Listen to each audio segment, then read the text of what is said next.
Good afternoon and a happy Monday to one and all. It's fun time. That's right. Midweek muster round of 16 upon us. Quarterfinals just beyond that. And I'm sure we'll see at least one of those today. Hopefully, y'all are having a good time and you're ready to make it even better. That's right. We've got Core versus Voldemar. We got it all, man. We've got Core versus Voldemar. We've got Anatan versus Starflark. We've got B versus MeomaikA. Numu versus Lash. Wham versus Sordov. Vortex versus Recon. Not sure when MSN, Scatterbrain, and Kilyadi Mirror is happening. Those guys need to get on with it and start scheduling. But we are going to be kicking off with Anatan versus Starflark. It's going to be a bit awkward, though, because we're missing an overlay. I don't know where Cow is. I don't know how hard he's fapping off into the clouds, but for some reason, the UI he's created doesn't seem to be working. How do I solve this most easily? Maybe. Dude, am I going to have to put in manual numbers? That's going to be horrible.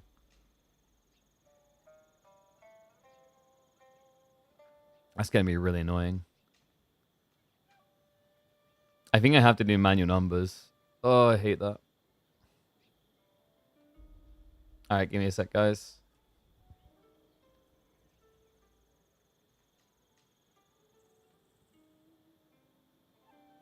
Yo, what's up, MSN?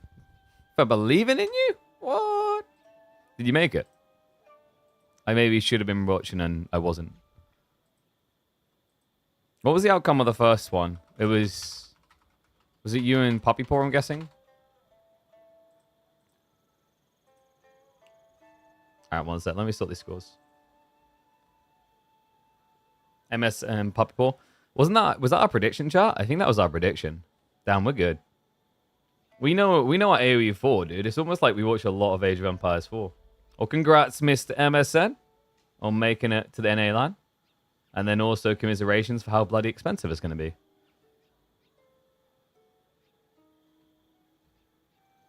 Alright, one sec. I need to add in.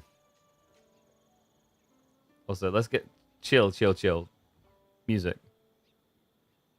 Calm vibes. There we go. Sorry, guys. I had to do this because Cal's entire system is just broken.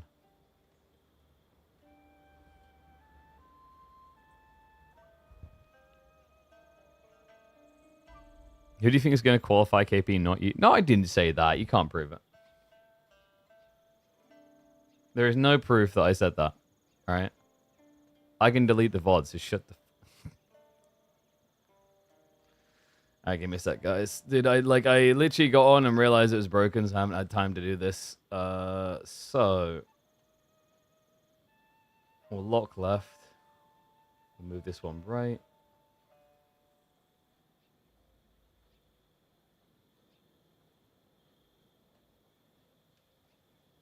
Is that good enough?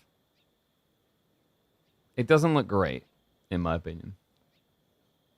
But, like, my hopes is that Cow isn't a lazy mother ducker sleeping in, and we'll just be able to get him to fix this quick.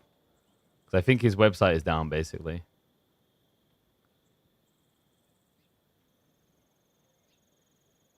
Yeah, I'm going to make you find the VODs, dude. I'm pretty sure I praised you, so I don't know what you're on about. When you wait, MSM, weren't you meant to play Scarlet Devil on the were you on the opening round versus Scarlet? I don't think so, right? It would have been afterwards.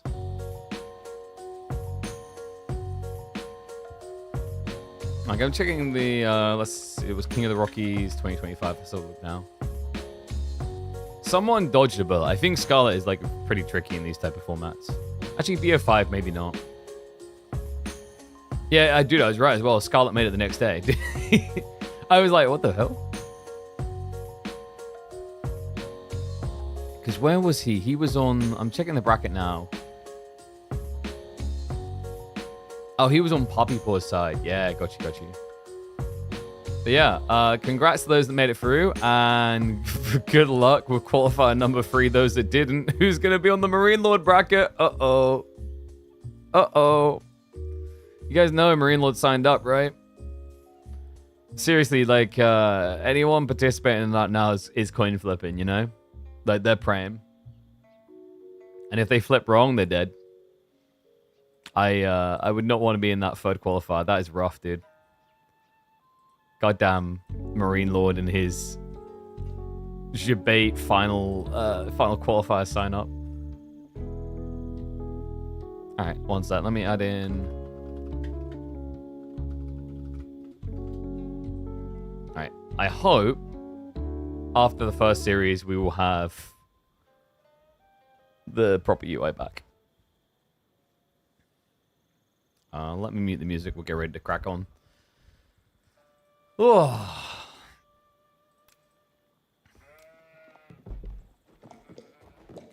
One and all, welcome back to the Midweek Muster. We are into the round of 16 where we're seeing a familiar face. It's Anatan on his Japanese.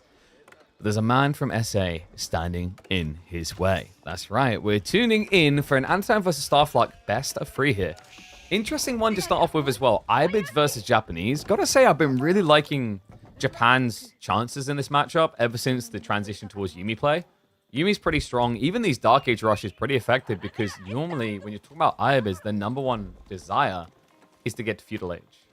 So this opening presence that's going to be there from Anatan Spears is going to be super effective for denying that. You got berries on the full, which he could idle out.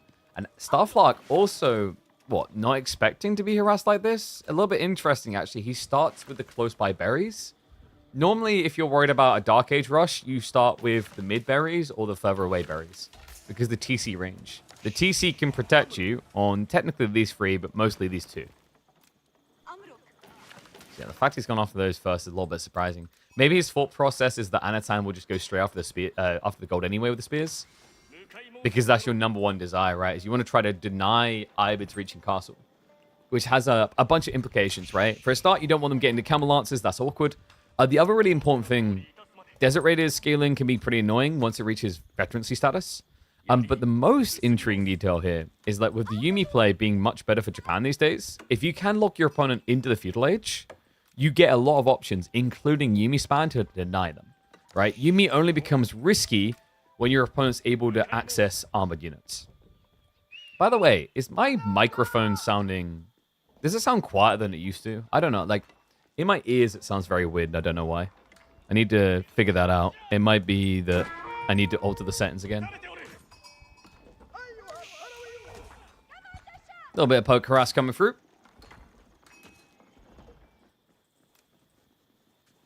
And Anno did stop at 2. We're not getting an outpost rush. We're just going to get pressure. He wants to try and force a reaction out of Starflark, which, if he wants to access this gold, like, he's going to have to build something, right? So... Growth Wing would seem pretty logical here. Desert Raiders is tempting for a lot of players. And yes, there are spears, sure, but the spears can't reach you is the idea. Starflark, most importantly, does have what he needs for that tech up. Anatan has been fairly successful with sheep, but nowhere near as much as Starflark. Starflark at 16 versus the 12. And it will be the Growth Wing. Yeah, sound choice here. I think you're either looking at like Growth Wing or Master Smiths. And most people aren't really doing Master Smiths right now. The problem with going for the Reinforcement Wing is that Japan will just fall back, build a few Yuumi, hold you back, and they can just rush the age themselves, right? It puts the pressure on you to finally find a way to attack them. Outside that, Logistics Wing is kind of cool, but I don't rate it too highly into like Yuumi blobbing. Logi Wing is usually about playing a bit of Feudal Age, and I just don't think you want to do that against Japan. I know. Kira Storehouse coming in. Pretty much the norm. Interesting spawn, actually. The double back gold and the berries. This looks bad, but it's actually in some ways good for Anatan, because down the line, if he has to outpost defense this area, well, you're double whamming. You're double whamming between gold and berries. You protect both, right? So pretty nice spawn, actually. Sometimes getting that double gold is a curse, depending on the civ you're up against, but you know, with Growth Wing coming out, I don't know if Starflark's going to try to be a true aggressor here, rather than just, you know, secure his resources again. We've got a lot of wood gathering coming in. Normally, we expect to see a stables here It sounds weird when spears are showing, but the idea is you're going to be able to build Desert Raiders anyway. And if you end up going into archers as well, it just kind of encourages Japan to rush castle and get Mad Samurai. It's gathering a lot of wood, though, which is making me a bit suspicious that it could actually be archery. Which would be very different. Like, I don't often see people go for 2 or 3 archers now. You know, even though they do clear the spears quicker, the argument is, like, what are you doing after you're clearing the spears? I mean, realistically, if all you want to do is resecure your gold, you could just have a Desert Raider plus 4 villagers come out here and kill these guys. And it is indeed going to be the archer range. Okay, so presumably Starflark's going to be going 2 to 3 archers. And then you back off to... Whoa.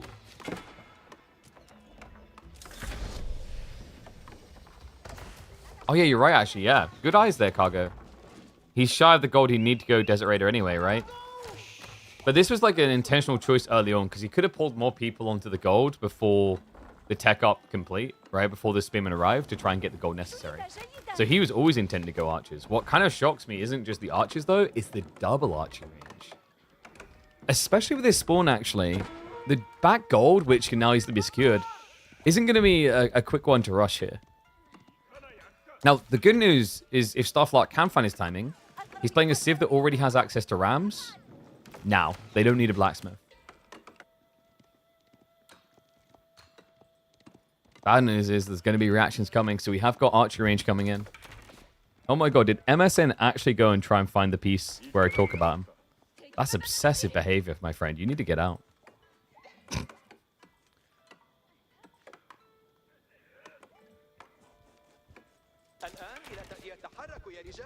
And we are now getting Desert Raiders. That makes a little bit more sense. Desert Raiders are pretty nice as like a pseudo answer into the eventual Mad Samurai.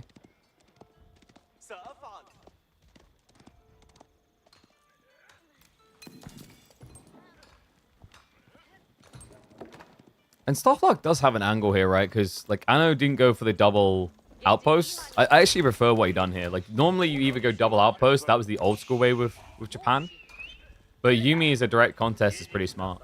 The problem with the old way of double outpost is that you're playing against a Civ that can just build rams straight away. So, you know, you feel pretty good about this defense against archers until all of a sudden they're building a ram at minute 6 in your base. Starflark? Wait, has he not scouted this? Yeah, he has. Okay, he just rotates towards the farms instead. Good enough to get a worker kill. No, his other archers hadn't arrived. It looks like he's trying to just stress the tree line. Which does make sense against the Yumi idea from Anna. You know, you can't scale Yumi if you don't have the wood. Issue is, usually you can't easily see these villagers because they can hide in the embedment point in the center. Because normally what you do is you concave. So when you concave the tree line, they aren't able to see in here unless they have a scout like this deep, which would put them in TC range.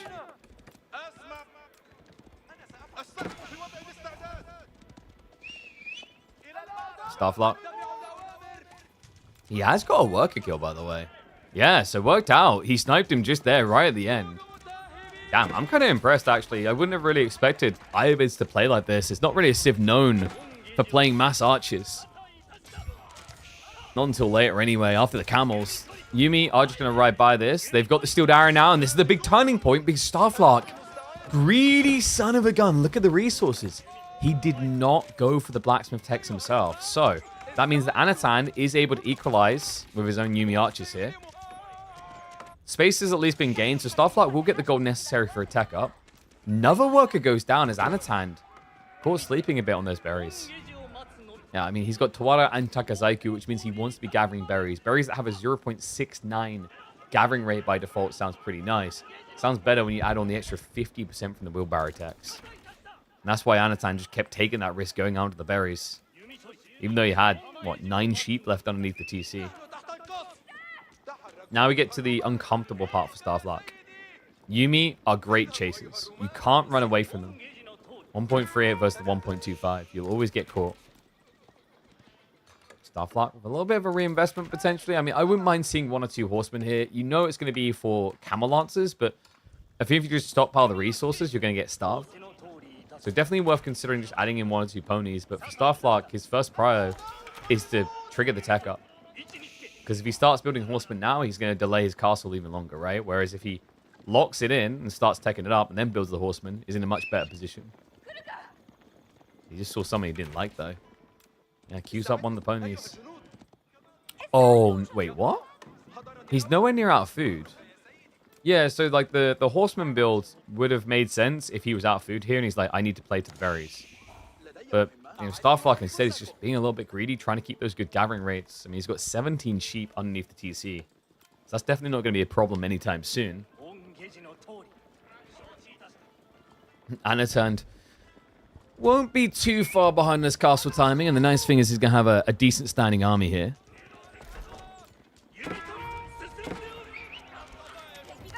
We'll even go in for a little poke.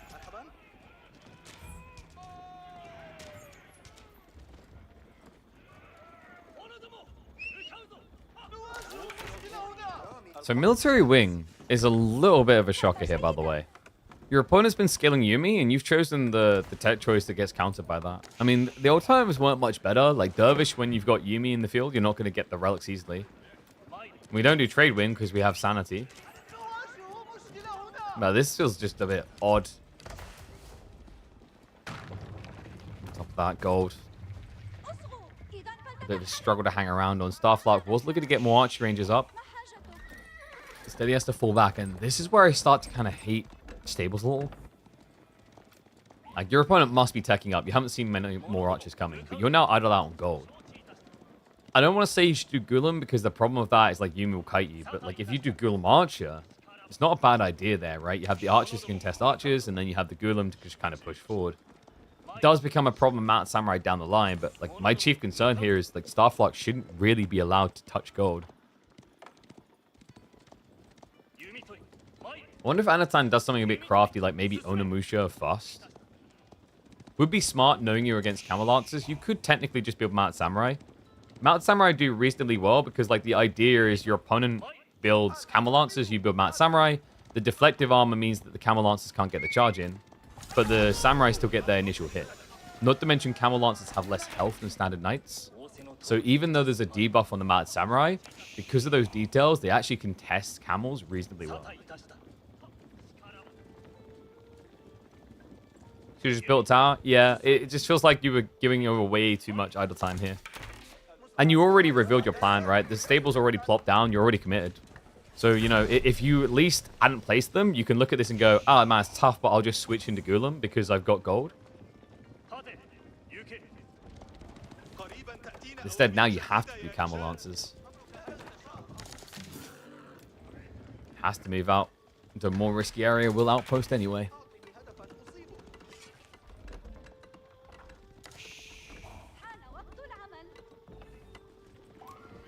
Starflark. He's going to step up quite early. I wouldn't put too much value on the Desert Raiders here. They're already hard countered. Oh, and by the way... Wait, did they move it again? Reminder, we are working with Gigabyte still. So if you do see that link, be sure to click it. It does support the channel. Big shout out to them for coming back and supporting us. Love working with them on their AMD line. The motherboards as well as the 9070 XT graphics cards worth a look in for sure. And these camels are worth a look in. I mean, he's thinking about a dive for a raid. I do like the way that Anatan's built farmhouse here as kind of a blocker against free hits. He's also been really efficient with this tree line. Do you guys see that? Yeah, just a thin little veil to protect him. Wasn't there on the south side, but once again with the houses, you know, it's not just because woodworkers here don't walk very far. It's just these are all body blockers against potential dives. Camels going around the back. Guess what, though? We did talk about this area. A highly desirable one. Luckily for Starflark, there's no towers. Anatan has got plenty of Yumis, so I'll be able to scare him away. We've got relics already coming home. And Starflark is now trying to mirror that. He went into the mosque, but he is going to be slow by comparison. And they're just going to now be scaring him away. So it has secured this area. Was this the 8-stack? I believe, yeah, this was the 8-stack, right? Which is kind of nuts that you got the 8-stack on top of the gold at the back. That is a really, really good spawn for Anatan. Mount Samurai into the base, and Starflark, that lack of an outpost is hurting him even more now. Scout's at least going to be sniped out. That might slow Anatan down a bit on these follow-up rotations due to not being able to see. Starflark's eco lead is shrinking fast. I mean, you know, he has at least got the 10% gathering rate to buffer him up. But the problem here on the other side is obviously, you know, Yoroshiro dropped down the TC means Anatan's going to start pulling ahead.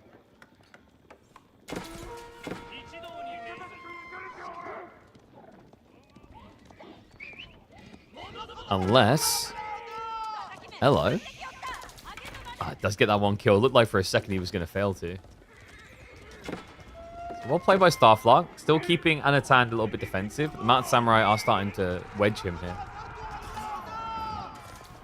This is awkward as well. Starflark is retreating towards his gold gathering. He has got double outpost, so it shouldn't be a complete freak out moment. But there's no fire armor there for it, right? So, like, the torch down is possible. This one continues to hunt. Yeah, this is all just about pushing your opponent away so you can now freely access the relics again with Shintos. He's even actively producing more of them. He understands this is now a relic race. Both of these civs thrive off of that gold. Now Samurai are going to start torching in. Yumi going to hang around to make sure that he cannot repair through. Starts poking at the camels. Does force a commitment to the Mountain Samurai, but those camels are not doing very well here, no. Remember what we said, the Mountain Samurai may be debuffed and damaged, but incredibly tanky and able to trade out. Yumi now with the fantastic targeting there. The Camel Lance is finning. There's only Desert Raiders left, which Yumi do counter, by the way. And Starflark, in desperation to defend, is going to fall into despair. Yeah, no doubt about it. Now this is turned into a snowball effect. You've got 10 Mounted Samurai, 22 Yumi. Starflark, barely anything left of his army. Gets caught in the crossbow transition, which Yumi love. And the damage registration is pretty good here, by the way. He went for the range 2. Starflark really dropped the gun on timings for Undermesh. He never got ranged armor 2, so these Yumi actually have been registering decent damage into the Lancers as we were seeing. Now Anna with a dive through the base. The Mountain Samurai will move across the other side. He's got Shintos moving for the deepest relics. Confidence surging. Maybe a little bit too much, actually. I don't like the way he's splitting up these guys that far. But the main fight is going to be an overwhelming win. And Starflark not even reacting anymore. Oh, God. He's just going straight after the berries as well. This is over. GG gets called. Game 1 will go to Anatan. Japan looking solid as always. Seriously, my mic sounds muffled, I swear. Either that or I've got like something wrong with my ears. It's like driving me nuts a little. It's like driving me nuts a little. It's like driving me... Okay, it sounds fine on stream though.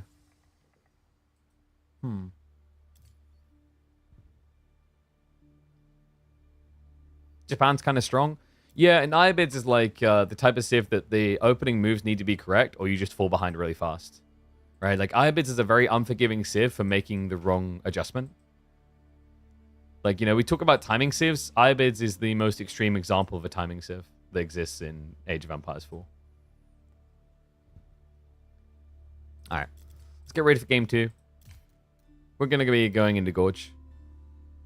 Give us a wink? No. Hello. Is that good old Travis? How's it going, buddy? Hope you're well, my friend. It's been a while. Fireman, why would I give you a wink? You're not even subscribed. Whoa. That's right. I'm calling you out for not having all the badges. Get wrecked. What's T-West been up to, actually, now I'm wondering? Have you had another tournament race? Didn't you have the... What was it called? It was the Cartographers, right? Not sure if you had much more going on at the moment. But we'll definitely have to catch up again at some point. Oh, yeah, by the way, like, Epopha's World Cup is quite comical. Do you guys realize the implication? It's EWC. Any Danube divide enjoys? You know, Corv, I think if you want that map played, maybe, just maybe, you need to sign up to a KPMM. You have Sudden Disaster. I haven't heard of that one. Interesting. Ah, you and John Slow are running it. That's cool. Yeah, I keep talking about... So, like, we have this map now in in Age of Empires 4 called Front Range. I keep talking about how it reminds me a lot of Coast. I always get its name. Coast to Cliff? No, it's Coast to Forest or something, isn't it? Coast to Mountain. My brain. Yeah, it reminds me a lot of Coast to Mountain. The dynamics of them is very, very similar. All right, one sec. We need to do scuffed production because it hasn't been fixed yet. Also, give me a second. I need to turn on the fan. It's so hot already. Good lord.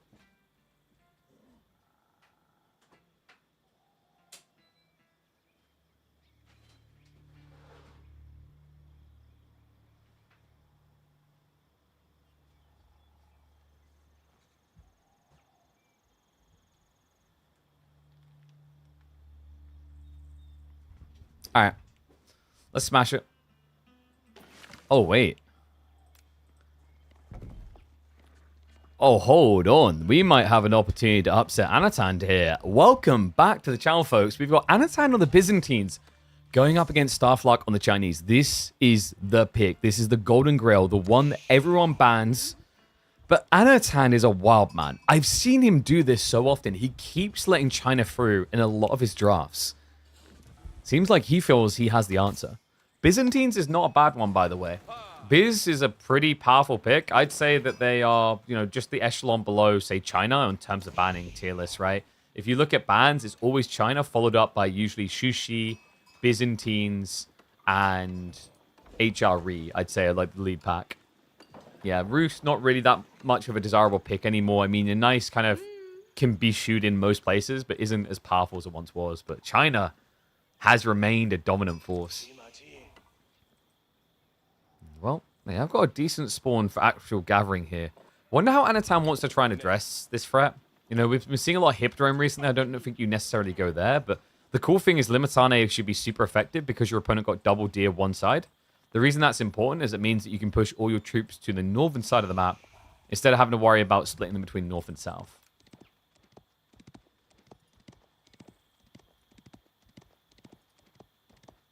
Nightbot's a little bit too frequent.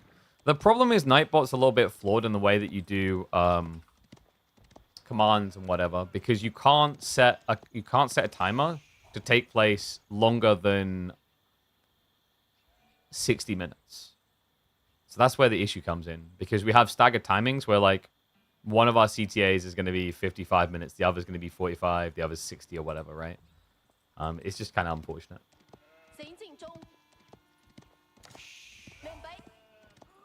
Interesting spawn, by the way. Wait, wait. This might have been the most outpost rushable spawn ever.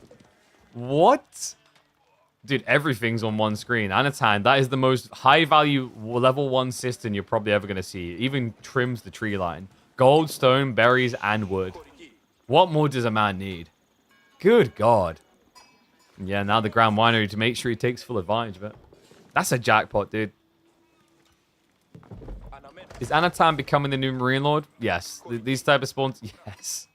Imperial Academy coming on the other side as expected. Starflark has got 3 on the gold, which suggests we are going to be seeing Imperial Official into Pro Scouts. He's already got 70 gold accrued here, a little bit more in the mining camp. So we'll boost his timing. Normally the way you do this is you don't rush Pro Scouts first, you actually rush the stables.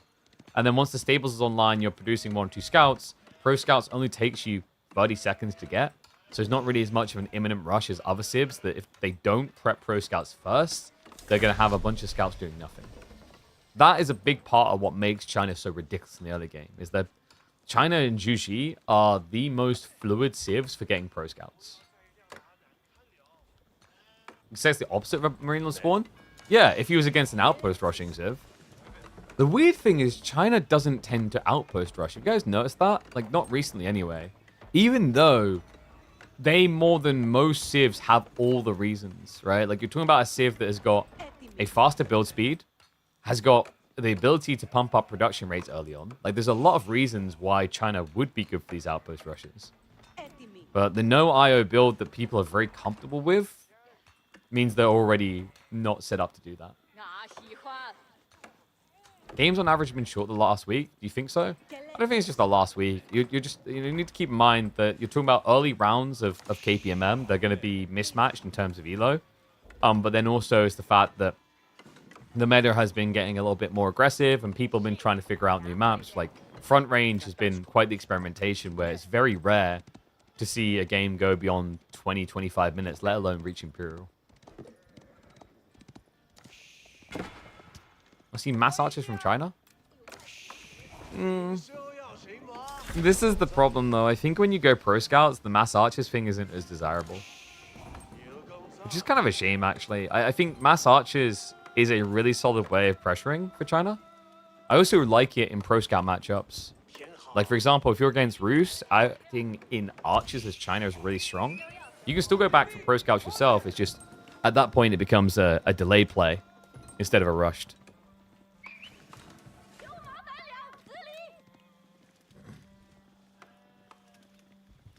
So what's Anatan going to be up to here? We are getting stables. Okay, so yeah, a rush to deny pro scouts also plays very well with a follow-up with longbow. Idea here being if you open horsemen, you force spearmen, and then your longbows win. A little bit risky when you're up against pro scouts, though, because a pro scout player is always going to have a stables, and China can just then bomb out ponies themselves. So I assume Anatan's goal here is to eventually get to a 1-1-1 build, where he has cavalry, spearmen, and archers. So he's already extending out the systems. Yeah, level 3 soon to be activated. He's stopped there, though. Now, that is very interesting. We often see people go stone and continue all the way through to level 5. For obvious reasons, right? Like, scaling your economy so fluidly, so nicely, and it also helps with production rates. But I think this is because Anatan has a timing attack in mind. And it would be difficult for him to justify and afford horsemen quick enough if he went for level 5 system. We have got longbows confirmed. Starflark, double stables now. And technically, yes, that does work. Until the spears get added in. Yeah, he doesn't want to take the bait. We mentioned horsemen plus longbows. Like, going for spears here just sets you up to get baited. And it's predictable, guys. Byzantines, very rarely do they open horsemen and not follow up longbow. Right? Like, you might get Keshik if it's a hippodrome build, but it's not. And javelins just doesn't really make much sense because jav plus horseman both counter the same thing. Question is, did Anno actually see it? Because he didn't have the scout here, so I don't think he noticed the second stables yet. We've also got blacksmiths drop fast. Bloomery is kind of intriguing here because of the horseman on horseman fights. First group of lombos. Just 14 seconds out now. Yeah, timing's in some ways quicker, some ways slower. His timing's quicker from the logic that he's spent less stone going into systems, but obviously mutually gets kind of slowed down to balance out the speed up because you just don't have as quick of a production rate. I think where you really feel the pain of this is like the second group of lombos taking longer to come out. Because normally when you go level 5 system, you essentially just pump back-to-back lombos. Whereas this is going to have gaps. The interesting thing is that with that, it feels like he's going to have to stay in the base now that Starflark's going full horseman.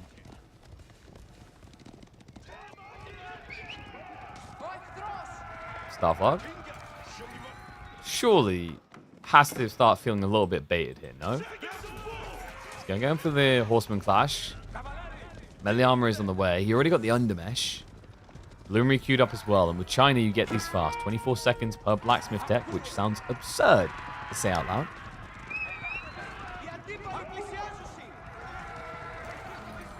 Now and what is up, my boys? Sordov, thank you very much for the raid. Welcome, one and all. We're actually going to be checking in on some sort of series a little bit later, as we have got sort of versus Wham on the agenda. For now, we're focused on game 2 of Anno versus Starflark, where Starflark is... I mean, I saw in chat, MeomaikAing it up, really, isn't he? He likes ponies. Anatan, he's back on the gold gathering. I thought we might see Limitane, but he's not feeling like it now, no. Scout is going to get denied. I mean, the interesting thing is that mass horsemen can kind of still sneak in and deny scouts of Starflarks. Still, this is expensive, man. I think Anatan was maybe considering investing in Limitane early, but now he's just seeing Starflark overreacting. Right? Like, this is getting ridiculous on the count. Like, 13 horsemen just to defend Pro Scouts is pretty insane. I thought maybe he'd add in a few spearmen and then rotate with the ponies. Instead, it looks like Starflark isn't going to try to attack until these last deer are home. Anna has got the steel arrow. We'll pick a few. This is a bit ballsy how far upfield he is, actually. But the weird part is that Anatan has more horsemen. What? Yeah, Pro Scouts just hasn't had enough time to pay off, apparently. Palings is going to be coming out from some of the Lombos. It's a messy fight, but a good one here for Anatan. Yeah, the Lombos, extra DPS in there. The horseman count still favoring him here. Starflark with undermesh, all the melee techs, it just wasn't good enough. So no, forced away. And Anatan is just inches off of going castle after winning the fight the Starflark fully committed for. Yeah, and he queued up archers afterwards, which is the abnormality. It's almost like Starflark convinced himself that he was going to run forward and find Limitane. Triple archery range at that is wild. If the goal here is to get castle, and you start blobbing archers this late, Anatan can just go Varangian or Cataphracts to solve the problem. It just feels like Anatan has roped him in multiple times now. You know, the investment into horsemen, now the over-investment into archers. I mean, it's not that these immediate full transitions can't work. We mentioned MeomaikA already. He's a great example of this, where he'll keep bludgeoning you with the same thing over and over again, and then switch to counterplay. Essentially, like, these type of strategies, what the whole concept is that you're essentially trying to force your opponent to steer ahead, right? So, like, if I blob a lot of horsemen, the whole idea is I'm blobbing it until you're thinking about going spearman. But at a high level, players like that will go, oh, you want me to go spearman. So, like, I'm going to stick to horseman longer. So you just kind of keep pulling this long piece of rope that never seems to end. It's weird because when you're up against this, like, it seems so simple. We're watching with God Vision, like, why not just make this unit? But for them, they don't see the full picture. All they see is every time they turn up to a fight, there's probably a thought of, huh, that's weird. He's still building that same thing. Just essentially trying to goad you into setting yourself up to get countered. But props to Anatan for that. You know, he didn't take the bait. He saw Quadrillion Horsemen, did not go spears. Starflark assumed that he had done enough to force spearmen. He was dead wrong. So age up complete. Starflark's going to make his own merry way up now. Wasn't able to do much to block out the resources. And we have got level 4 system coming in soon.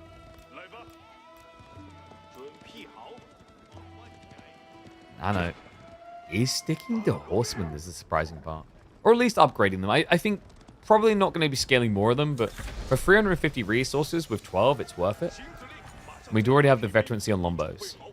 And he's going to want to be rushing level 5 system now, because once you have Golden Horn Tower, you are heavily incentivized to get maximum level. Because the Conscriptio. Every single level is going to make this landmark quicker. Good news about Starflark for this age. He's already got himself plenty of stables to work with for a pump. It looks like he's trying to go archery range as well. So crossbows already anticipating cataphracts. Does make sense. You've seen Anatan open with stables. Your assumption is he wants to continue using them to get value. Time being, though, the horsemen are going to find a nice little raid in here. The action is good enough, though, so Starflark will end up losing the tower at least. Cancels it out to save a little bit of wood. No expiratories either, so we're not seeing Anatan fixated on the idea of killing workers with this. Right now, his goal is to buy time. Because the next objective is relics. Yeah, and with the way that this has been played, Starflark can't really come out in a rush. He's trying to. Whoa, okay, horseman getting jumped by lancers wasn't on my bingo card. Wait, he's actually going for them one by one. That's really smart, because he's got the cataphracts following this up. The problem is, Anatan, what he doesn't see could hurt him here. He doesn't know about the crossbow transition, I think. I mean, you might suspect it. Your opponent spammed archers earlier. I don't think Anno necessarily cares, because the funny thing is that crossbows get counted pretty hard by Lombo. So really what Starflark actually needs himself is, what, either horsemen or a ridiculous number of lancers. Considering he's not upgrading the horseman, it feels like this is going to be heavy cap plus crossbow. What? He's going spears. I wasn't expecting that. Maybe Starflark's thought is that he'll keep the spearman at home to defend his base so that everything else can go to attack. Which I think makes sense when you're usually leaning very much into lancers. But because your crossbows anyway, you're already kind of slow. So I feel like Starflark's probably going to end up keeping spear crossbows at home. And then raiding lancer. Which in fairness, Anatan has got a wide economy. Bad luck for Starflark though, because Anno's been taking the deer. Yeah, so still going to be 3 deer stacks, which is good. And also keep in mind that Anatan doesn't have a farm transition at all. So no late game economy here. He's very much at risk if this drags out too long and he doesn't have a lead.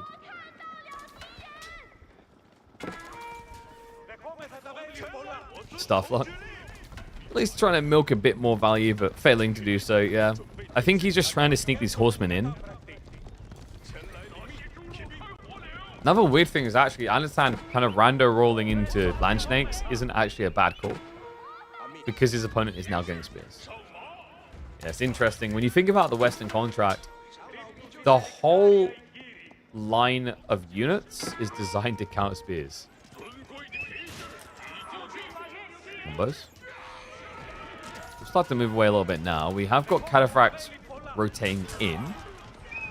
Yeah, the crossbows. The crossbows aren't actually here, guys. This is an ill-advised fight. Starflark got a few lombos, but definitely cost him on the lance account.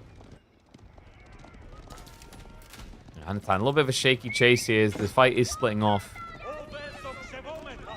It's pretty much in the hit me stage, and what is going to hit deep? Dives in with the trample on top of the crossbows.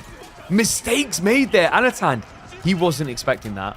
No, he didn't have the vision. He thought he was just charging into archers. Finds spear crossbow. A big surprise to him. Forced retreat. A good position for Starflark to try and push from. Crossbows need to be targeting down those cataphracts, though.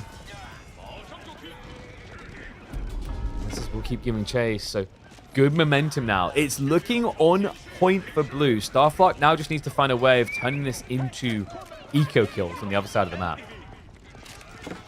Gonna keep chasing this down. Lombo mass is gone. Anatan, it's only cavalry left alive. Starflark, still plenty of food to work with. Really? Is it gone already? Oh, wow. No, yeah, he didn't get all of it.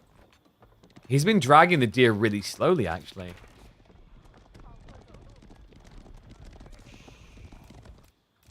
Barbican now coming in, which is pretty standard here. Like, when you take a lead, you now kind of secure it. And it also gets him the extra food that he's going to need soon. Goldworkers may be in a bit of a pickle, though. Anatan thought he'd be safe out here. That's way too many workers. So Lancers with a dive in. So you better get some kills. Instead, it's going to be the Acrotoid defense from Anatan. Ambitious against Lancers. This is great against squishy infantry. Terrible against heavy caps. So will be some blood drawn. Reaction's going to come in, but this is comfortable for Starflark. He's applying pressure onto the enemy economy. He's securing his own. And by the way, I said about the ball, it's also the berries. There's just so much in this area for Starflark. Yeah, talk about getting a great spawn. Yeah, I think both players in their own rights got good spawns here. We mentioned Anatan's already, but for Starflark, both Dio north side, then double food source, protectable on the south. Can't really ask more.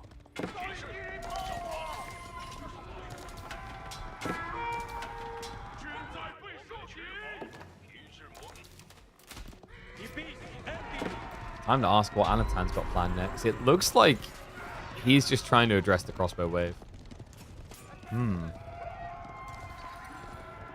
So Starflark, I mean, you just go knights here, right? I'm surprised he keeps adding in more spears against Lombos. Maybe he just doesn't think that Anatan can remass that quickly. I mean, there's some logic behind it. And the logic is this. Golden Horn Tower's really good for getting Merc count up, but Anatan's going to have a problem in the next minute. His scale timing is going to slow down because the berries are disappearing. Once the berries are gone, you then have to force groves, and that takes some time. Which means, maybe a big if Starflark can wipe the Lombos one more time, then Spearman spam is wholly feasible here.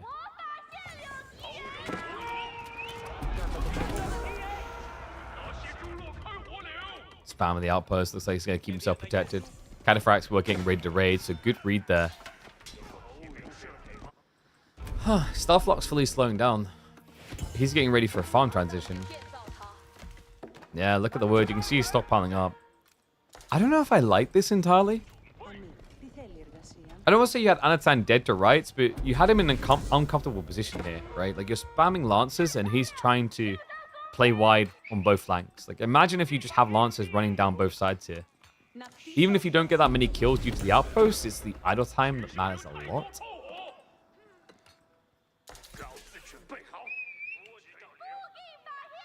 It is weird in some ways, because Starflark does have a lead. But the lead isn't insane.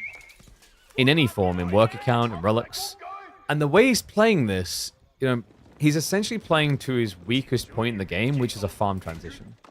This is the point, and it gets scoured as well. This is the point in the game where most Chinese players will die. Especially if it gets seen that early. I know, it feels like he's getting ready to ramp up for the aggression.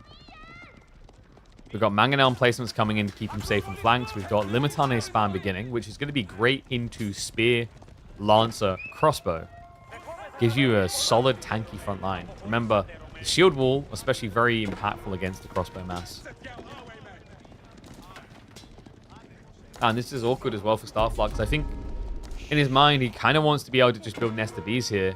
And maybe that's why he's scaling Spears. But two issues. He went for Imperial Palace, so he doesn't actually have the extra health, rather.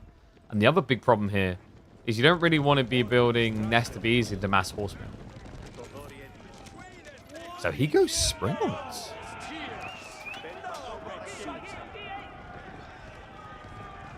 I guess this is meant to be his answer to the Limitane blob. But you are building Springles into Lombos, which for anyone who's tried that before, they'll know why it's a bad idea. Longbows snipe Springles really well. You know, there's only 0.5 tile difference, and you only have, you know, half damage reduction against ranged. And 30 archers are going to be hitting for what? 10 damage? So 5 damage per strike. 150 damage from a full volley, you're dead. Every time.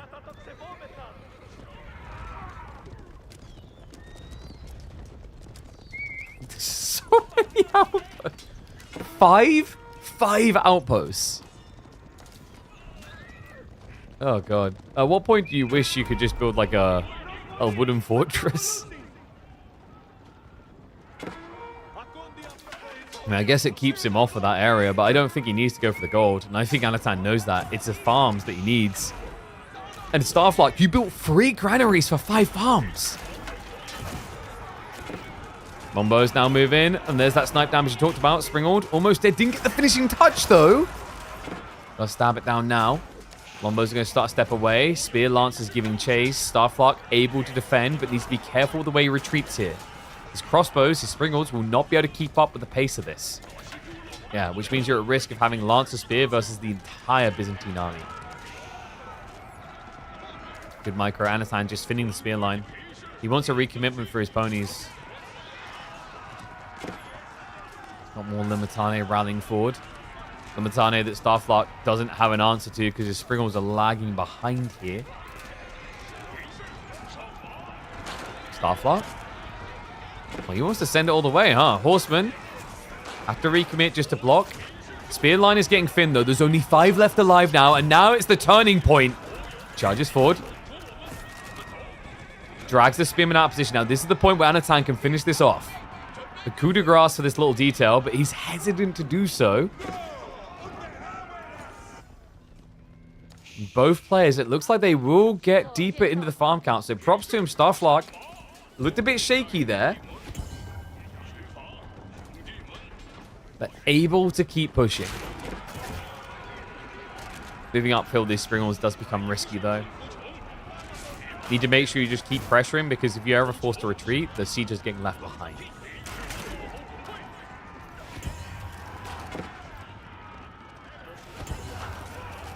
Lancer line, not looking great either. Wait, Starflark.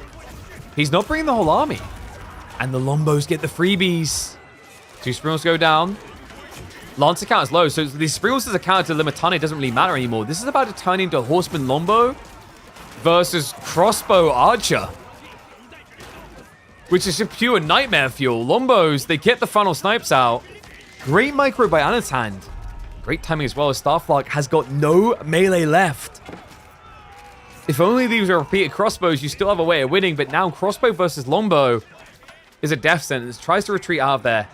Anno now with a military lead and a desire to push when he knows that the farm transition is still underway. Yeah, now we get the desperation play into Nesta Bees, but it is a good call right now. The logic being, you've cleared everything but Lombos. So of course you want to now be just counterplaying into that with Siege. Risky detail is going to be that Anatan still has some cataphracts. Cataphracts that could be considered to be some of the best Siege snipers in the game. You can just charge right onto them, which is why Starflark is going to want to try and have more spears to protect them. He's actually leaning more into a remass on the heavy cav, which is interesting. I mean, remaxing heavy cav into Limitane doesn't sound great, and also it's a slow to produce unit versus faster produce units such as spears, Palace Guard. It just always comes back to these Lombos. Like, you don't want to be building Spearmen into LB. One Nesta Bees. Not going to spell Doom, I'm afraid. No, he's able to brute force at Limitane. The Cataphracts now with the tramples to chase. They'll secure the kill. And may just secure the game. Starflark. It looked like it was going so well, man, but I wonder if that break, that slowdown in that timing maybe benefited Anatan more than it did Starflark. Definitely looks like it. Yeah, I just maybe wasn't expecting this many Lombos to re-queue. Cataphracts not even sniping the Nesta Bees, just kind of ignoring it now as he whittles away at what little is left of Starflark's Grand Army. This is over. Yeah, Starflark, like, the food income is about to start plummeting once these farms get hit. We're only moments away from that anyway. It's tricky as well. This many Lombos do a good job of sniping down any cav as they come out. He's going to run for a clutch castle drop here. There's Lombos already, man. This doesn't work. No. It's a wasted effort. The problem is, like, where else do you drop a keep? You delete the mill here to place it. Your opponent's going to know as well. Feels like this needed to be a lot sooner. Yeah, try for it again, but the spears to deal with the knights and Lombos can just farm. GG is gonna get called. Starflark. You know, we talk about this a lot with him. He plays the early game, the mid game really well. Just felt like the late game is where it really started to unravel, which is a shocker when you consider that's where China is meant to be most comfortable. But make no mistake about it, as strong as they are, they've still got that one weak point, and you saw it here. It's the farms.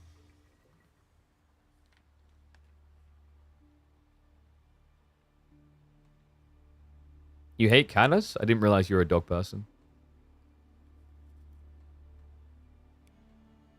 Sorry, I had to make that joke. What do we call that one? Is it the farm transition? Kind of felt like it was about the farm transition.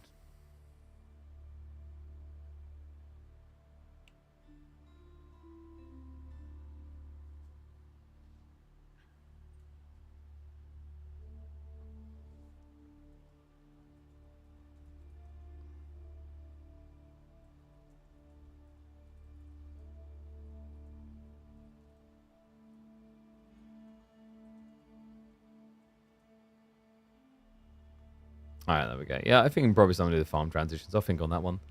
Okay, so first series of the day done, but we got plenty still to come. So I think next up, shall we have a look in on maybe Sordov? Sordov versus Wham?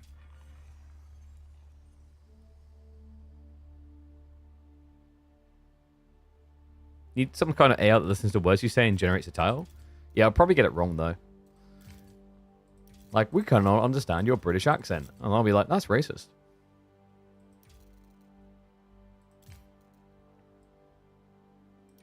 Alright, let's go in for some Wham Sordov. So we'll do Wham versus Sordov. And then after that, we're going to have B versus MeomaikA Live. Alright, so I do not have the draft because I think Cal's system is still having a heart attack, but he has at least responded and is awake now. So hopefully that will get fixed probably midway through the series. Well, let's hop into it. I need to clear the score.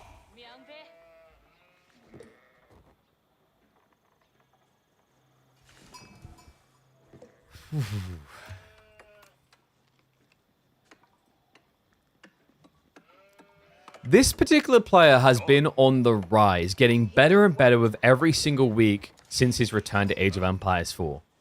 It's time to really start putting him to the test. We hop into midweek muster for Wham versus Sordov, and we are going to be kicking off on Cliffside, where we're going to have Lancaster in the hands of the Swede, going up against Shushi. Yeah, interesting matchup, actually. Shushi versus House of Lancaster. Do you just go for a Rax Rush?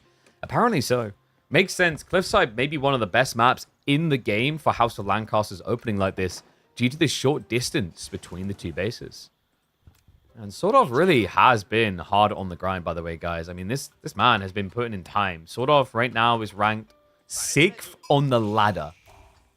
He has played 422 games. He's 420 blazed it, and he has a 70% win rate. That is remarkable, man. I mean, Season 10, he had in total, I think, about 350 games. So he's already this season so far surpassed. And, yes, thank you. We do have a slight overlap there. Let me get rid of that.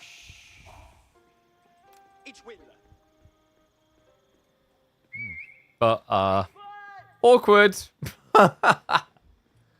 Oh, I've been seeing this actually a lot out of Shushi players. China definitely is a little bit weirder on, but for Shushi, because Shushi built an Imperial Official straight away, you don't need to go for gold. So it looks like instead, Wham is just going to prioritize a lot of gathering to get his taxation, and then eventually find his way into the Meditation Garden. Completely devaluing the opening from Sordov. Yeah, it's like it shouldn't even happen, basically. Now, in the olden days, God, is it really that long ago we can call it olden days already? I'm going to. In the previous days, it used to be that when this type of situation happened, you just go and deer shove. Thank God those days are gone. It was a little bit obnoxious just how much value you got from doing Dark Age rushes. There was no punishment for failing them, essentially. But, yeah, deer shoving just not an option now. So instead, Sordov is just going to camp some of the resources. Medigarden coming in. It's one of the worst meditation gardens I've seen. Actually, that's not true. I've seen worse, but it's down there. It's going to be 36 food and about 25 wood. No gold is the interesting part. Yeah, why no gold, actually? I mean, is he that bad off on sheep? 12 sheep isn't bad. Then again, he sort of has 19 sheep. So the reason why Wham will be going food over gold here, by the way, is getting the gold doesn't give him pro scouts. So instead he's giving himself a lifeline. But the part I question about this is that when you see spearmen from the enemy, your normal reaction is to go Chug, and Chug does require gold. Lancaster Castle coming through. Really good spawn for Sordov. Gold and stone on top of each other. Yeah, interesting that he leans the Lancaster Castle further north on the gold. Suggests that he's probably thinking about maybe 3 manas fast castle or 6 manas into King's College.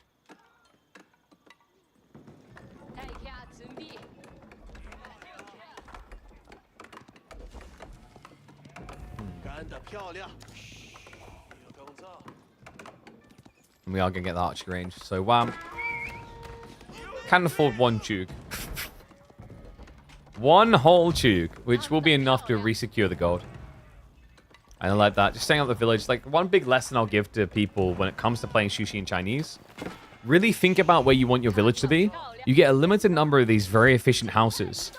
But the true value of them isn't just as a house. It's as a garrison spot. So you want to be sticking them where you know your economy is going to have to be. Wham is essentially saying there's a lot of gold gathering to be done in this game. I'm hunkering down here. Yeah, it's less effective if you're up against things like Lancers, because they'll keep coming into raid. So, usually you rely on the village like this when you're building something to counterplay your opponent's attack. Because then you don't need an outpost. You just need a safe spot occasionally. Yeah, and he knows. He knows exactly what's going to be coming behind this. Because it's Lancaster, and they do one thing. On repeat. Every single game.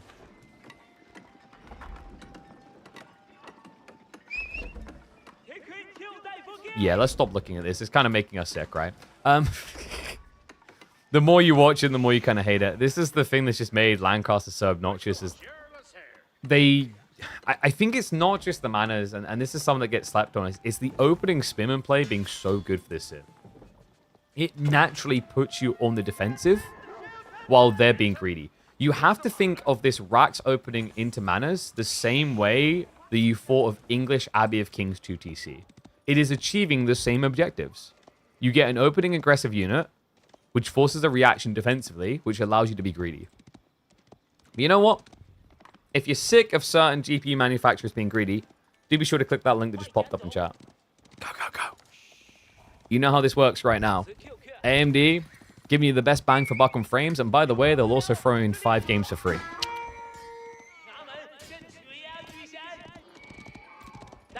Yeah. So, like, this right here, like, this is how many, let's imagine the scalps as a price of, like, GPUs. If I went for Team Green, I could afford this many. If I went for Team Red for the same price, I can afford this many. Wow. 3 times the GPUs. You win. Hobbler coming out is kind of wacky, though. I love this from Sordov. This is cool. We've been seeing a lot more Hobbler presence recently. You know, this is a unit that when the game first came out, when the expansion first released, it was the meme unit. People mock this thing. I know there's a recording of me and Crackly mocking it actively in the playoffs game. For good reason in that one. It was misused. But the way it's being leveraged in Feudal now, and especially with Castley's transitions, has been bloody impressive. Yeah, I think the thing that's very intriguing about Hobbler is normally the biggest challenge when getting Feudal going is the number game. You know, you scale units very slowly. But when you play with Hobbler, the numbers spiral quickly. It's only 90 resources for a unit that moves at 1.88. Why is that so important? Not only does it get the first units in the fight much quicker, because they're fast, it means that these very fragile units otherwise can't easily be caught. Yeah, and it also just provides the situation where you can kind of overwhelm. Like with good micro, you know, having 8 Hobbler versus the same cost in Horseman is better to have the Hobbler because let's say you run into a Spearman, you can start microing away the injured. And you essentially, like in a very weird way, kind of have more effective HP in the fight because you're stressing your opponent's ability to micro more. Hobbler. Another cool thing about this, as you're seeing, is by having more units for less money, you're able to be in more locations at once. Sordov already striking in. Looks like he's going to be able to deny one of the scouts as Wham isn't going to drop it. No, he's a little bit distracted right now as there is a spear spam coming into him. Another Hobbler arriving is going to make Wham a little bit hesitant. And the Yeoman edition has taken me by surprise, as I imagine it has also taken Wham.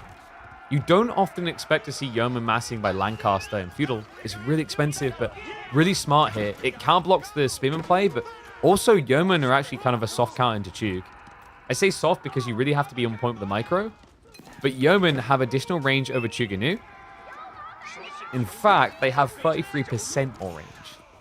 Not to mention the difference in movement speed, 1.21 compared to 1.31. So you can kite them indefinitely.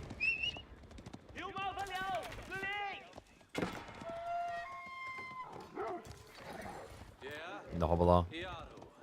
And to answer the question, yes, hobbies do attack quicker. You can see right there, it's 1.5 versus 1.75. So it's definitely nowhere near double speed. But it makes it a bit easier to kind of drift. And I think that's what we've been seeing with the Hobbler more and more. Is people are getting a lot better at like attack move. Think about what people do with Sapahi when they activate the attack speed. Start step. And it does make sense. Like the biggest weakness of melee with long attack windups is that by the time you've completed your attack, your opponent's moved away. Hobbler have that issue less due to the difference in attack speed. Hobbler. Not able to jump before the outpost gets garrisoned, but these guys, they have the same torch damage as any other unit. So he's going to try to force them out. A bit bold here, but the Spearman not going to hang around. Yeoman now sniping, looking for the taxman. That's a high-value kill if Sort of finds it. Instead, though, has to address the spears. Still, he's idled out the gold now. Wham! He may have teched up, but he cannot afford much here. Repair crew's going to try to come in. Yeomen are sniping down the last of Chug, but what you need really for Sordov is more spears. Lancer defense is on the way from Wham. Once that Lancer comes out, this army will get pushed back. He just keeps trying to burn through, but it's just not working. The other problem here is that Sordov doesn't have the undermesh, so his Hobbler aren't actually as tanky as they should be. First Palace Guard now arriving. I mean, this is a cool idea by Sordov, but now that there's a Lancer, he knows it. He can't be here. So close as well. It felt like he was close to smashing that timing. Didn't really have time to stop off for siege engineering. Wham should just have the ability to now start intercepting reinforcements, but it can be a little bit tricky on Cliffside, a map that is inherently shorter. And what's up, Halcyon? Thank you very much for the sub, mate. Appreciate you. Welcome back to the Swarm. Remember, guys, get those subs in.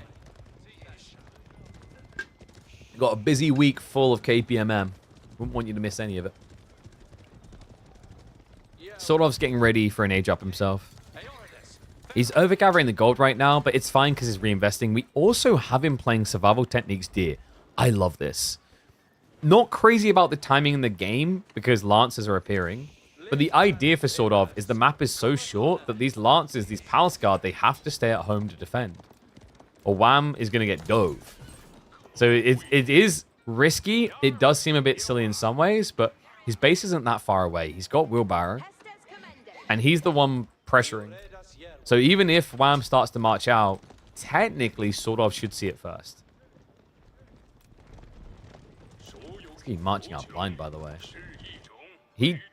Oh, God. Yeah, he got like nothing off of Pro Scouts, right? I think he took 1 deer from over here, and then 2. So, Pro Scouts got 3 deer? No, I'm miscounting. He took 1 stack already. Oh, thank goodness. So 10 deer is not too bad, but not crazy. And what? The white tower on the deer. Sort of. What a crazy idea. I mean, I kind of love it. It's going to give him a healthy surge with the food. I mean, it does mean that you're not going to be able to play Knights into Knights efficiently because you won't have the King's College techs. But it gives you a lot of runway with food. And it just plays into this idea that Sordov wants to keep starving Wham. Wham, who didn't really have much deer left. I think he's got, what, 2.5 carcasses worth? Maybe 3. Lancers are going to keep sneaking around. Not able to find the gold, though. Tree line. A little bit more at risk because some kills going to be chipped down there. Catches him building the archery ranges. The Siege Shelter also griefing Sordov as he runs back into the mess. Has now got some Hobbler spears arriving. That'll be enough to scare Wham off. Yeah, the one issue for Wham here with these dives, he's lacking undermesh. So he's not really that tanky. Palace Guard, remember, have less armor than standard men at arms. So those dives do hurt. Just look at the way Sordov's playing this as well. Just watching everything. Assuming that Wham will soon have to play for some food. Level 2 manners now unlocked. So Sordov, he says, well, you need to play for food. You need to scrounge and scrape. I don't. I just build houses. I don't know how that brings food, but it does. I guess we have like those little plant pots you get in your garden, and that's enough. Sure.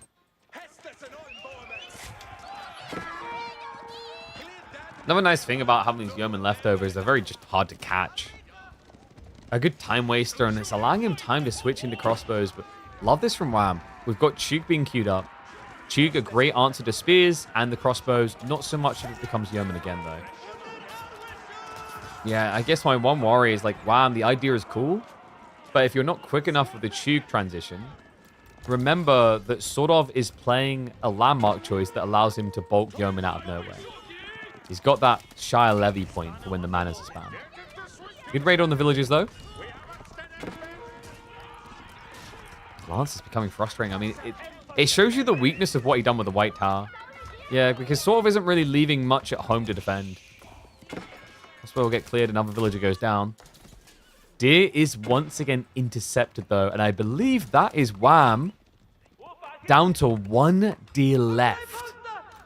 Yeah, he's drying up fast, man. I mean, the food income is abysmal at this stage. Like, what's the plan here? You don't even have archers, right? Like, you have to gather the gold instead to make up the difference if you want Chug. You don't want a horseman here. Your opponent has spears already. If you farm transition, I think you're just dead as well. I don't know. Sordov's got a really, really good position in this game. I think this is the most starved I've seen Sushi look in quite a while. It wasn't immediate, sure, but you know, Sordov has impressed me with the map control overall. Like, sure, Wham did get a deer stack home, but Sordov equalized that with his own, and then has continuously denied the other two.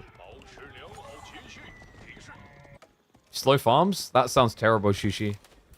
And there's no way you're going to be better at doing that than the mana spam, right? So, like, if anything for Wham, he needs to try and find something to attack.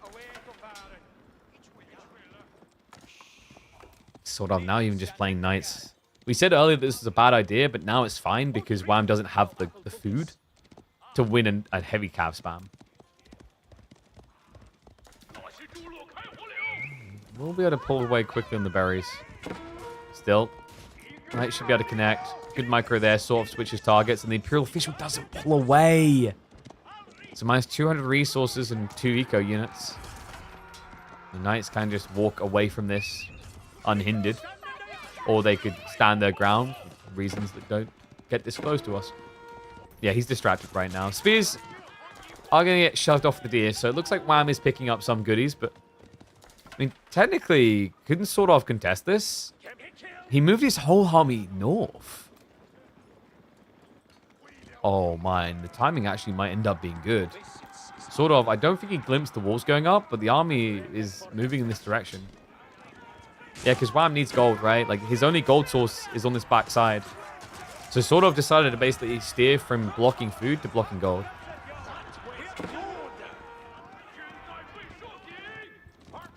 What is it with Sordov and these berries, man? Like, they've been killing him. Good amount of knights will be able to scare them off here. Even with the Dali horses, it's not a fight that Sushi win. Relic game is slightly edged towards Sordov. We've still got two neutral-ish relics, I guess you could say, to play around.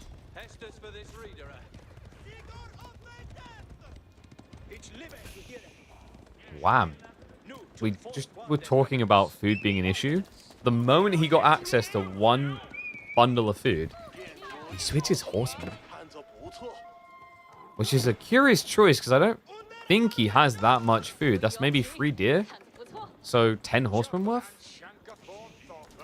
He already exhausted the safe berries. They're down to the last scrapes, right?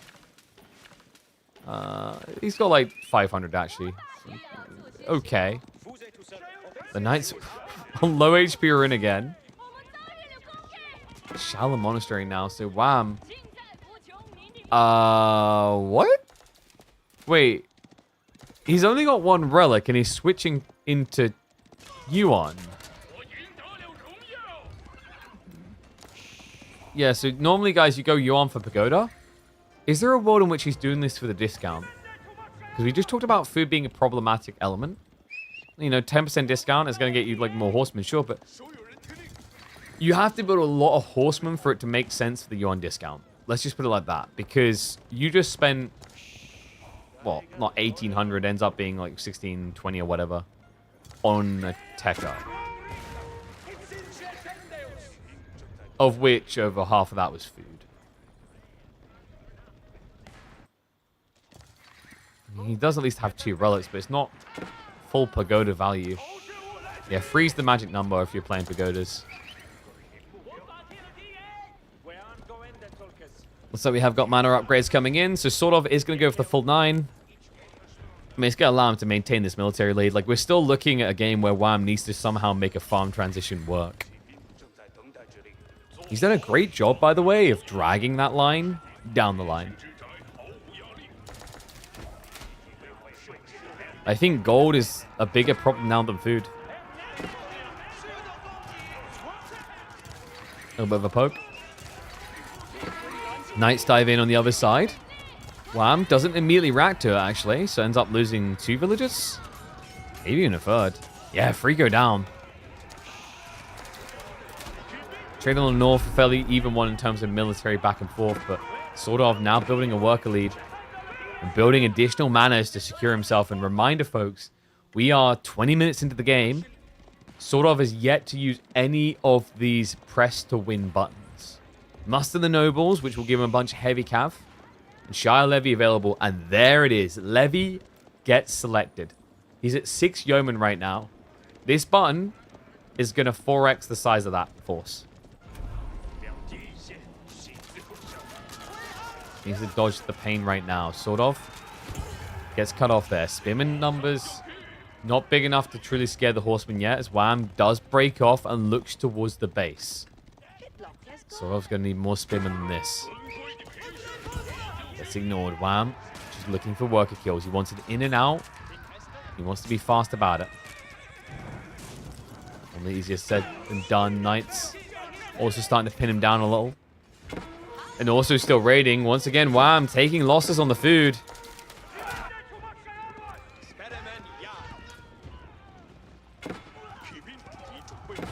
I mean, these horsemen haven't really been as impactful as he'd hoped. And now, it just feels horrible, right? The horseman number's almost getting wiped out as your opponent summons the levy. Yeah, this is just looking like your classic dented Lancaster. Yeoman, spearman to carry them through. The only thing that's really missing now is the synchronized shot, which I imagine will be on his menu soon.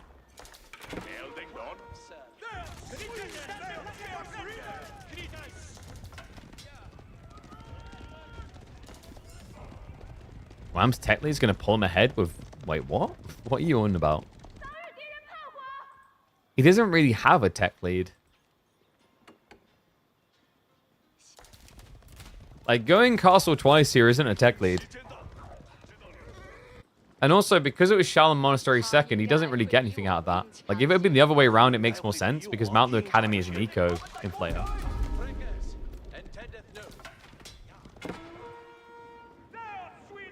Sordov's army just so much bigger. And there it is, queued up, synchronized shot, just 50 seconds out. And Wham has built into crossbow Chug, both of which will die fast to this. Sort of. Wait, what is that? Little baby farm? We don't have song, right? So there's no granaries. Wham has at least snuck out onto the... Okay, this is just looking weirder and weirder. He's under the boar. Sordov doesn't quite realize, although he should have seen the boar die through the fog.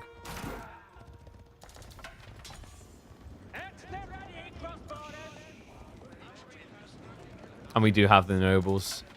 Siege engineering as well. The amount of tech power coming through here. Sordov is going to have all hands on deck ready to roll.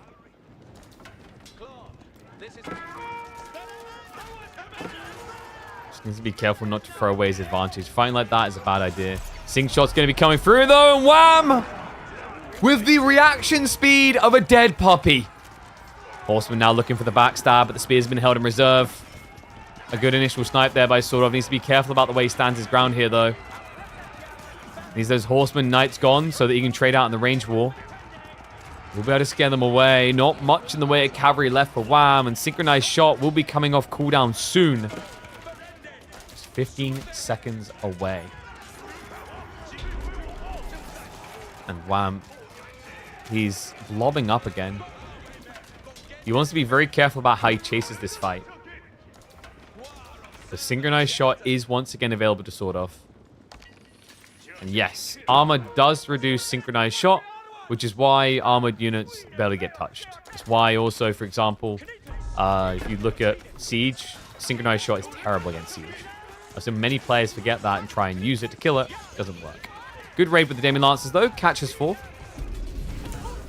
Does lose a few of them. And the farm transition is... I don't want to call this a farm transition, man. I mean, it is, but it's not a true China farm transition. Remember, Wham does not have granaries. Yeah, we got normie farm builds. Trip Sacred Site now locked in for Sordov. I imagine he's going to get ready to roll again.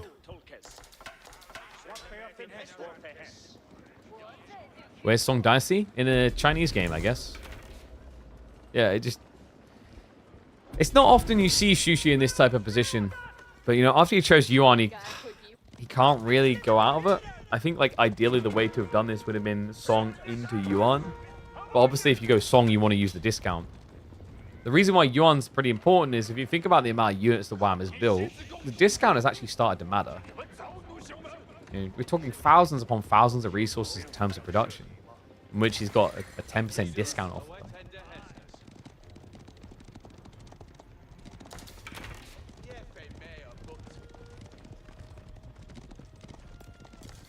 Alright, slow down here.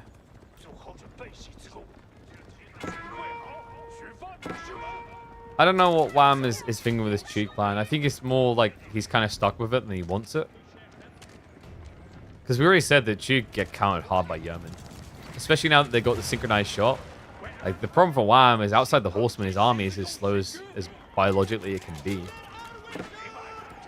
Sync shot. Bit of a whiff there, sort of. Maybe getting a bit too excited. Thought he had a goal to be shot.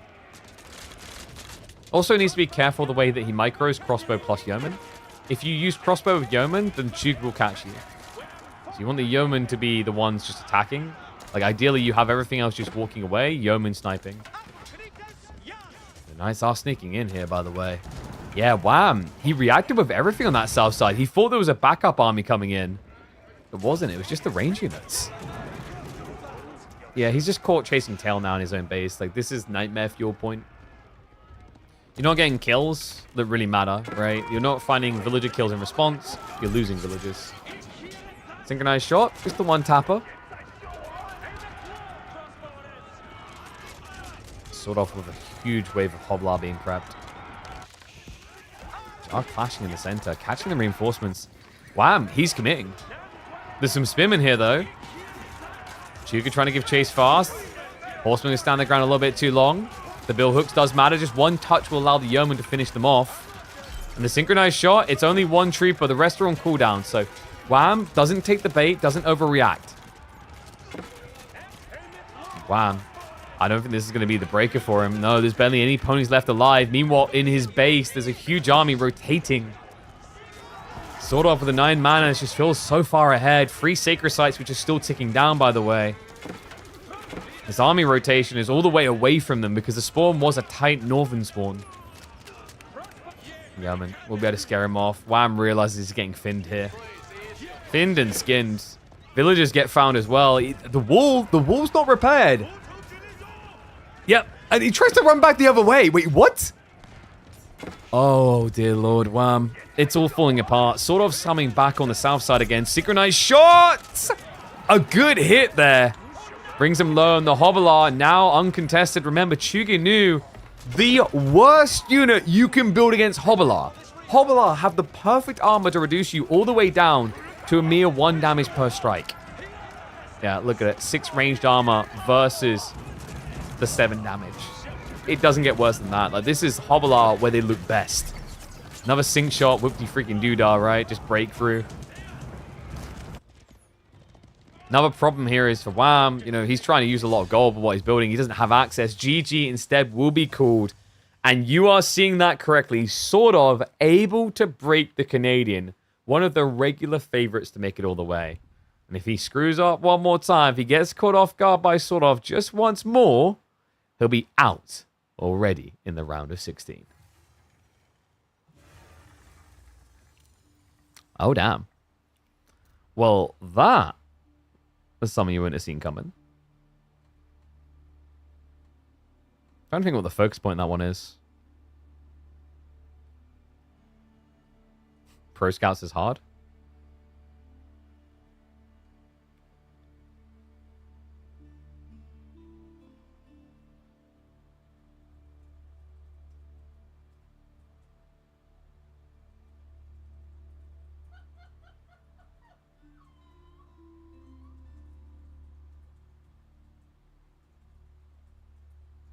Yo, what is up, Magic? Thank you very much, mate. Appreciate the sub. Welcome to the Swarm.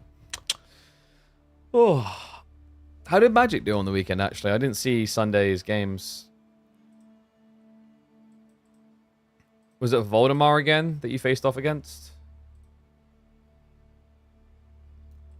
Oh. I mean, like, 2-hour game. Jeez. In fairness, though, isn't this lining up perfectly? Because now you get to crush Marine Lord. The prophecy will be fulfilled, children. We called it. We actually called it at the start. We knew it was going to happen. By the way, guys, this is what we've been talking about that you guys need to go check out if you haven't already. We're working with AMD to make you aware of their amazing offerings right now, AMD and Gigabyte. The X870 motherboards, I can highly recommend. I've got one in my system. But on top of that, look at this. Where we were ordering... Oh, wait. We're switching over now. Okay, we're actually talking... Dude, I need to get one of these. You guys, you need to buy one of these and then let me know. So my laptop is actually OLED. And I can tell the difference straight away. But apparently, before we were talking about the fact that you can buy the X9070 XT rather GPU and get yourself a bunch of free games, which, by the way, incredible graphics card. But now we're talking about Gigabyte's lineup of monos, which I can wholly swear by. I've been desperately trying to bump my Gigabyte guy constantly to see if they've got any more in stock so they can send me one of these. These things are beauties. I saw them at an event. I was like, whoa. And then obviously whenever I got that laptop, the laptop that I've got also has OLED. Well, it actually has mini LED. And I could tell the difference with mini LED and OLED compared to IPS monitors, which is what most of you will have at home straight away. So if you guys have been thinking about upgrading your monitors, definitely have a look at this. These are absolutely incredible. And yeah, you will also get the game deal. Boom. There's a bunch of games in there. So Metal Gear Solid comes out in a few days. Looks like it's going to be a really fun one. I'm tempted to do a playthrough of that. Dune Awakening I played a lot of. That game is incredibly immersive.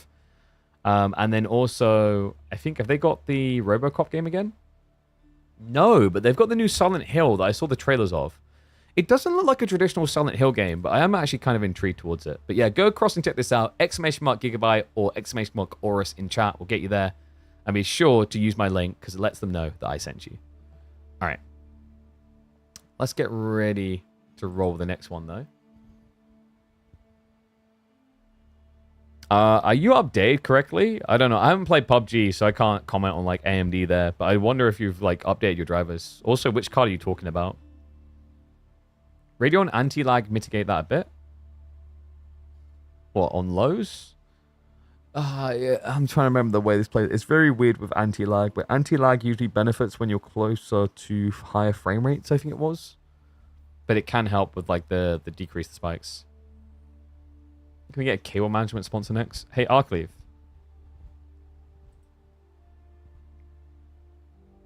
What's he going to comment on? The longer I wait, the better it gets, right? Why don't you buy me some cables? Oh, wait. Because you don't even sub yourself. You always just get Faplop to do it for you. Checkmate. What's in front of my keyboard? This? This thing here? This is the Stream Deck from Elgato. So this allows me to like do things like this. I can switch scenes all over the place with the press of a button. Right? I can also play music with the press of a button. I can create clips. I can run ads with the press of a button. Look, I can run ads. Boom. So yeah, it has all these things in here. Stream Decks are really handy, by the way. They are fantastic even if you aren't a streamer. So a lot of people use Stream Decks. Like I know graphic artists. I know people who work in Photoshop. People who do video editing, right? They all use Stream Decks as well to make their life simpler. Like there's actually a lot of uses. There's people that use them in games. There was a really creative usage for it on Helldivers 2. A guy, he created like the arm piece. You know in Helldivers you have to like do the directional codes to summon things. He'd done that with a Stream Deck, so he was there pressing the buttons to summon them. That was more comical use, but like actual, real life day-to-day use, there is a lot of reasons.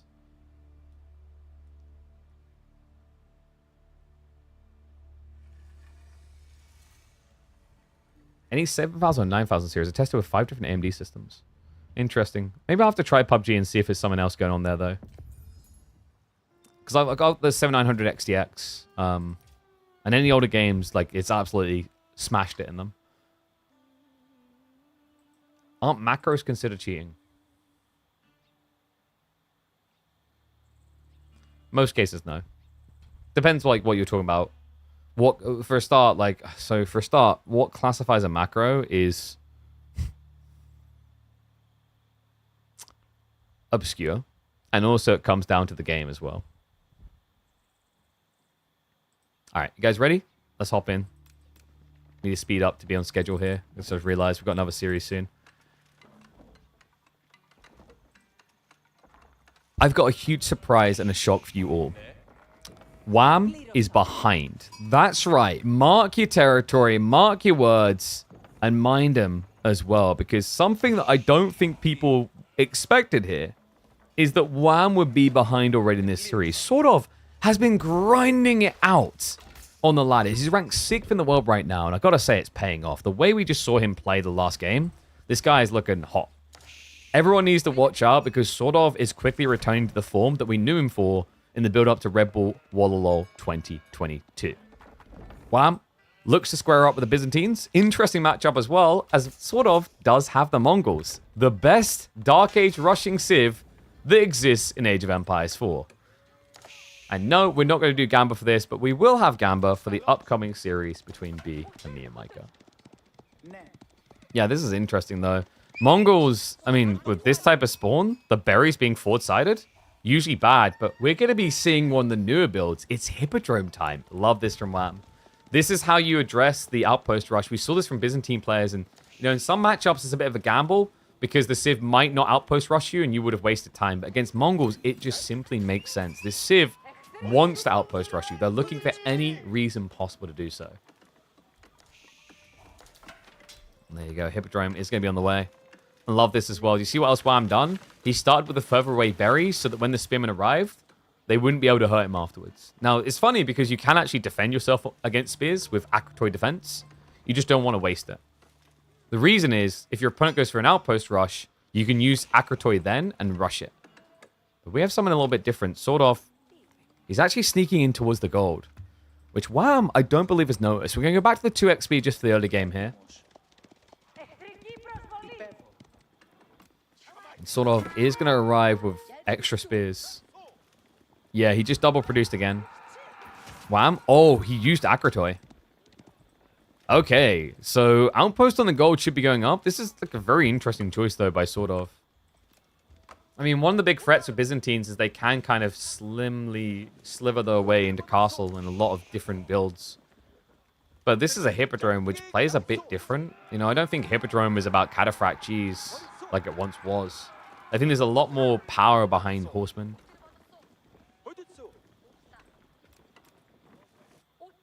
And wait, he switched outpost.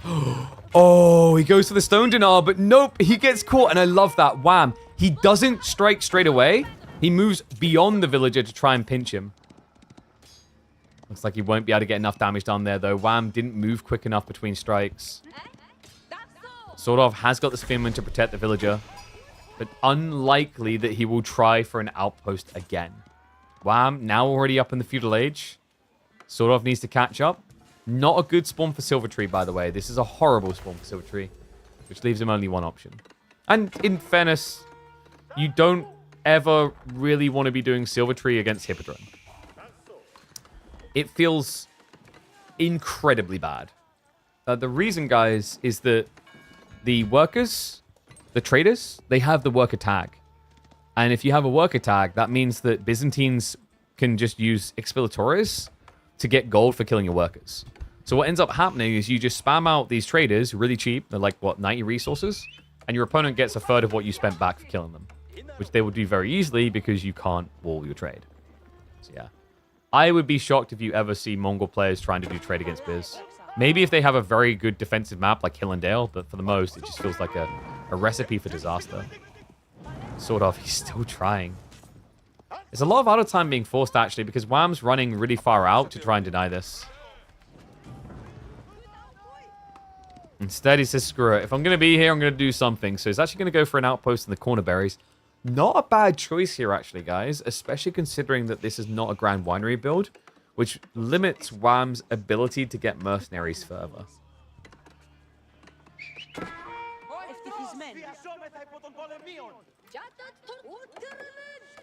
And yeah, agreed. AMD games in DirectX 12 are smashing the competition. The thing is, with a lot of DirectX 11 games, the logic now is that, you know, the hardware's raw power in a lot of cases will be good enough to just essentially handle.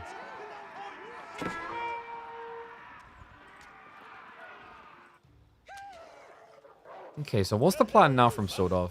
Yeah, so he's going to be prepping Keshik. What's interesting is actually, when you use Triumph correctly, you can actually contest Keshiks with Horsemen for the same kind of price. It's tricky because obviously it's like limited use type situation. You know, if you use the Triumph and the Keshiks run away, you just basically have no ability, no power. But that, whoa, Wham. He wasn't expecting Sordov to dive in against archers there. Great read by Sordov. Gets himself a worker kill. Almost got 2. Hunt Spear's finding some value. I mean, he needs to as well. He's got 10 of them in total. In fairness, he has forced Wham into archers, which normally would feel a bit uncomfortable. Like, you normally want to wait for the mercs. But this isn't a Grand Winery build, so like it's not the worst thing for him to do. Does open the door potentially to go for something like Keshiks. I would be surprised, though. Normally, when you play Byzantines, you don't tend to build the unit against the Civ that can build it. Because it's just a raw numbers game. Like, you'll get out blobbed. The one exception, there was a really cool build a while back for Byzantines against English, where you would Lombo rush. But that was back before they nerfed the mercenary timings and changed systems. So we have got Wham now moving out for the stone. And oh no! He didn't realize! And he reacted so late, he ends up losing a villager. Not just that, Spearmen are now going to arrive. That's going to be another worker kill. If he stabs it down right, but the body blocks. Coming clutch there. Khan is going to go for the dive. Will finish it off. A third worker kill now as Sordov starts to build a lead. Damn, this is impressive. And the marketplace would be Chugnu, which I don't know if you really want here. I'm impressed, man. Sordov's playing this really well. Doesn't have any sort of eco-inflation himself, but hasn't really needed it so far with the damage being done, and has forced Wham's hand into those Lombo. To be expected, Lombos is usually the go-to. And this is the best of 3. Remember, this is in the round of 16.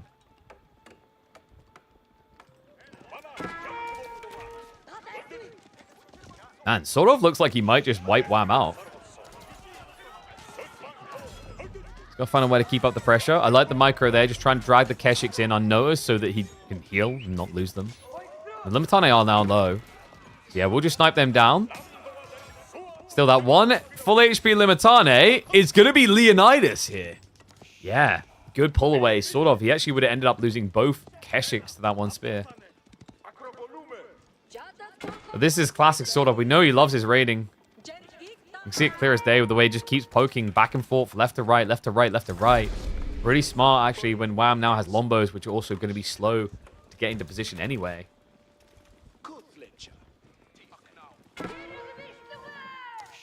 I mean, in some ways, this is the expected outcome because Mongols are the best Civ, in theory, exploiting Byzantines for this Dark Age aggression he started with. But if we think back to that Dark Age aggression, you know, it didn't really feel like he got everything he wanted, especially when you consider it's a Hippodrome build. This is just sort of playing really, really well to still make it work. Wham has sniped the berries in the north now, so we'll be able to scale the Lombo count. Interesting thing here, though, with Deerstone, Mongols can actually compete against Lombos. If you mass archers with Khan Hunter and you get this Deerstone forward, you can just gap close on Lombos really quick.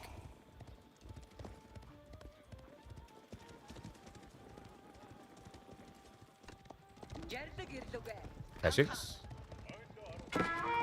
Garrison will come through. And yeah, the comment about being unlucky with the trade posts being here.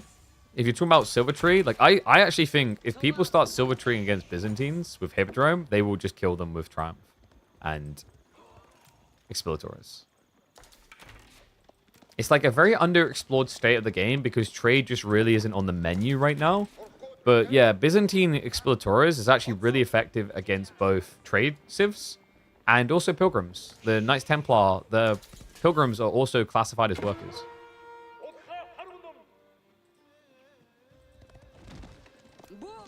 Keshiks do get blocked out, so Wall's now going up. That does also give him deer.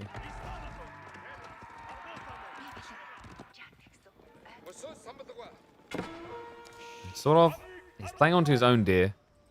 But we've got the horseman now starting to creep in. No Yam here, by the way. But Sordov did at least go wheelbarrow.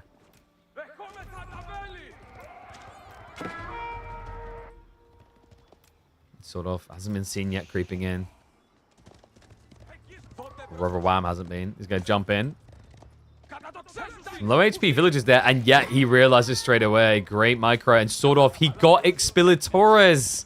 So now getting paid gold to get these kills. Might be difficult to commit. The Yam plus the wheelbarrow is ridiculous. And yeah, Sordov in a panic. Using the maneuver speed arrow. That does not work on villagers, by the way, folks. He's going to turn onto the gold. I think, yeah, he just saw another low HP one. Might actually get that one with the Horseman Strike. Yep, gets the kill. Well played by Wham. Gets a double kill there. Did lose more in the base, though. The Keshiks with a dive in. Kept it equal, so Sordov maintains that free worker lead. I'm now trying to go for the frontal engagement.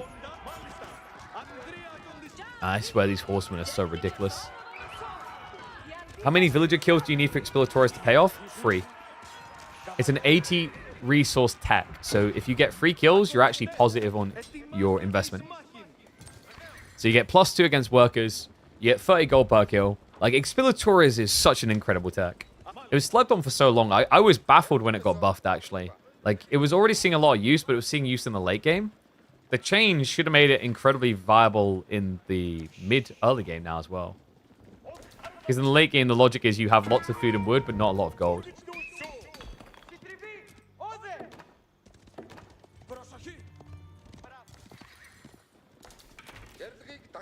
Yeah, it works on, if I'm correctly, fishing boats as well as another one. So if you're playing Byzantines on a map like Frisian, and your opponent masses fishing, like Expilatores can actually get you kills. Like actually, I think Hippodrome on Frisian with Expilatores and Trapezites is pretty underrated. Because Expilatores gives you the gold for killing workers. And then Trapezites gives you all the extra burn damage, right? 25% more burn damage. So it's a really cool way of just running between the ponds, burning them down, and then killing the boats.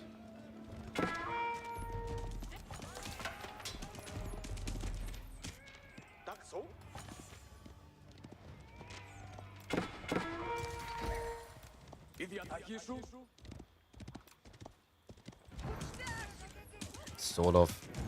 What a healthy lead here. 30 archers to the 10 lombos. Does need a few more frontliners here, otherwise it's going to be at risk. He's trying to address that with the Keshik spam now. You know what? You just saw that good old bump up with Gigabyte. And I am actually envious of anyone who's right now watching this broadcast on an OLED monitor at how good the colors look.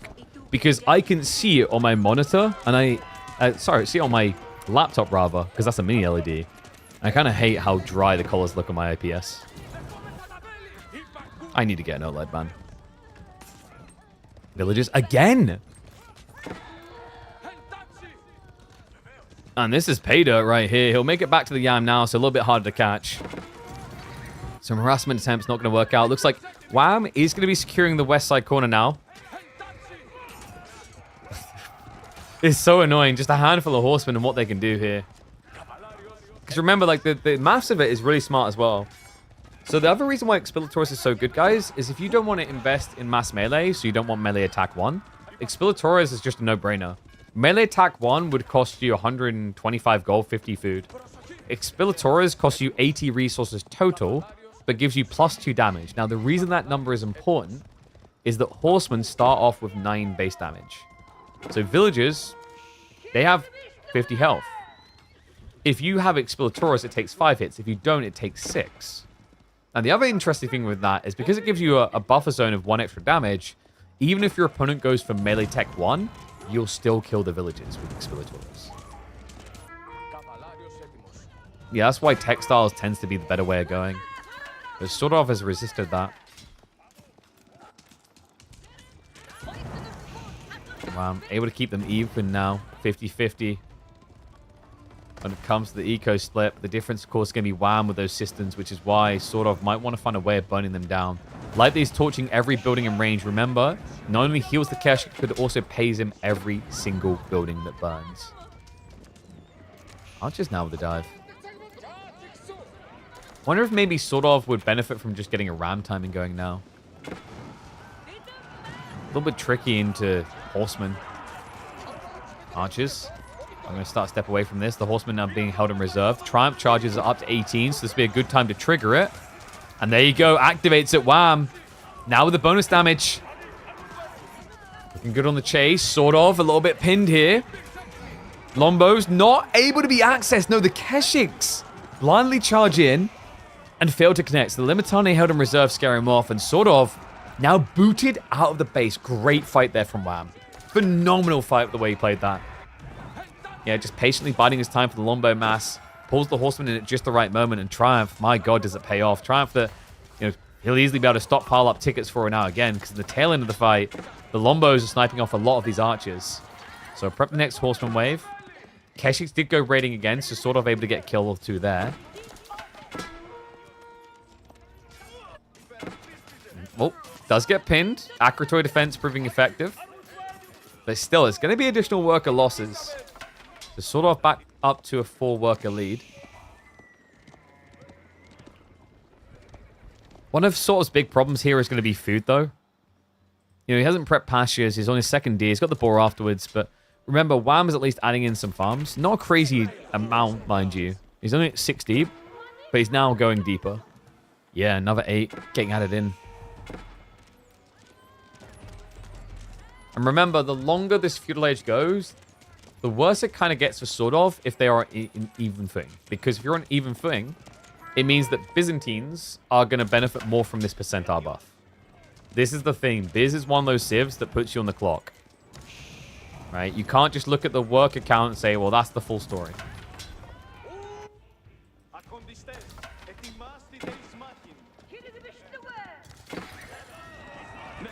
Another thing to keep in mind is if you slow this down and allow those Triumph tickets to scale up, if both of you go for a big blob army, let's say 20 Horsemen, 20 Keshik, with 45 seconds of Triumph time, you're going to be favoring Wham. Sort of. Let's get scared away. I think Wham was maybe a little bit paranoid that he's being greedy in some way. Checks that he's reinvesting and will probably be backing off shortly. Just wants to maximize the damage of those Lombos. And, you know, the challenge here for Sordov, we talked about the value of the Yam. He still hasn't moved that Deerstone up at all. You know, when you're approaching these type of fights, you're just seeing those Lombos, they just get way too much value on the initial assault. Because they fire first. Wow, looks like he is maybe thinking of steering to the north.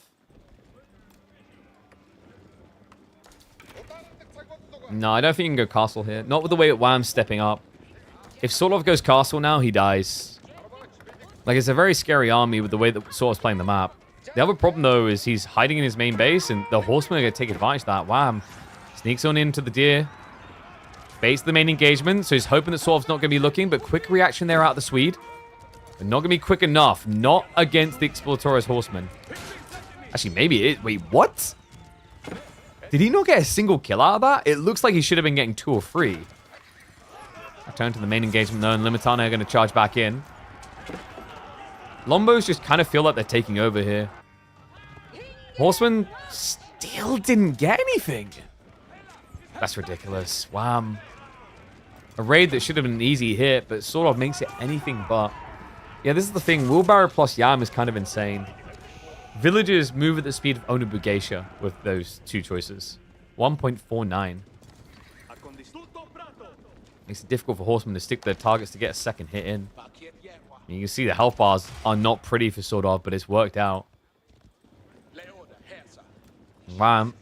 With that raid not working out, it looks like he's backing off for an age up. We'll go for 2x speed as well. We'll just try to use a little bit 2x where we can, so that we're on schedule for the next live series. Sordov has the right idea. You know, Wham backs off. Why would he back off like this? Either I'm much more favored to fight now, or he's teching. He's going to be sneaking to the west side. Now, remember, we've got a bunch of farms all the way at the back here. Wham's making a bit of a mistake, though. Yeah, stepping up like this, ill-advised. He's trying to secure the ball. He's about to discover why that's a bad idea. Sordov does show up at the walls. Horseman's still raiding. He keeps failing to find kills. Is it going to continue to be the pattern? It looks like, because the Horsemen haven't even been pulled onto anything else. Akeshik's just getting a great fight here. Completely wasted by Wham. Golden Horn Tower now triggered. 35. Wham is in dire straits right now, and he knows if he gets scouted doing this tech up, he's dead. Yeah, it's just too many Keshik. So this is quite the gamble. Sordov has the right read, but the wrong location. If he only knew right now, it'd be a full dive. Steady idles off some farms. Archer's looking for some extra worker kills. He finds them, Sordov. Doing a bigger lead, but now going to be an age behind. And remember, the veterancy does not take long. Wham! Just 10 seconds away from Lombos being upped. Keshiks and Archers are circling at all angles here. Sordov activates the attack speed arrow. Looks for the trade out against Limitane. Keshiks starting to arrive from multiple angles, but they need to be getting in. And they will do exactly that. They catch Wham running by. In fact, he runs them straight into the Archers. Wham! Oh my god. What was that? Was that a misclick? I think he maybe clicked on the system to repair it, or rather the aqueduct, and then just didn't run away. Whatever it was, that's sort of now with a 20 worker lead. And not just that, the Lombos aren't looking that great. Only 15 of them left alive. Strike comes in from the east side. Sort of relentless in his pressure. I mean, this has been the story of the game, right? Raid, raid, raid. Non-stop out of the Swede. Every single time connecting for something. Little or big. In this case, humongous. We'll have to lead the base now. I think he's realizing that the Lombo Limitane upgrades may make them a bit too threatening. But it might be worth slowing down just playing for the castle up. I mean, he's in a great position here. 20 workers up. Essentially completely offsetting the Byzantine system power.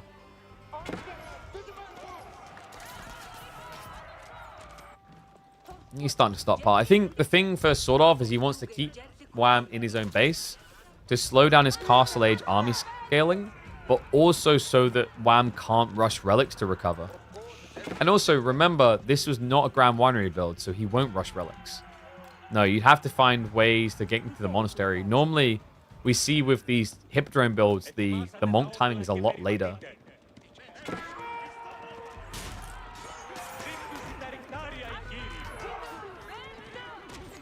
Wow. We'll go to chase him away, but Sordov has got something interesting coming. I wasn't expecting this. It's going to be Kurultai. Kurultai. Either your best friend or your worst enemy. It's a cavalry game right now by the looks of it. If Sordov still had Wham pinned in his base, Kurultai feels really, really good. But if you can't keep him in there, Kurultai is going to be a mistake.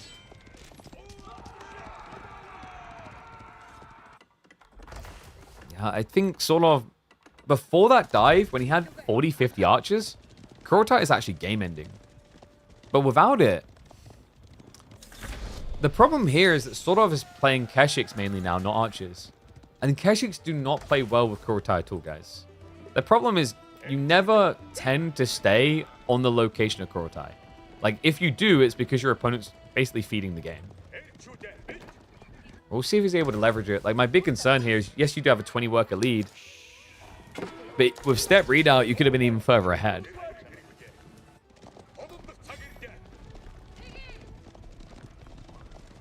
Wow, now just getting the counterfracts. Does force Sortov's hand into crossbows. But this is the thing, like, Kurultai... I think someone that gets glazed over with Kurultai quite often is you almost have to think of it like you do Burgrave. In some ways, it's a better Burgrave because it comes back later in the game very useful. Right? In hyper late game, it's phenomenal because when you're popped out and you can maybe linearize the engagements, having a 20% damage buff is huge. But at this point in the game, you can't think of it that way. Like, at this point in the game, when your army is very small, it's hard to get full value out of that 20%. I like these at least squaring up. My only concern is, imagine if he'd done this with the Deer Stone as well. Villagers? What, sort of. Oh, he was going for the ball. We'll get caught out. Come on. Able to get some much needed worker kills. Damn, that's crazy. I can't believe that. Sort of. He just assumed that Wham wouldn't go for the ball. He just assumed it was going to be more farms because, of course, you want more farms. You want more mercenaries, no? Props to him. Wham, just this build, leveraging a lot of non-olive oil food sources. Korotai, man, like we talked about, it's difficult finding its place in the fights. Well, it is struggling to even deploy in the fights now. This one cataphract.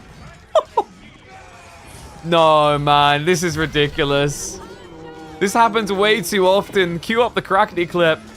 Lombos will snipe out the archers. The cataphract are beating the Keshiks. And this game-changing Korotai is changing the game the wrong way. Let's give it Wham the edge. Unbelievable. Wham. We'll just continue to chase him back. And he also revealed that he's going relic, so I wouldn't be surprised if Wham tries to now mirror that. In fact, yep, there you go, monastery. Nothing like seeing someone else go monks to let you know it's time to go monks. Needs to be a little bit careful with this retreat. Because the problem is Lombos means you can't actually run away. Not to mention the Yam is going to allow your opponent to gap close. Not many cataphracts here either. Wham has got more, just didn't rally them towards the fight. Damn, what a game. How is Wham not just dead after what has happened in this game? How is he winning these fights? Triumph again. Just a little bit of rejuvenation on the injured cataphracts.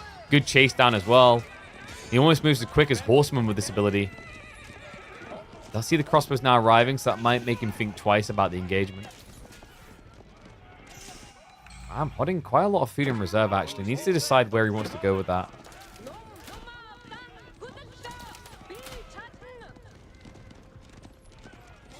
Well, that's the thing. Sordov isn't a new edition.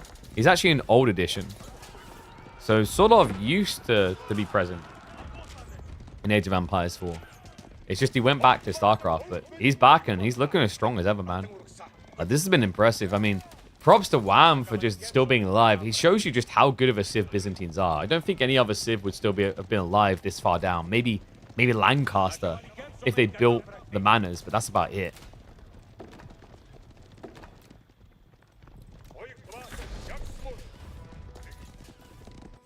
Farm count for Wham, still not crazy. Only 17. But I think that's not going to change. The boars ran out.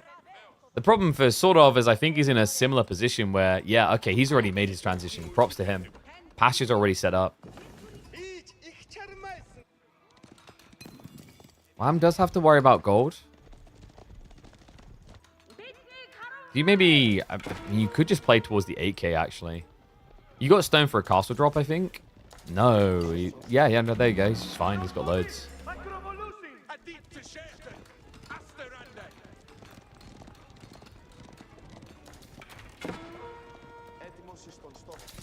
Wham. Hold on. Army is hiding in the base, right? Yeah. But the army isn't exactly impressive. It's only 9 crossbows for the cataphracts. Like, kind of ignore the Keshiks because they will get ignored. You can just dive past them with trample if need be. Not to mention, a lot of them are busy raiding. He did manage to burn down one of the outposts. Still, army's neck and neck, but military value miles ahead for Wham. You can see it actually in the army value in the corner. Better bows, better cavalry, now crossbows as well. Relic game is also looking like it could lean Wham's way.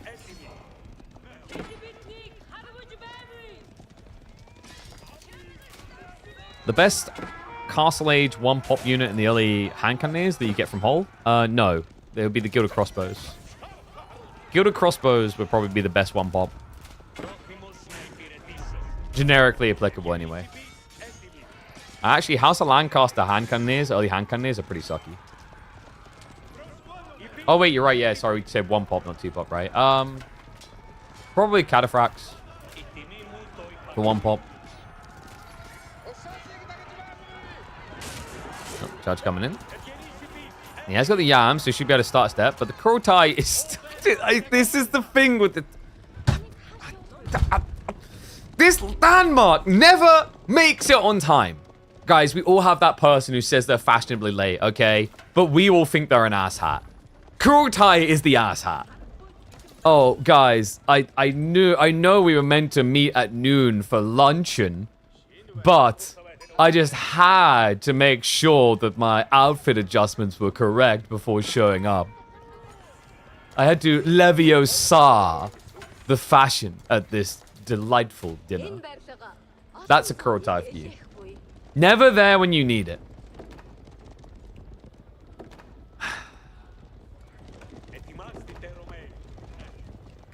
Wow, now just going back on the raid again. I mean, it's weird because sort of a Crotai should just be able to go in and fight. But because these raids keep coming in, he's reluctant to move up. And then he has to always walk the Crotai back every single time. Now, upside is it's at least a healer. So, you know, over time, you should be able to wear Wham down. Downside is Wham has gap closed the eco difference entirely. Because the system buff. It just puts Byzantines ahead. I do like this from Sordov, though. He's going for a raid again. He's trying to creep in. Needs to get some Limitane back here if Wham wants to feel safe. Army is blocking on the north side, and we do have a secure, so he did go for the 8k in the end. Nice intercept here. Archer's able to get a good fight there. Sordov now building a military lead. Looking to build that eco lead again. Wow, we'll rally reinforcements over here. Limitane there as well. With the teardrop shields, they could have good chase. Keshix are going to idle those farms. Cataphract mass from Wham does charge in, though, and it's going to find them a little bit split up. Yeah, sort of. Wait, he's not even moving the main army. It's a good raid. Wham able to trade out well up here. Needed it after the out of time in his base, but the Keshix also going to take the L on the offensive. Sort of doesn't actually have that much heavy cav left. No, like this is becoming a game about heavy cav, and Sordov is losing. Big. 10 Keshix to 18 Cataphracts. By the way, my mistake, he doesn't have teardrop shields. We saw in the spin movement speed. He doesn't have the armor. He can get the +1/+1 here as well for Cataphracts. I think he's also... Yeah, dude, he hasn't used the Triumph. It's just sitting there. He's got 45 seconds of Triumph waiting to be unpacked.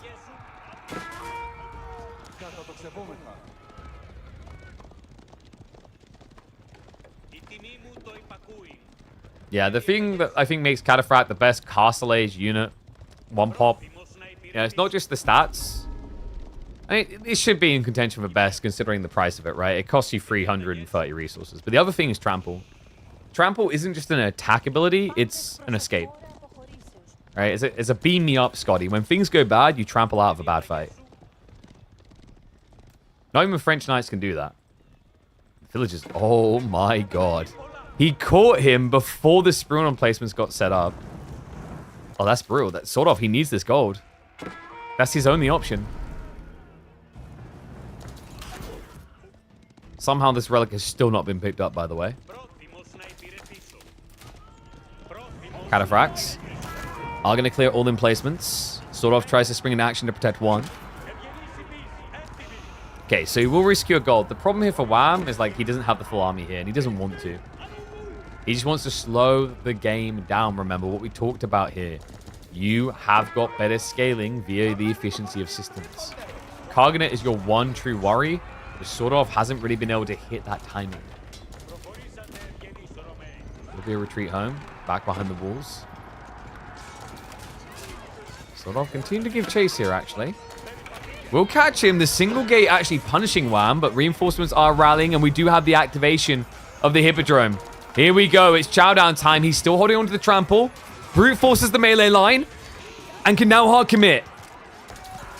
Sort of, it's an overextension. The trample goes on in. The charge through. The body block connects. He holds the retreat. That was key. Wham, just an inch of difference there. Sorlov didn't stagger away fast enough. So it made his life a lot harder to retreat. Kurotai buff is now going to be there, but the numbers most definitely are not.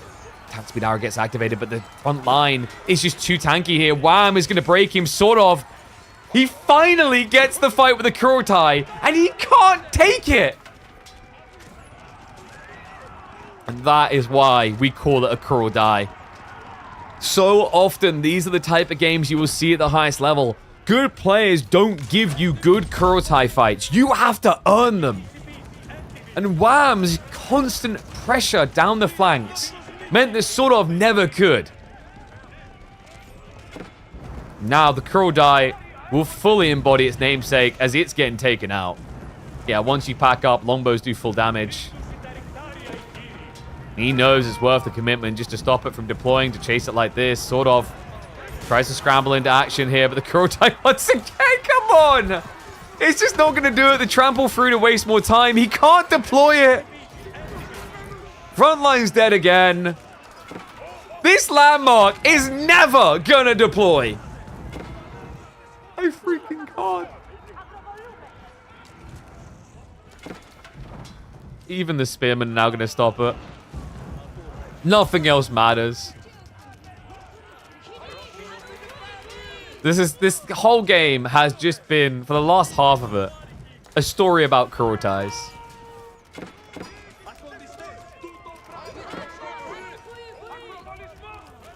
And the story is, nobody likes him. He's had the hardest of lives, you know. Finally, he's deployed, but he's on fire. And the army is just non-existent. Sort of. Oh my god, the Horseman raid as well. Remember, he's getting paid up for this. Look at the gold. Villagers have nowhere to go. Sordov's villager lead that he done such a great job building. Remember, he had over 20 villager lead at one stage of this game. Is gone. He's behind. He's dead. Wham in a position where he can now go Imperial Age while still attacking. Means we will get one more game, a deciding game between these two in a best of 3. Sordov, he was just so close to eliminating one of the most consistent grand finalists that KPMM has ever had in the round of 16. But in the end, Byzantine late game will shine on through. I'm impressed by it as well. The way that Wham always found the gold necessary for Cataphract spam, despite Sordov's presence in this game, was the biggest shocker to me. Didn't feel like Cataphract spam should have been possible. But also, it didn't feel like this little Kurotai could.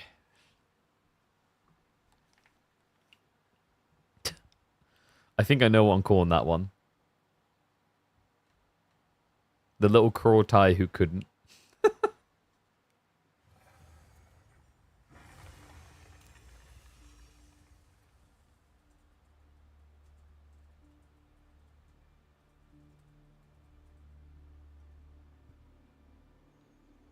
Oh, dear, dear. All right.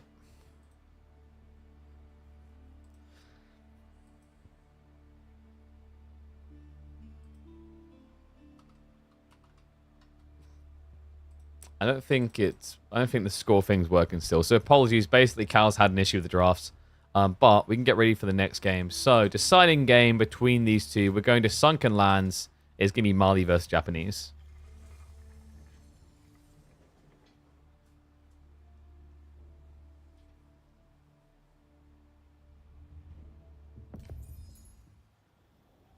The bracket isn't correct?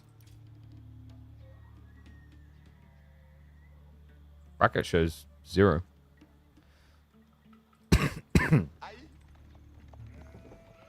Alright.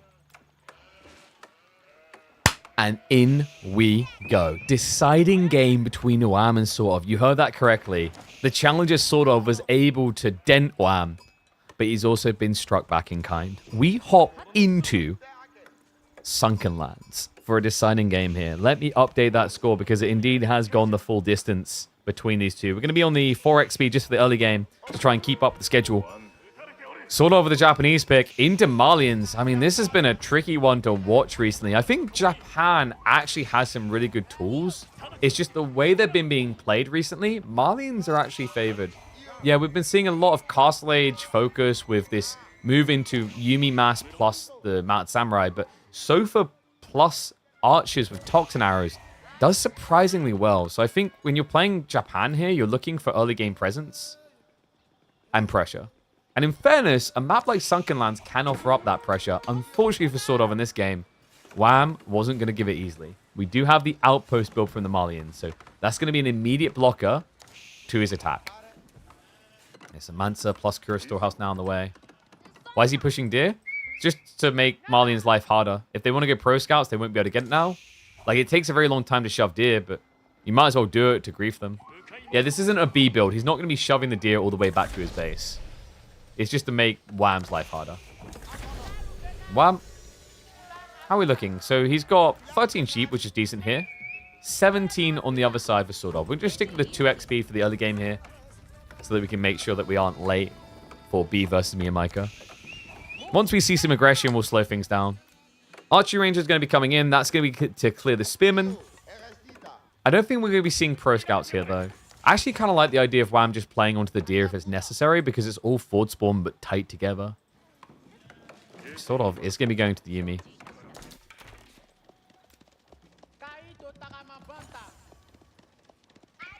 How will he gather gold efficiently if he has a tower there? Normally, it doesn't matter. The thing you got to remember with this Civ is that the gold gen is pretty good passively. He's getting 100 gold from the pit mine and 75 from the Mansa. So, you know, this allows you to steer into Cow, or you can use it to scale Javelin, right? In terms of, like, your usage per minute, using about 100 gold per minute. So, you know, on one archery range plus scaling Cow, you can add in 1 Cow and 2.5 Javelins on this income. And looks like we are going to get the second pit mine now being established. Yeah, Yumi do arrive, though. I don't think he was expecting Javelins. I think Sordov was anticipating Archer reaction to the Spearman, but Wham raid straight through it. Yeah, unless your opponent's going to hard commit to Spears, you don't need to do it.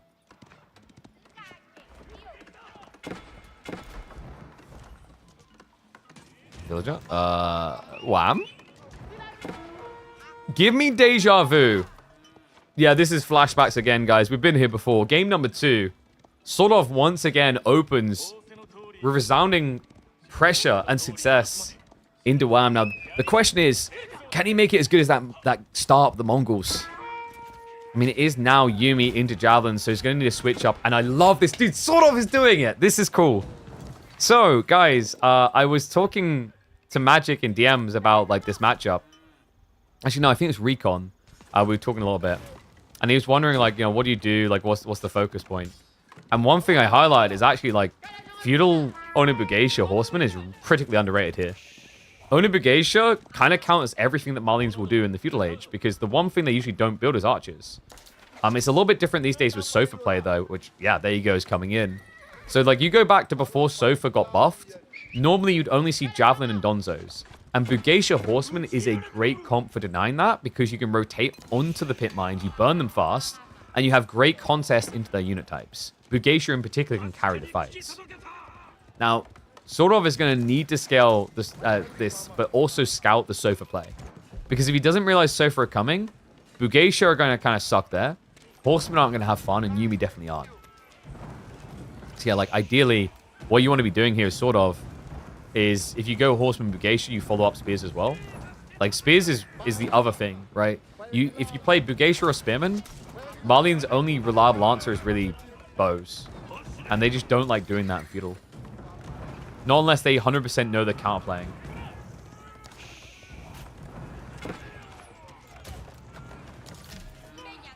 Horseman now with the dive in. Yeah, these Yumi are pretty worthless. It kind of feels like Sordov may be overscaled. In fairness, though, the logic behind Sordov doing Yumi like this is to protect the Horseman. So he's worried that, you know, if he builds Horseman straight up, there's going to be Donzo. And the idea on why scaling Yumi like this to block Donzos is good is even if your opponent doesn't build them now, down the line, you're going Castle, right? And if you're going Castle, you're going to have Mount Samurai. So you're just kind of doing everything you can to stop your opponent, to prevent them from getting into Spears. It's sort of tunnel vision a little bit. Maybe? I mean, if he gets the pit mine, it's not too bad, but this is what scares me, is that Wham is being allowed out into Deer. Yeah, sort of.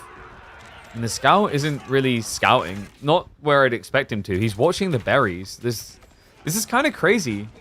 And also, by the way, this is a tomb of Sordov's own design. Do you guys realize the critical problem here?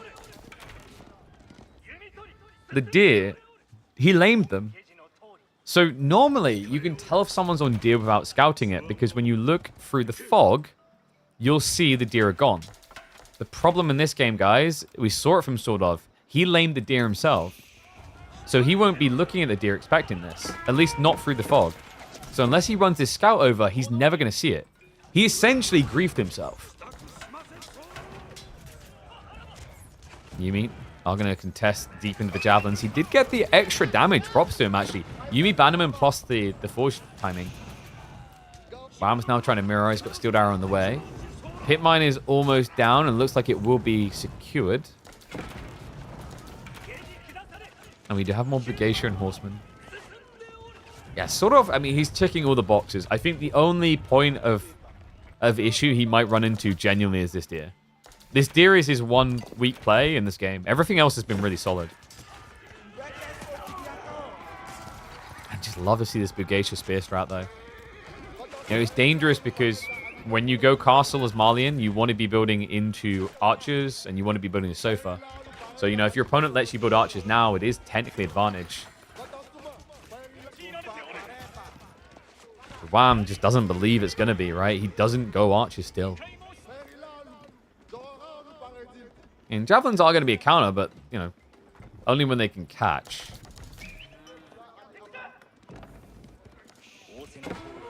How's sort of 2 vills ahead? 1 worker kill, no textiles though. Yeah, so it looks like maybe Wham skipped some production. Because there is no textiles at all. And, oh, wait, what? No way. The sofa chasing the scout away just tipped him off. I don't think Sordov knew because the scout was here, and if the berry walkers walked from here, they wouldn't have been seen. Okay, so Sordov knows, but can he now reach? Yumi on the front side will find the berry workers. Get the second kill. Sordov is so good at playing like this.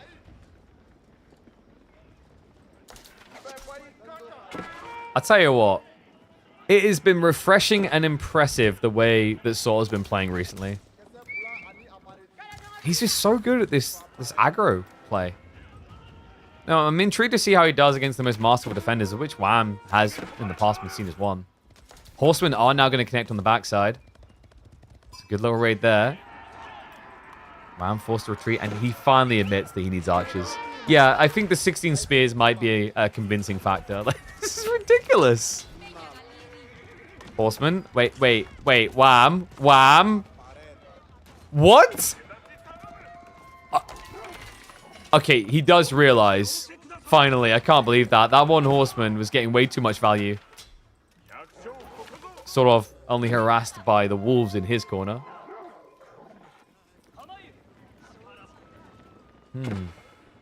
Sort of, I guess he's thinking about getting out of the age now that things are starting to blob up a bit. Goodness gracious. I'm impressed, man. Even game 2, where Sordov eventually flopped, his early mid-game, I think this is where Sordov is looking astounding right now. You know, late game comes with time, right? It takes a lot of rotations, a lot of practice to really nail down the late game. Because the logic is, you can, you know, if you have 200 hours to train, you can do a lot more versions of a 20-minute game than a 40-minute game, a 50-minute game, right? And it's much harder to get to 40, 50-minute games anyway, so you get less practice, and even if you could get there consistently, you get less rotations. But sort of, his early game prowess is something to be truly admired. And Yumi now with the dive in. Maybe a little bit of an overextension here. I mean, he's getting ready for a tech behind, so it's not the worst thing in the world. Gets another worker kill. And the Yumi are decent at sniping Sofa because Wham! I don't get this, man. This entire time, and he never got undermesh still. Yeah, so like in a weird way, the Yumi have been trading decently into javelins, which shouldn't be happening at all. I wonder if Wham forgot about the tech. Because he got Steel Arrow, but then he was going up against Brigatia, didn't go for the armor at all. You know, he's up against Masayumi, didn't go for the armor at all. Now Sordov is going to go for the age up. Floating gate. He did lose a worker to the wolf on the backside. But that's not the most painful part about this corner. It's the fact that he's built a floating gate nowhere near his base. I'm not a big fan of this.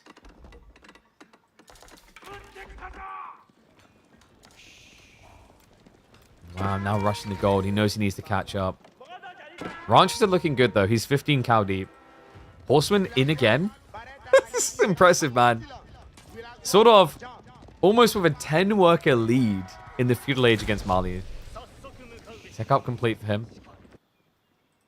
And where's the first Yorishiro going? It looks like it is going to be... Is he going TC? Surely not. I'd expect stables here, but it just feels painful when you have to walk this far for the first Yorishiro drop. Veterancy already in the way. 45 seconds out.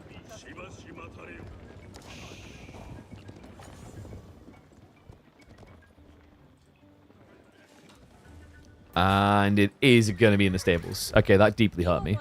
The weirder part is that he waited until he Yorishiro dropped to even produce out of it. And that is weird too. Wait, what?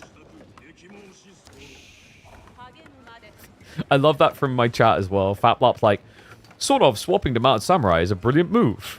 About that. Okay, so like Horseman in some ways is really cool into Archer Javelin, but what is your Sofa answer?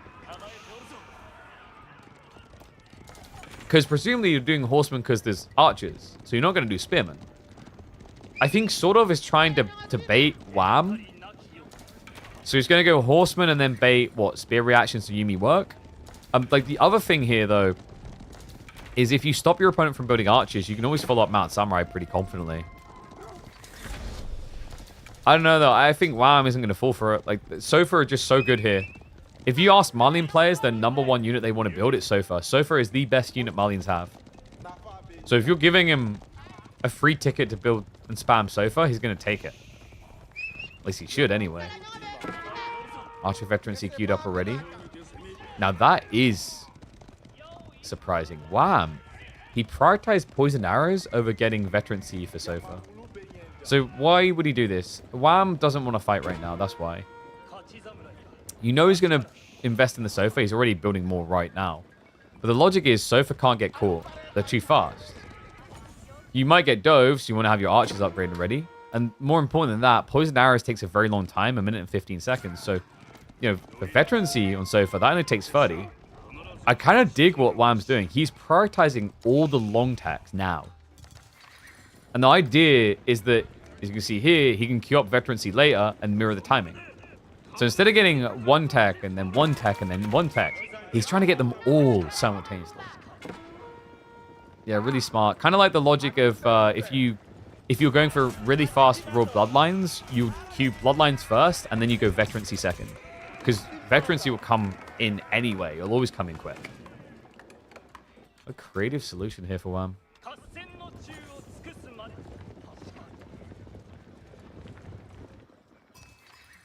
Sort of. It's going to now be scaling more spears. Which is the correct course. What we were expecting him to do here. Like, he can either wall or you set up spears. But the problem with walling here is it doesn't solve your gold issue. Your gold's eventually going to run out. So you have to start thinking about these areas. Relic game looks fantastic for Sword Off, by the way. 1 home, 2 more coming. 3rd one to be skewered over here. We've been here before, man. Sort of should have been aggressive here. Somewhat with the Yumi timing. Maybe he's just overvaluing the jabs. I think he was maybe worried about the Sofa. Because remember, Sordov was very hard into Yumi, not so much into Spear. And you even saw him open up the Yorishiro drop into the Horseman, but realized quickly that it wasn't the cool. Yeah, it's the Sofa, man. It's always the Sofa with this Civ. And for Japan, that's a very hard thing to solve for, by the way.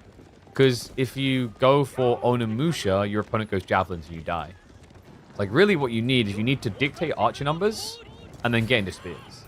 So, like, I actually think Sordov has 100% done the right comp eventually. Like, the Horseman's still a bit weird, but the thing that has been slept on with Japan is they always do Mad Samurai into, like, what, Onimusha? And they usually just lose that to mass melee blob. But Spearman really is your golden answer. He just needs to have it in the right location, and that's exactly what it isn't right now. Tries to dive into the base.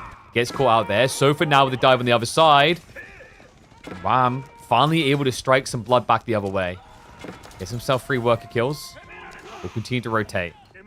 Now, man, he's starting to flood everywhere, this Sofa. Sordov's trying to creep in with some infantry, but just great split off there by Wham. Sticking all of his units in the right places. Hitmine's at least going to get denied, but the villager kills are much more important. Fulani's ahead. Sordov. All that worker lead build-up he done, all that hard work in the early game, and already Wham has evened up.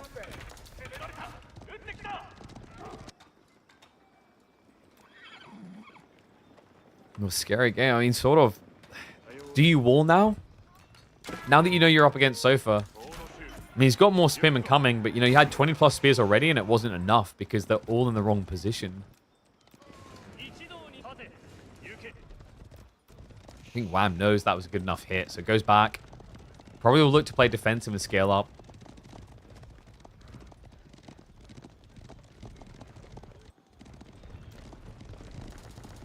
I think sort of needed to go into full Mount Samurai, or at least small Mount Samurai and raid. Like, fundamentally, his issue right now is that Sordov put himself ahead and then played full shield. I understand the temptation, but, you know, Wham didn't have walls up. He had a situation where his economy is going to be a little bit wide, a little bit exposed, or he's going to have to find ways to gold to afford all the cow at home. And this is, you know, this is in some ways foreign territory. I think part of it for Sordov, he done so well in Feudal Age that it put him in a position where Mount Samurai could work. But normally what happens is if you're on an even game and you go into Castle with Malians, Mount Samurai doesn't really crack it. Sofa Archers wins, and I've been seeing that a lot. It's just a very long castle into Sofa Archer win. But Sordov was so far ahead that the heavy cav felt like they were a superhero waiting to strike. Instead, it's the heavy cav, the Malis, to take the lead. Still just forcing him home. Well, this is never a good look. More archers than Yumi. And the rest of the army being spearmen. So, like, technically, Sordov's instinct to go horseman was right. His timing just wrong.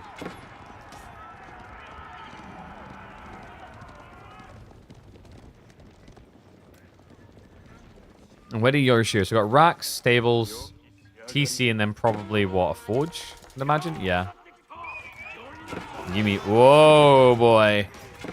And he steps up.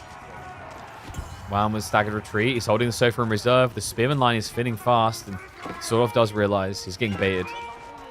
Trying to turn it into a sandwich, though. Backstab from the side. Mount Samurai. Not many of them. The spearmen also now just basically running into their counter, but the Sofa aren't here. No, Wham needs to get them in. Right now, they're bogged down on a few raiders on the south side. A good fight for Sordov, but now he needs to maintain momentum. Push needs to continue here, but the question is, can it? He's only got 2 Mount Samurai left alive, then spears, and that's it. And notice the patience. Wham, he waits, and then he jumps. The Sofa arrive, and the Yumi do nothing. 9 damage against 6 armor is not a good trade. Sordov at breakthrough point there, but patience from Wham. Now allowing to push him all the way back. Archer blobbing continues. Farm count isn't out of control for Sordov. He's got level 2 Daimyo, 18 farms. Berries have got some life left of them, the boar as well, so props to him. He's not going to die off on food too quickly there. And what is up, Conagan? I appreciate the super chat, mate. Thank you very much. Appreciate the support. Look at that, Twitchers. YouTube's putting you to shame. Time to drop those subs. Primes, standards, whatever it is. In honor of Sordov's incredible effort this week. Effort that does feel like it's becoming draining. I mean, Wham, it's just never going to stop at the sofa now. Sort of the entire spear mass got reset.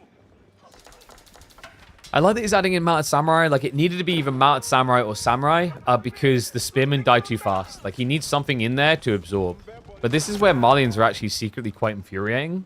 Because even if they end up hitting the more tanky target, remember they've got the poison arrows, so they slowly kill off anyway.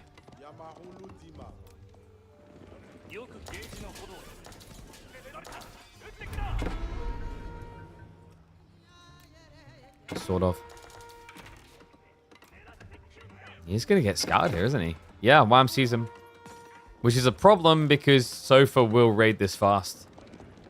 Love the outpost in the center. Wham is playing with vision. Sordov is not. This feels like a big error, actually. Like, just, you know, have a scout with the army at least. We've seen how Stealth Forest can turn games before. And so far, oh, well. I think he just noticed. He's like, hold on a sec. Why are the Yuumi alone? He actually goes to intercept the slower army, though, which is quite smart. Yuumi, the reason why Yuumi can move like that is they're so fast, they'll usually get away.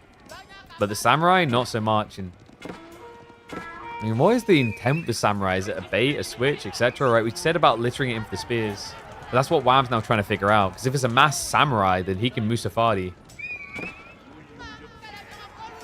Dive into the base instead. He says, Yuumi, come to me. Yeah, this is smart actually now because the sofa, there we go, can just pull back entirely. The archers already block the anti-cav now. And Sordov has a bad fight. He just can't get the good trade here, man. Sofa, just a few of them chase away the full Yuumi mass means that now Wham can trade out well into the melee blob. You've got Sofa raids onto the gold line on top of that. Looks like Sofa did get cleared up. Props to Sordov, actually held quite well there. But Wham, I think, has a huge wave. Yep, that would be it. He's bringing them forward. He's thinning out the remaining samurai. Then you're just going to see Sordov running all the way back to the TC. Charge comes through. These fights never stop looking ugly. I think Sordov just keeps getting baited into poor engagements here, right? He keeps falling back on the idea that Yuumi can run. Which is true. But Wham doesn't need to beat the Yuumi. He just needs to make sure they're not fighting. Or at least not fighting efficiently. The farm's trying to be set up now, but I think Sordov, we might be at breaking point here. Yuumi, it's kind of similar to the idea of like Magadai, Horse Archer defenses, etc. They can run away. They can always run away. But what can't run away is what they're defending. We've reached the base now. This is where retreat becomes next to impossible. I love that temperament by Wham. He doesn't dive it. He just sits in the production. Pretty much just insta-killing anything that spawns. Does force a recommitment out sort of. Second wave. Building up behind this, by the way. Unbelievable. And what's up, Copper Snell? I see you with a sub. Thank you very much, mate. Appreciate you. But what an unbelievable game. I mean, sort of 10 villages ahead in the feudal age. Looking like he'd solved the Mali conundrum so well with Japan here. But Wham! Lost game 1. Came back in game 2. And comes back again in the 3rd. Yeah, usually the man who's just dominant all the way through the grand finals is now looking like the comeback king. Maybe something he got some experience with after he needed to come back in that grand finals against B in week number 1. But here in week 3, a marvelous comeback in a best of 3. Sordov's just going through the motions now. Like, army doesn't exist anymore. He won't be able to stage a defense. Farms are fully idled out, which means he's not really getting any food income. And there's simply too many archers.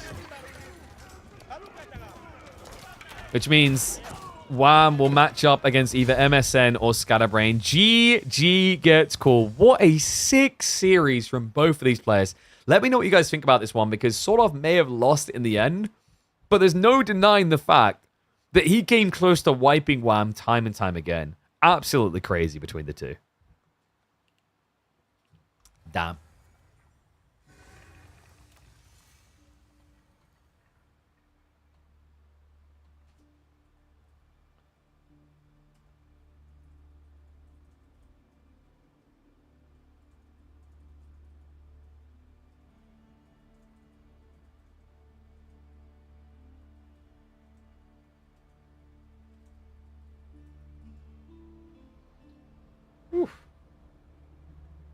There we go. Just marking up the name of that. So, that means we are now ready for a live series, though.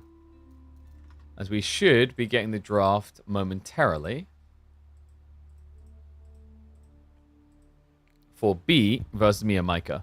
Yep, can confirm they've done the draft.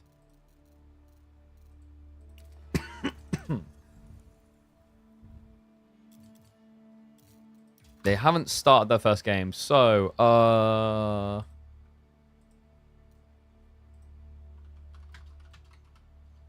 one sec. I'm trying to figure out a way of showing you guys the draft. Because Cow's draft system is still broken. One sec. Also, let me update the title.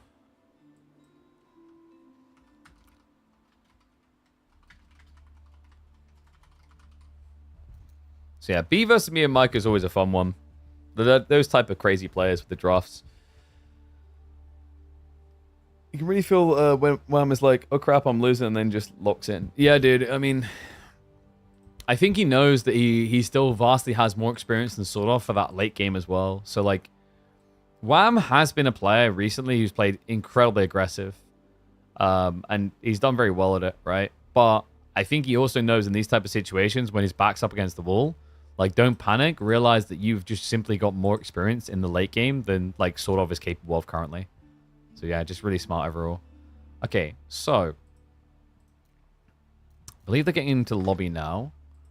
Picks for game number 1 between B and MeomaikA. Let me tell you what the map's going to be. So, the map's going to be, obviously, we start with Cliffside, and then you got Front Range and Dry Arabia has been drafted. And game 1 is going to be Shushi versus Lancaster. We just had that matchup between Wham and Sordov, where Lancaster won. So B might fall victim to Lancaster as well. Yeah, I mean, I'm curious how MeomaikA wants to try and play that one. We've seen him play it against Gully, and it was this very weird spearman cheese with an Abbey of King's Rush.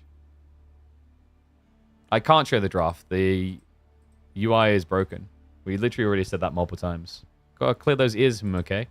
I think you can afford to go to like the doctors and get the, you know, like the little vacuum thing to clear them out with all that money that you save not subbing to the channel.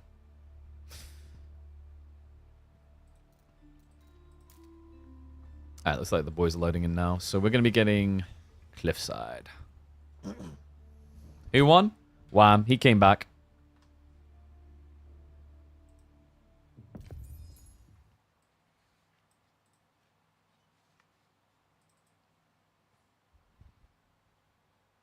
More important stuff demands your attention. I mean, it can't be that much more important if you're taking the time to moan in the chat by typing out messages. What's my favorite food? Ooh. I am a big lover of kebabs. Like, proper kebabs. You know what's underrated is putting hummus on kebabs. People sleep on that as a combo, but hummus on kebabs is incredible.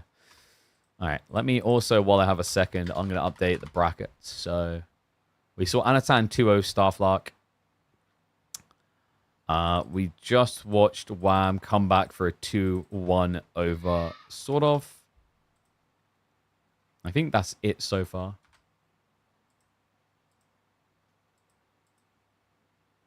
Yeah, a proper like Italian bolognese as well is incredible.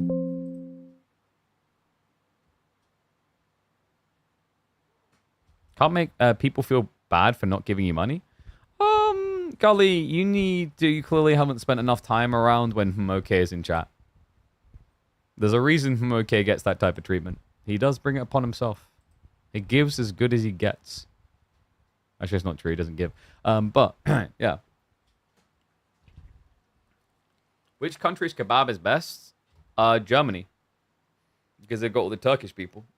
And the Turkish people make godly kebabs. Greece is pretty good for gyros as well.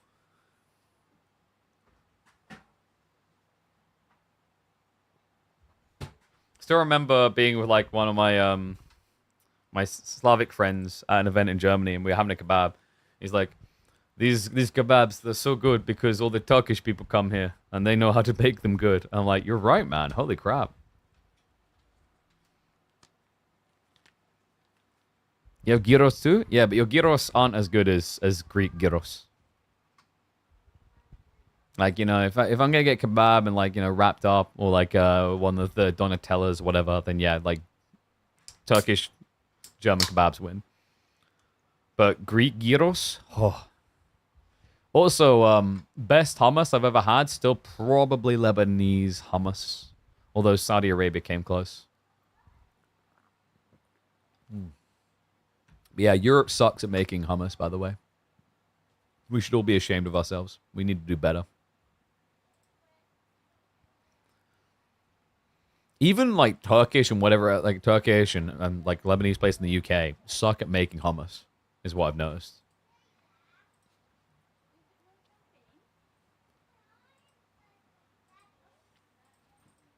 All right. Hopefully, I'll get an update from Cal soon. Would be nice if we can get the score thing fixed today. In fact, let me just remember to clear this while we're here. Yeah, because I'm having to manually alter this in scenes.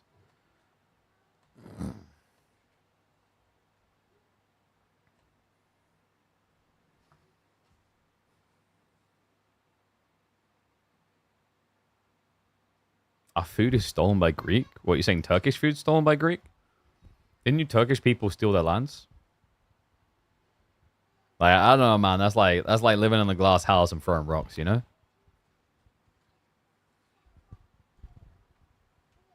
Like, I don't blame you. It's fun to steal things from Greeks. I'm British. We enjoyed those columns.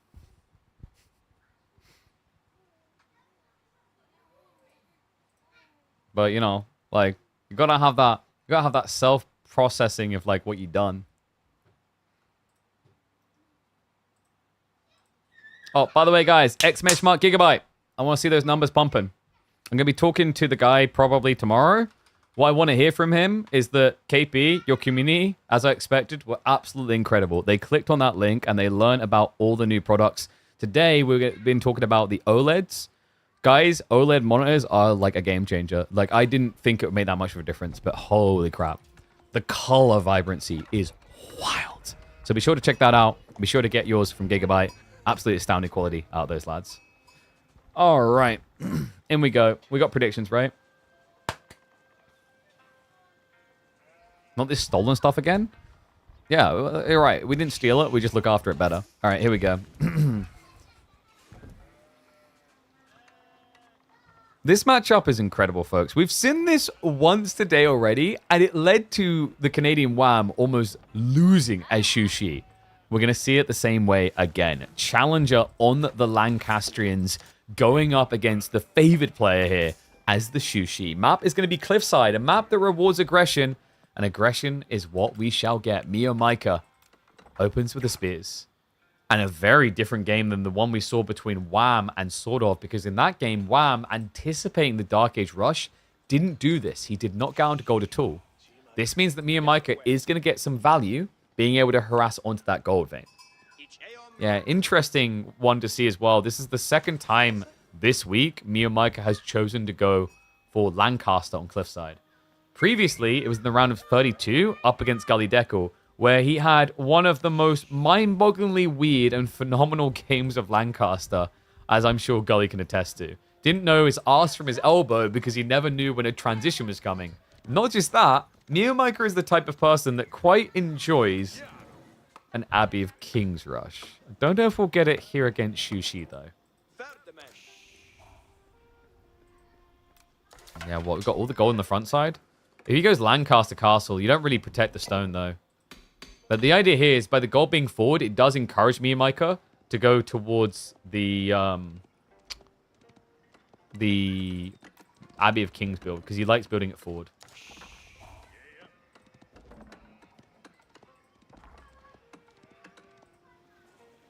The gold. Just gonna get harassed out. B just says screw it. He already has a taxman, so you can get the last 50. Wait, what am I being sent pictures of? Is what me? Do I even want to know? I mean, this looks sus. Hey, is that Bono? I don't know. Who is that? Who's that meant to be?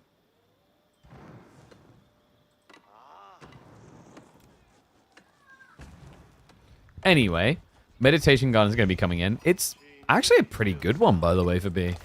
Stone, gold, berries. This is fantastic. 86 resources. Actually, probably 90 because the trees. You're pretty happy with this. Question is, will B try to resecure the gold and do pro scouts? The reason why this play is really good for MeomaikA is that it slows down the pro scout timing a lot. You force Shushi to go into the archer range to build Chug. By building Chug, they're already slowing down pro scouts because they're spending gold, remember?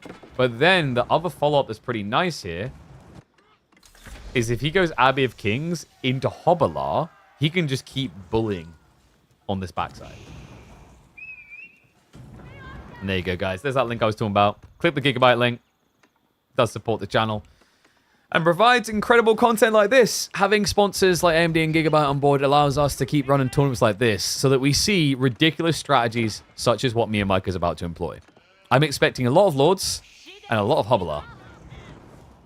Yeah, Hobbler is pretty sick here with Lords of Lancaster, by the way. Actually, I think is the single best use of Abbey of Kings. A lot of people experiment with Abbey of Kings using Spear spam, for example. I don't rate that as highly. The reason why Abbey of Kings is solid with Hobbler is if the Hobbler get injured, they go home. And before they're injured, the Lords make them incredibly tanky in the fight. On top of the fact that the Lords themselves aren't very killable because they are so obnoxiously fat. Yes, I am fat shaming them. But they're British as well, so it's acceptable. Oh, B. It's gathering on the wood now. Already has the archer range. And the first Chug's coming out. It's going to be chugga chugga chug chug from the other side.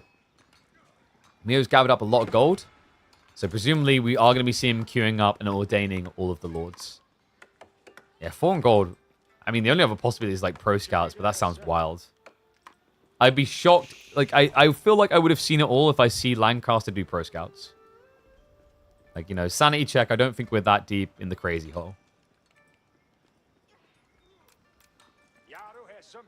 So, yeah, first Lord in the way. Second one queued up. Spear's pulled back because they're going to die to Chug anyway.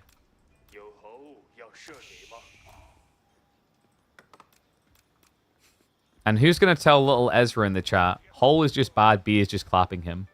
You do know we just watched sort of beat Wham with Lancaster. I think someone needs to go and reflect in the VODs. Yeah, it's going to be the full 4, and we are getting Hobbler. Yeah, and he sticks it at the back, which is crafty. And B's kind of taking the bait. Yeah, he's scaling more Chug. I'm not a big fan of this. Even for the Lords, because the Lords themselves are very tanky. They have 2 ranged armor and 231 HP. Reminder, they basically have more HP than a knight in Castle. Their armor's lower, sure, but these boys do not die easily. And the other thing is, when you scale them with Hobbler, remember, Hobbler have 25 HP less than standard horsemen. 4 Lords will give you almost the same health as a horseman, but you're paying 33% less. Hell of a discount.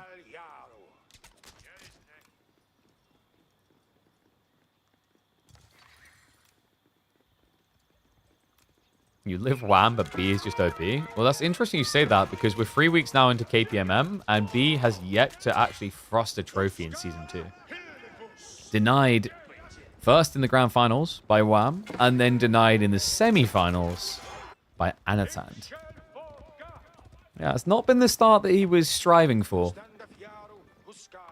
Chug plus the scouts, so he did go for the pro scouts, which is great if he can get it, and credit to him. I'm not a big fan of the way MeomaikA played this. Why is Mio guarding the north side? Look at the minimap, guys. Do you see the problem of what MeomaikA is doing here? What does this do? Is he trying to get the gold or the tree line? Because the thing is, actually, B got a pretty bad spawn for this type of play. If MeomaikA steers south side, he blocks all deer. Even his side, all the deer are on the west. Like, Mio, I mean, maybe the idea is you distract and hide the Hobbler play. That's the only thing I can think here. Because, like, B hasn't built anything but Chug. He's adding in a few horsemen now. What an odd play. Spearmen are now going to intercept south side. But too little too late. The deer are already there.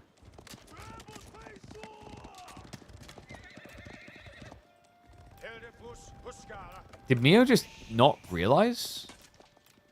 I mean, he scouted both deer, so he should have, right? So he sees everything. It's not like we can argue that Meo doesn't have vision. He sees everything he should need to know. Maybe he thought he was going to be quick enough to stop pro scouts by blocking the gold. I mean, this is maybe a baiting details. Like, you look and see that there's been 350 gold taken. You're like, oh, he can't afford pro scouts because he teched, right? But remember, taxation. Like, B doesn't need to take X amount off the gold vein. He can just tax his way to victory. And now the dive comes through, so Hobble are going to be jumping in. Shivs out from the villagers. But the Lords aren't close enough. Moves them over now. Much more tanky. He's got the ranged armor, so +4. B taking some losses here. The Lords are starting to get sniped down by the TC. The Hobblars scrambling, looking for targets. So all this dive action from Meo, it seems good. It's a lot of idle time achieved, but so far has only yielded him 2 kills. Yeah, and, well, he'll make it a third by some miracle. I mean, realistically, he shouldn't be getting many because of the garrison slots.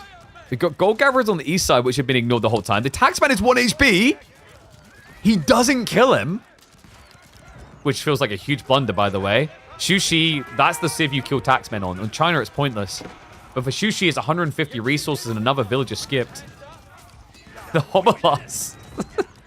They finned it down. It's just a few horsemen left alive. And the villagers have now been found. I mean, this is the weird thing. Like, MeomaikA, it looks really throwy. But actually, there kind of was a way that this was going to work. It's just he didn't target the right areas. I think Meo, like, went very, very hard in the center of the base there, consistently. And B did get away with some gathering that probably shouldn't have happened. So Meo will have to reset and go again. Like, the thing that makes it a bit awkward on the Worth is losing the Lords. The Lords you can't remass quickly. It takes 25 seconds per, and you're most impactful when you have the full. Like, I think he done decent damage. He got some worker kills, and it was a lot of idle. But B's definitely not dead yet. No, because remember, Meo hasn't been scaling the Lancaster's manners at all. It's just more and more Hobbler. This strat is really cool, but I think it's very difficult against Shushi in China.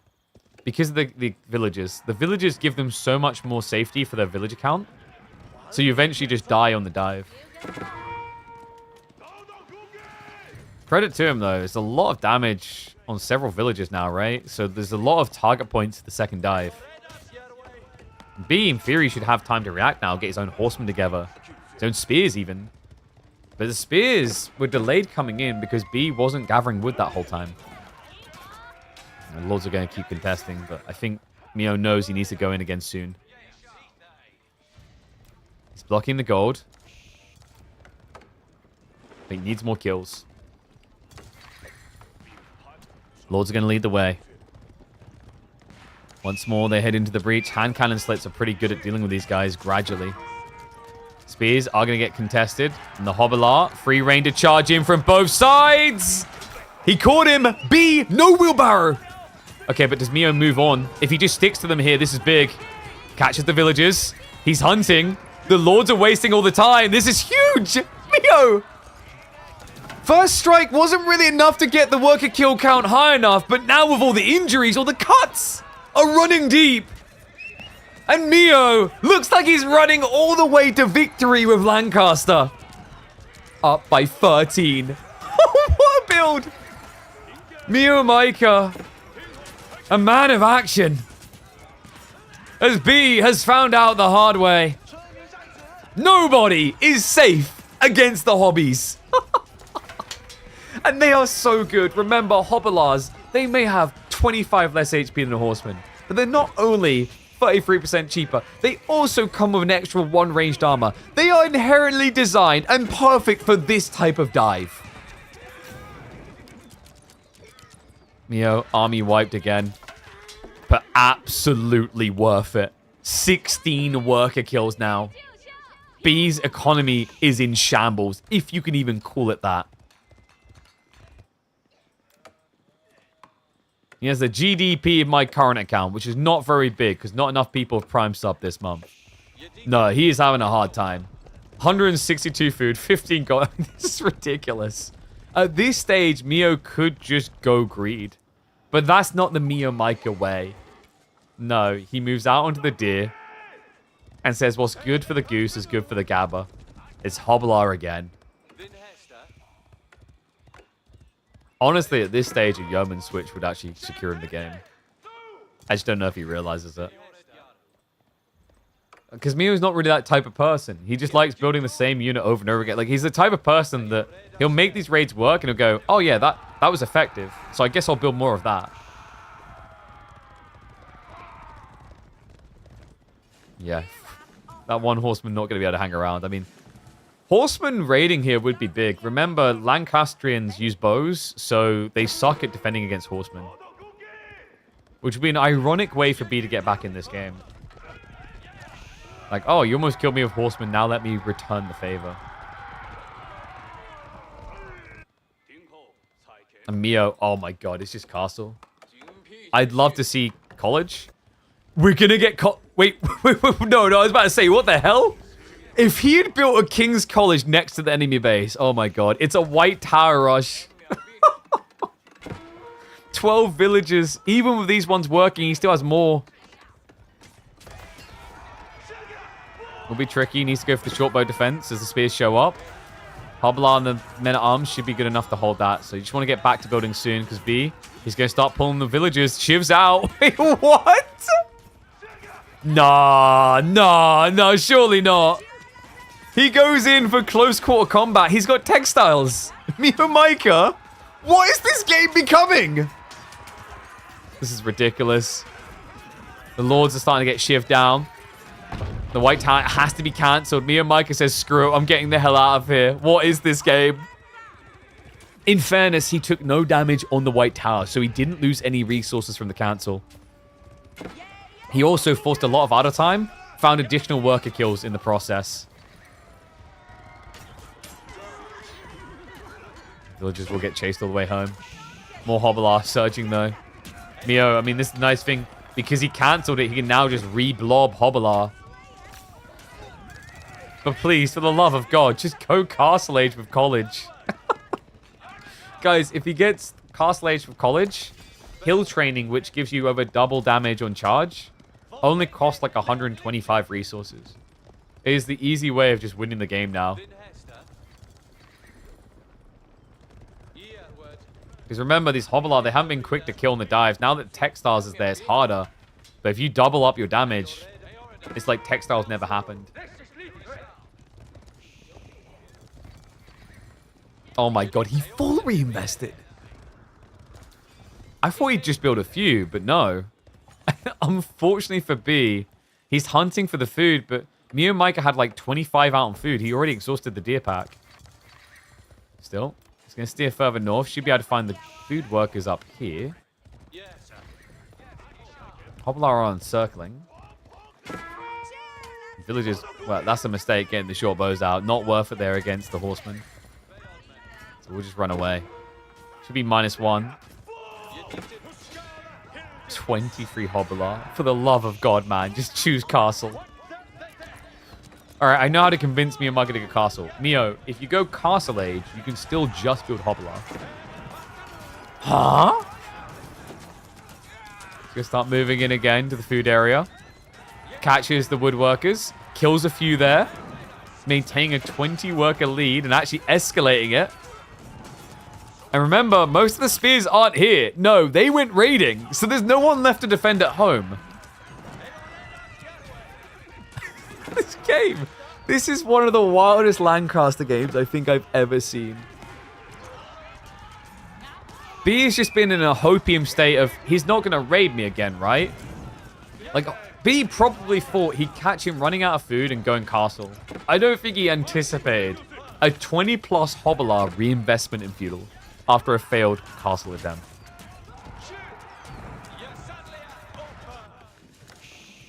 The villagers actually did defend themselves.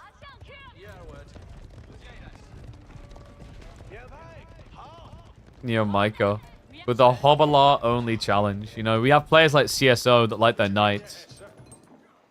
But apparently nobody loves hobby like Mio.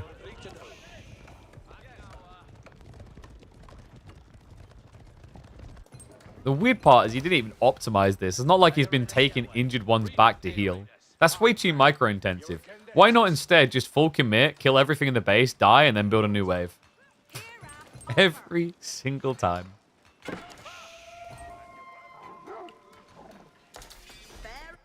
I think if Mio just techs now, B will probably throw in the towel. Because the other thing is, like, Pro Scouts is almost running out, right? He's got maybe 1,000 food left here. Less than 1,000, actually. And he knows the deer have been being taken by Mio because he already took this stack. So, like, once the deer's gone, B doesn't have anything. He can't stay in his base anymore. And tech up is on the way. If at first you don't succeed, keep trying. White Tower's going to be coming again. You needed 2 TC 5 minutes ago? With what economy? You're like that person that discovers the $100,000 in debt. It's like, we just need money. How are we getting that money? Oh, I know, like, I know a guy who owns a fish shop who, I hear might be part of the Sicilian Mafia. He might give us a loan.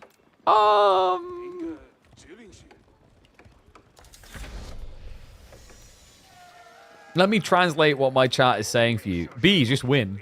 Just win, forehead.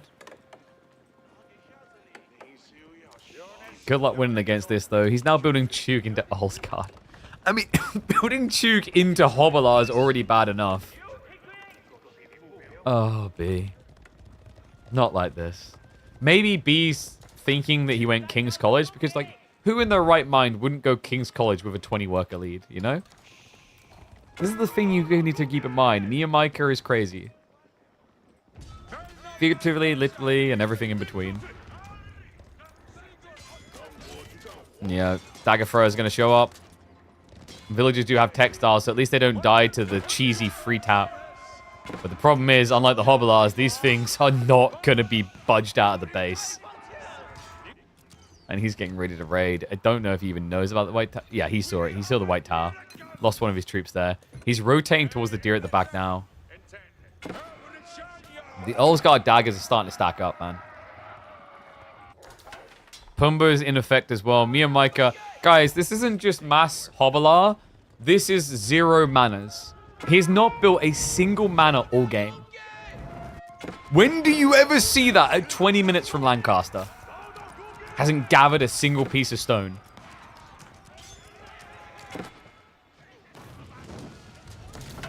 Short bow defense now. Actually pretty effective when you've got 29. The Hobbler recommit. They haven't even been vetted. If they were, they'd be found to have a deep criminal background. Oh, God. B, there's no shame in it, mate. At this point, like, I know it feels like there's shame in it because Hobbler not meant to be OP. But MeomaikA is just built diff. Horsemen try to catch him. We'll get 1 or 2 worker kills, but at this point, MeomaikA has no working economy and barely any army. Yeah, this game is over.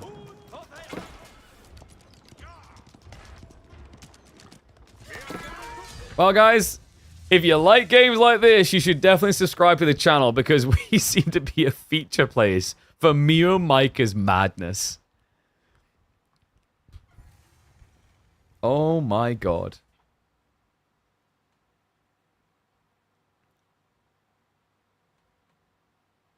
Like, what do we call that one? Manas F tier, Hobbler S tier?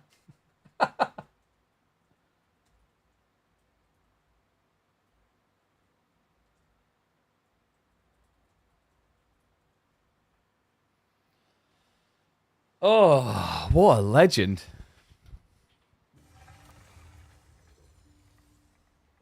Lord's broken?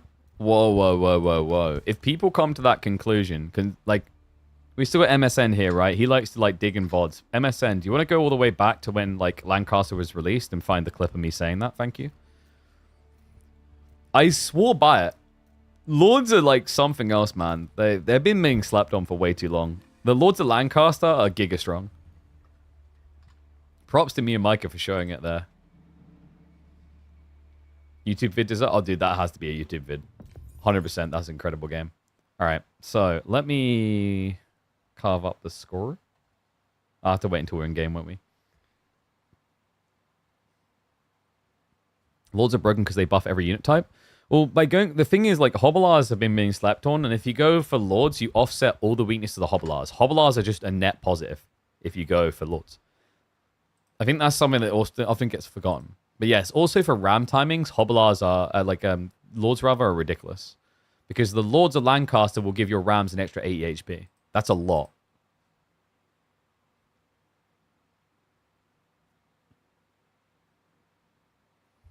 MSN's suffering in school right now. Why would he be in school? Isn't it this is the holidays, isn't it?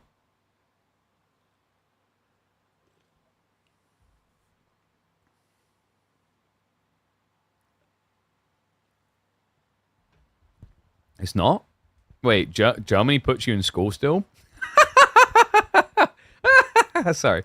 That's mean. Oh, wait, you mean Denmark does? Okay. So you get taxed. Yo, now I understand why their citizens get taxed 50%. It's so that they can shove their kids back in school sooner. Oh, what a play, man. Denmark don't sound too bad. Oh, dude. You guys see that? It's huge. You guys need to click on that right now. Remember, we're working with Gigabyte. I want you guys to help spread the awareness. Click on that link that just popped up. Doing so does indeed help the channel, and it's free to do. So please, if you like this content, if you love seeing us being able to do what we do click on that link. All right, you guys ready? We need to update MeomaikA's score.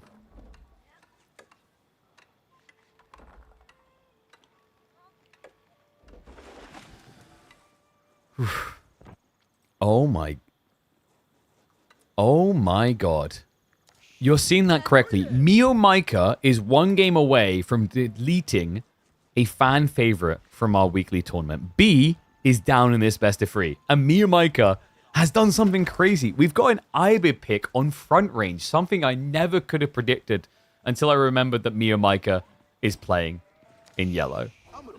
An interesting game number 1 has led B to be at risk here, but he goes for Japan, a powerful Civ on this map. I wonder, yep, it is going to be the ball pull. This is a really big part that is so good for Japan. Something that Ibids can't do, and another reason I'm surprised by the pick. Remember, MeomaikA, he's chosen Ibids on a map where food isn't easily came by. No, there's only 9 sheep per player on this map. That is about, what, 50% less sheep, I want to say, than you'll get in Dry Arabia. You get 18 sheep total here. I think you can get about 30 to 35-ish, I believe it is on Dry Arabia. So usually the risk on this map is between that and the small golds. You have to come out a lot quicker. So for multiple reasons then, I'm kind of surprised by Ibids, because Ibids is a greedy Civ that likes the fast castle. You haven't got much gold to do so with. You wouldn't have much food to do so with. That gold is already a prime target for aggro. B marches across. Forces the outpost. Does switch the spear target in between 2. Kind of sets up nicely here. Actually, B may be able to get a kill if Mio's not quick. Oh, the pathing? That the villager... what? That should be -1. Splits off the spear, goes in for the dive. A little bit of missed micro there by B meant he was late. So it's going to be a spear kill for a villager, which, I mean, you're happy with if you're B. On top of that, you've already forced an outpost while you went board. This is a really good start to the game for B. Predictions are off to a good start. 63% for B. Some people who have watched a lot of AoE4 will be like, why is it not 100% for B? You should have watched Game 1 of MeomaikA. You should have been subscribed and watching all the videos on this channel, because MeomaikA is a fiend. He is built diff compared to most people in the pro scene. And if you watch enough of this channel, you'll realize why. Outpost drop from B. This is huge. Sets up nicely if the arrow slits afterwards. I mean, it's very close. I definitely think B needs more spearmen, because there is a risk that Mio could just torch this. Love this. Because there's nothing else to scout, there's only 9 sheep to be gathered per player. Mio knows where the gold is in the north. He doesn't care about that. So instead, he keeps the outpost garrison with a scout so that he's safe. All right, guys, we're going game 3. Well, hold on a second. B. Whoops. The villager pull. Yep, that's going to be outpost denied. B, he got a bit too close to the sun. Oh, man. I think if he had been producing Spearman non-stop, this kind of works, but he had a gap in the production line. I don't think he was convinced it was going to be that good. The Spearman will get another kill, though. So B may fail on the outpost, but he makes it worthwhile. And is he going to go for it again? He actually might. he's gathering the wood. He's going to have to be quick about this, though, because we're only a minute out from the military wing, and it takes a minute to build an outpost. So if this fails, if he cancels, he'll just want to run away. All right. Here we go again. Low HP villager. Oh, he baits Meo. Yeah, he's trying to drag him deeper so the healthy spears keep stabbing. No hesitation. B knows he's on the clock here. Meo has to go for the big pull. Comes in from both sides. Central spear is going to get shivved down. Like that. He falls back into the choke point where he can't be swarmed. Start a step away. This is going to be awkward, though. The villager definitely can't complete this quick enough. So, no, instead, B makes the best of the bad situation. Goes in for a dive. He's going to get another worker kill. He gets another over here. That's a 4-worker lead at 5 minutes in. Huge from B. Outpost hasn't been cancelled yet, but I imagine that's going to happen now. What a lead. And not just that. MeomaikA, you know, he has a reputation as a cheesy player. He just went military wing. Could you guess what he wants to do? Can you guess what the game plan is probably going to be here? Non-stop Desert Raider spam. B has an eco advantage. B could just go Yuumi. Yuumi solves it all. Meo isn't exactly rushing age either. No, he's got 1 on gold after all that. So he's going to start prepping the production.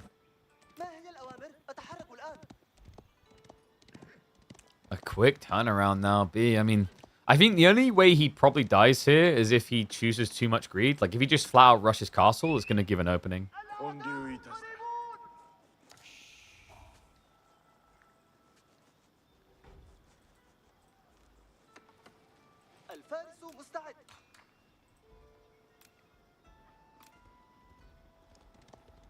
B. He does get vision of the berry gathering. That actually might encourage him to go Yuumi even more. Interesting as well with the outpost. I love the wall. I haven't seen many people doing these walls, but it's actually so high value. This is very much akin to, if you guys remember Hidden Valley. Hidden Valley had this thing where to cover both sides of the map, to cross the map, you were either your end or your opponent's end had to go around the back of their base. On that map, a lot of people failed to see the value and just wall in the back to stop them rotating. It's similar here. It stops that 360 rotation, keeps you safe. Especially important against Raider type units. Looks like Meo is going to be in castle after all. Okay, so this is much better. I think if he stayed feudal, he's kind of dead. Did it get scouted though? I mean, B might already be suspicious because of the outpost on the gold. And it looks like he's thinking of just aging himself. Like, he's already got outpost on golden tree, right?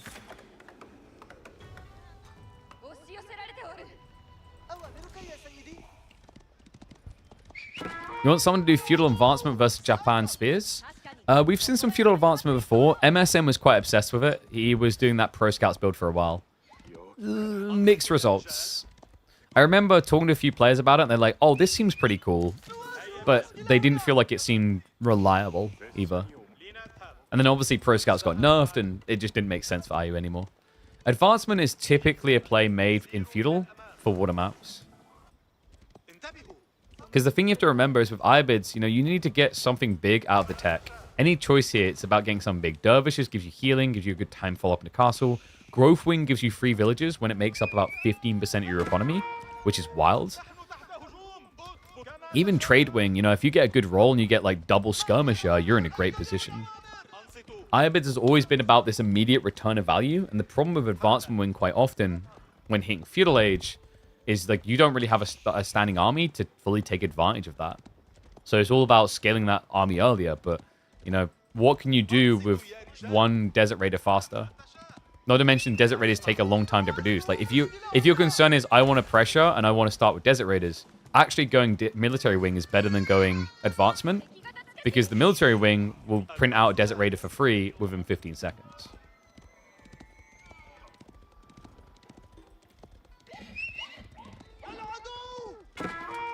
Dam wing's the most immediate value there is, but nothing else. But like, it's not immediate value is my point. You're saving some resources, yes, but the main thing that would have been worth is getting a tech up quicker. But like, what are you getting out of that 30 seconds window is the problem.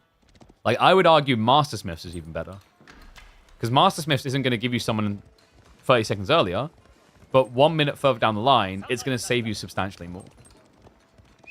You mean the marching? Growth Wing has been triggered. MeomaikA a minute away from an age up. Oh, but the positioning on this outpost is rough. Yeah, I mean, there's multiple reasons why this is a problem, right? So, one, building an outpost like this makes it very hard to seek shelter, because you run towards your opponent raiding. The other problem is, if you look at the influence, MeomaikA is actually not in range to get the fire armor. So, you know, if V has a few torches, he can actually kill this. And there we go, Ram, just to make it quicker. Miro has been overgathering gold, though, so, like, gold isn't his concern here. He might want to set up a marketplace, however. And this just looks like the most MeomaikA-iest of builds, doesn't it? Desert Raiders.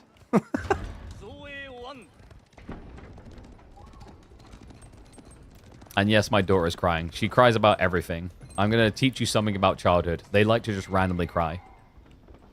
And then 2 seconds later give up. Because they didn't really concern them. That's why you eventually teach all kids the story of the boy who cried wolf. Oh, MeomaikA might be crying bankruptcy. He's got 700 gold in reserve, but he won't be able to find more. What? Mio, no. This is for food, but the food is back. What? Oh God, no. What are we doing? That's the entire growth wing, and then I don't get this. Mio is like what? Looking for food? He must be. Has Mio never looked at this map before? He has, right? He's played. He played in the last week when we had it in. He must have rendered the map. The deer reliably spawn in like this area at least. Maybe he's looking for gold, but even then, food is a bigger concern right now. All right, like this is an L. He's getting dove right now. How often do you see someone walking every single villager they have? Because that's what you're seeing right now. There isn't a single soul that isn't sticking on their running sneakers and running for map 3. Oh my God. I just... I can't. That game. All logic went out the window. All logic got flushed down the toilet. That was disastrous. Alright, so B strikes back. We are getting a G3. Cool glasses? Thank you very much. We got them from Gunner. If you guys are interested, I'll let you know when we've got the link updated. I messaged my guy, but I think, is it bank holiday in America as well? Apparently our code doesn't work. If you wait, my code will get you 15% off. So, just sorting that out with them now. I'm going to probably yell in their ear a bit loudly because I don't know how long that code hasn't been working. Yeah, someone on their team messed up a bit.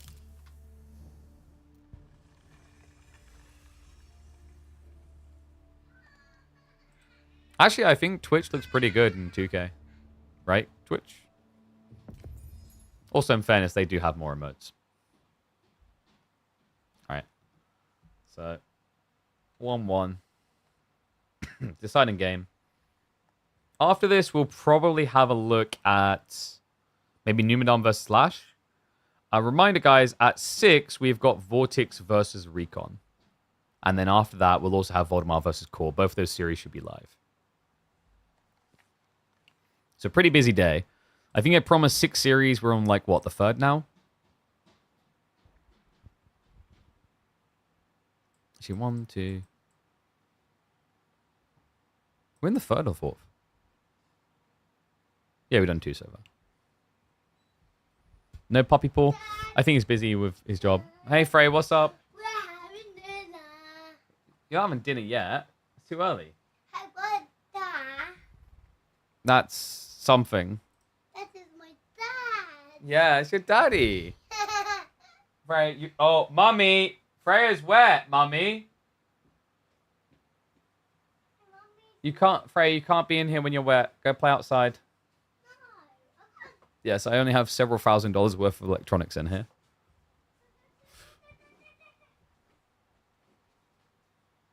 I have to adjust your white balance when using them? No? Dad, Me fine. Dad, Yes, Frey? we have a baby. Yeah, you go find the baby. She will not leave that baby alone. I feel so bad for Ezra. Okay, bye-bye. Alright, actually, like, he's got China. This is pretty good. Freya, please go play. Yeah, you go see your cousin. Go tell Mummy. That usually works. Alright.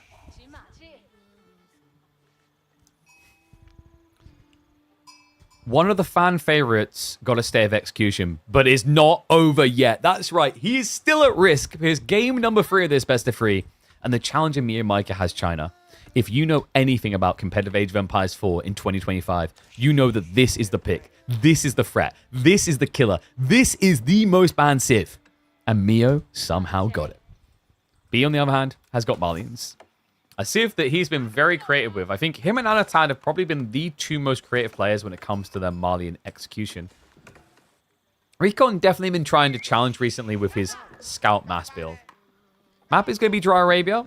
And we are talking about 2 Civs that love going into Pro Scouts. So I wonder if we're going to just be getting a Pro Scout off here. Normally with Malians, you play aggro. You open with Warrior Scouts to stop your opponent scouting. And then you go Pro Scouts. Because the idea here is that China will always be quicker because of how quickly they can unlock the tech. I do wonder if there's a world in which Mio does something different, though. Because we talked about the expected. And MeomaikA is something of an unexpected. If you've been watching any of these games, you know that he doesn't play like your favorite pro does. And that's actually a good thing. Often, it benefits him to not play exactly like they would. Let's get predictions up and see how people actually feel about it overall. Game number 3. I'll give you guys 2 minutes on that one. I mean, China versus Mali. I think Malians isn't terrible into China. They have answers. I'd still lean slightly Chinese, but it's not, for example, like watching Ottoman versus Japanese where you just say, yeah, this Civ wins. It's not a hard counter matchup, at least in my opinion. Especially as long as you don't get scammed on the spawn. And this is like a decent one for B. He gets a back gold. The secondary golds kind of suck, though. So it might be a problem when he tries to set them up if MeomaikA takes an aggressive line. A Mio? That was a little bit of a weird walk to build an Imperial Academy, actually. I don't know what he was thinking about there, but a lot of extra idle time walking to the north side because he came from the south. So, like, unless Mio now wants to put 500 gold, this is really inefficient. Because then, when he completes, he's going to walk around and go back to the sheep. You know, speaking of sheep, not too bad. Sitting at 13. Only 8 for B. Wait, sorry, that's Mio. I'm an idiot. 9 sheep to 13 is pretty bad. The thing with China is they should always be ahead on sheep because of the extra vision. They see sheep quicker than their opponent does. So usually they get a little edge with that. I believe there's maybe some sheep left. No. So he is just behind. Pretty nice spawn as well for B. Is he deer shoving? No. Okay, he's just rotating here, checking for more sheep. I guess say, like, some players still like to do a little bit of a deer shove, even though it's been heavily nerfed, because, you know, pushing these back to here is still an advantage. It still gets them back quicker.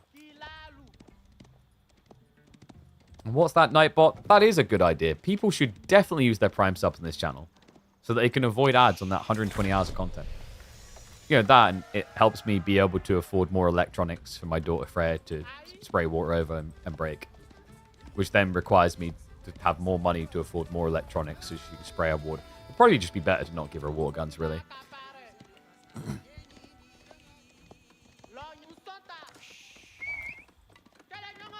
Okay, so B. Interesting. He was originally going to place the mill near the TC. Changed his mind? Because of pro scouts, I guess? And it's more efficient down the line if you desperately need berries. So yeah, we are going to get PS, but it's a little bit different, actually, guys. MeomaikA, what is he doing?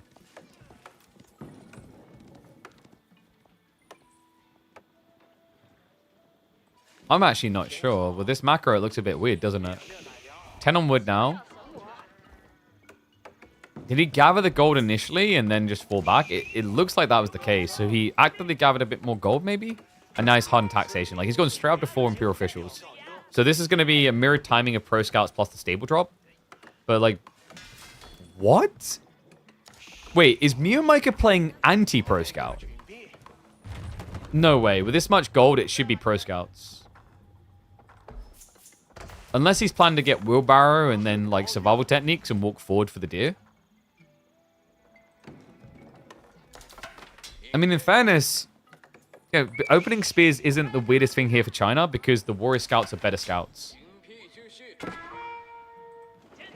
But with the way that he's macroed this... Yeah, oh my god. Dude, this is full aggro. China does like to aggro occasionally. We've seen some archer builds, for example, but not so often the spearmen massing like this into Malians. It's kind of sick, though. Think about the ramifications.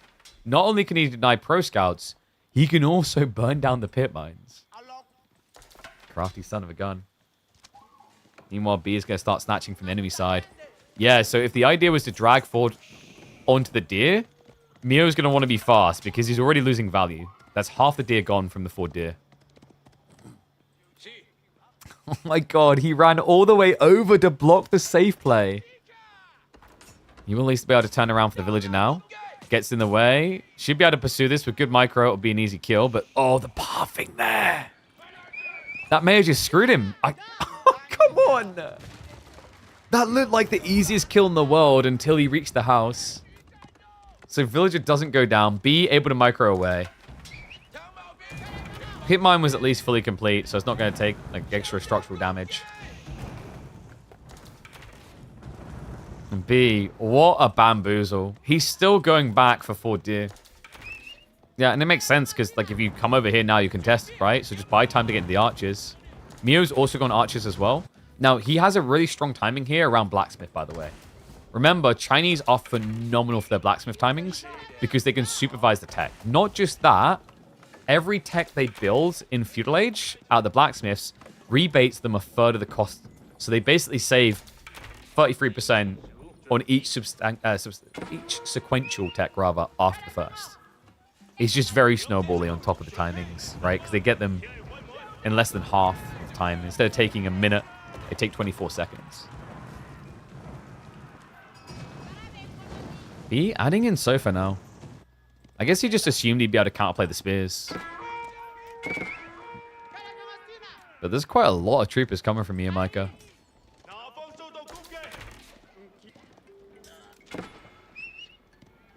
Mio's going to need better food gathering, though. Like, berries is not it. Is he thinking blackberries over the deer? I mean, there's no deer left here, right? Like, you could pull to the east side. I think instead the boar is probably the best play. That's a very long walk.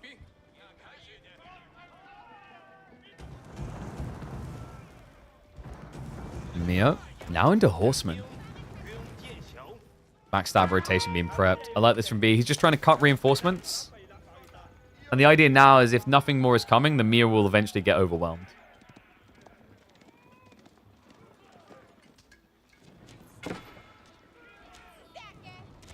Mio still hasn't dropped that blacksmith, actually. Wait, has he... No, he's just going castle. Doesn't even stop off for the blacksmiths, which is a little bit surprising. Undermesh pretty good here. But no.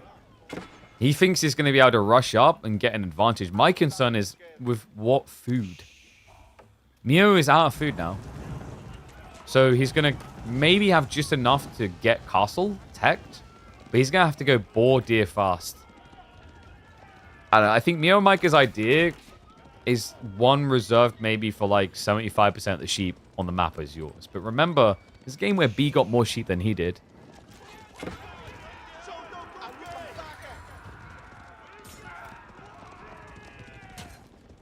He's just going to keep the sofa honest and at home. Yeah, he's out of food. I've been watching that number. It hasn't been going up, folks. He just had to run across to the berries. Has at least got wheelbarrows, so it didn't take forever. Neo, he's keeping an eye on that second deer pack, so he wants to know when he can try to block. So far, B, he took his now, so he's essentially at half deer on the map secure. And I don't know how MeomaikA is meant to block the two remaining. Like, yeah, it's more than half, right? He's already taken the deer here as well.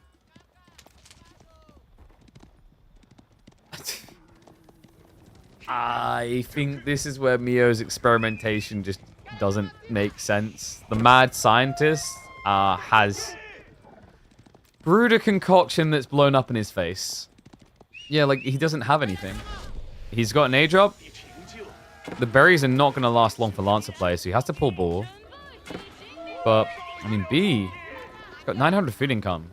He could actually just mirror now. I think B, because he got all the deer, you just go Pro Scout into Farimba, right?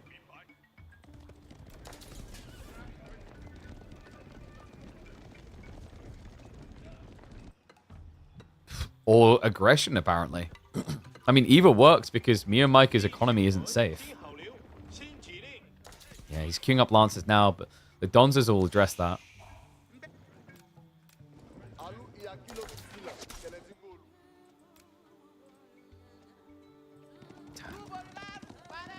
I think this is just a reminder that sometimes MeomaikA is just too crazy for his own good.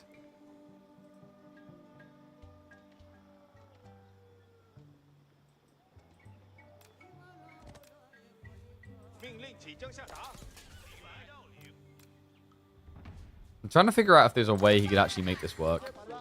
If B just plays a bit too idle, maybe? Because Mio is going to have a lot of premium units here, right? He's got Lancers, Palace Guard, even crossbows. The B has a lot of food. 75% of the deer on the map have been taken by him. That's enough to justify Farimba. Looks like he's thinking going Javelineers, by the way, as he started adding the Javs. Musafadi is actually much more impactful, though. Mansa Musafadi is kind of busted here. Because MeomaikA is going double armor comp. So you can start scaling Muso now, but Mansa Musafadi, remember, they have 4 melee armor as a base defense. They have as much armor as a knight does. And they actually hit for comparative damage. I think it's, if I remember correctly, 23 damage per strike when you add in the bonus. It's like 9 plus 15 or something.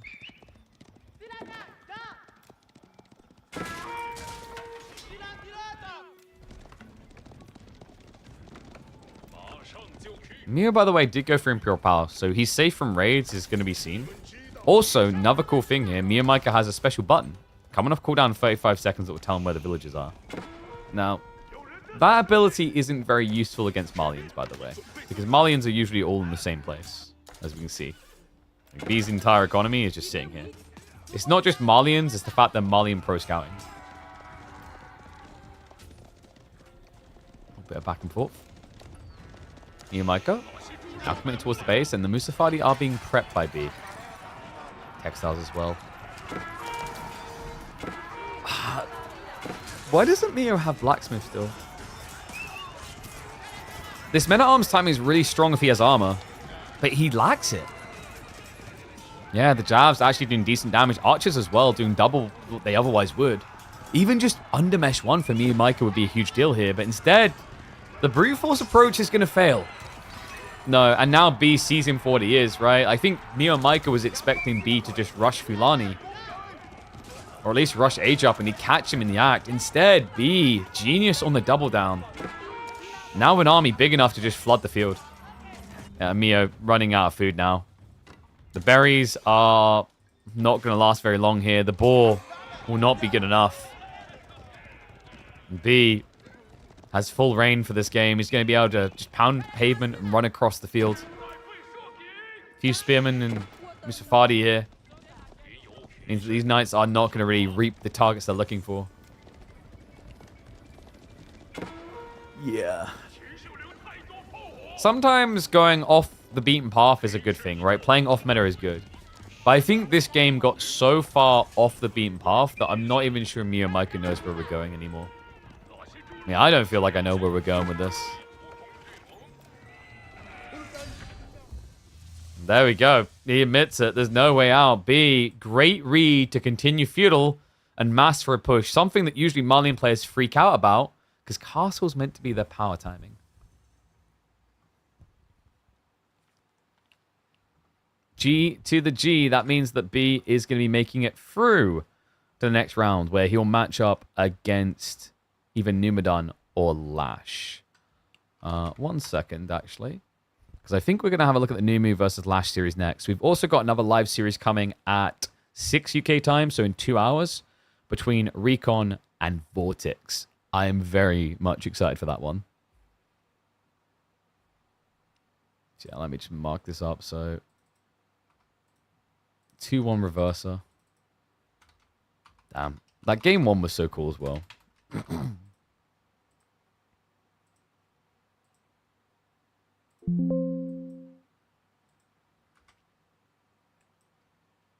All right. Let me get the next series ready. What have we got draft-wise? So we're going to be getting Cliffside, Dry Arabia, and Front Range. A lot of people practicing Front Range at the moment. And Numidan drafted Knights Templar, which he used in the third place match. We couldn't see it last week. He used it on Front Range. So we might be getting Knights Templar again from Numu.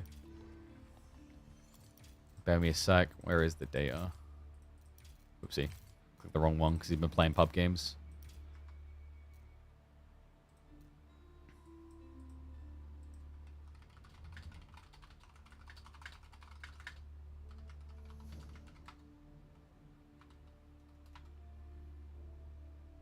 Front Fortress Rush? If only. So, Cliffside, we've got Shushi versus Roos. Alright, let me update. So, yeah, we'll do this series, and then I'll probably go and eat, and then we'll come back for Recon versus Vortex Live. Oh, we need to reset this.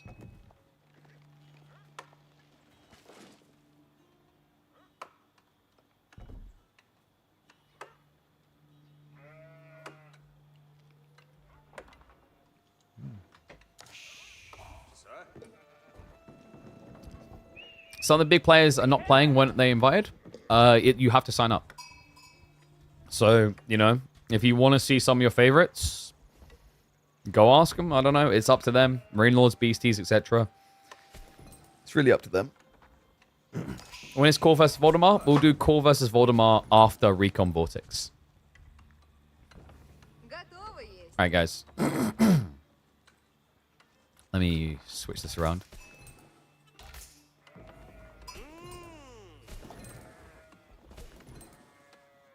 Well, so far, Shushi can't win a single game here. That's all I've got. Welcome back to the channel, folks. It's time for a best of 3 between Numidan and Lash. Winner of this will face off against 3D Clans B. An interesting one as well. Roos versus the Shushi. Shushi, we've seen them twice today already against Lancaster, and both times they've lost. So maybe finally it's time to take a W, and they're up against the Roos.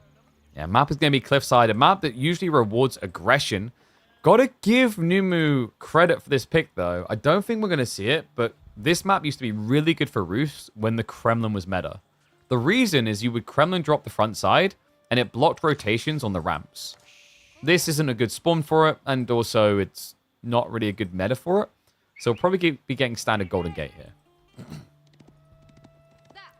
Just play this exact matchup. The farm transition is very hard for Shushi.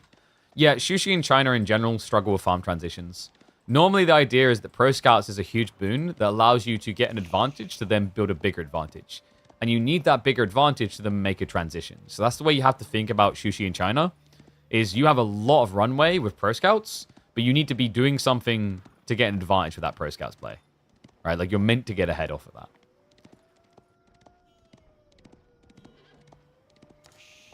Problem is, quite often when we've watched people at the moment with Shushi, at least the last few days, they've kind of been struggling. Like, we've had some interesting games, like the Wham versus Sordov one. Sordov done just such a good job at essentially blocking his opponent out of the pro scout play. I think in general, players have gotten better at just leveraging early timings to gather the deer themselves. What? All right, that's less expected. Lash with the forward meditation garden in the center of the map. I mean, double golden stone, but that's it. It's going to be, what, probably 80 resources total because it's got about 5 trees. Not a great meditation garden for the walk distance, actually. What is Lash doing this for? I guess for the pro scouts timing. By getting double gold, you're going to be more competitive. You'll unlock it slightly quicker. The problem is you'll get so the meditation garden here will probably get you pro scouts about a minute quicker maximum. But then you have to argue that you've walked 3 villages all the way over. And what's the value of those villages not gathering? Like,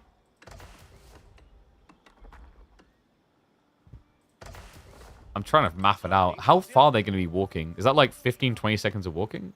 Maybe 15. 3 villages. Maybe you're missing out on like 40 resources gathered.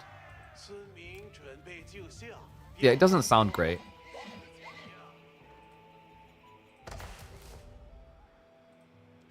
Alright, so tech out complete. So we trigger at the 4-minute mark. Gold starts trickling in. You're probably looking at pro scouts at what? 6 minutes? Because you'll open spears and then maybe stables? I do think this is right to start spears, by the way. Because you know Roos are already going to have the edge in terms of their scouts production. And also, usually Roos don't want to be rushing into anything but the scouts. But props to Numu, actually. He is holding a lot of wood. Does he just open archers? Wooden Fortress comes, he's still gathering. And archers would be pretty solid here.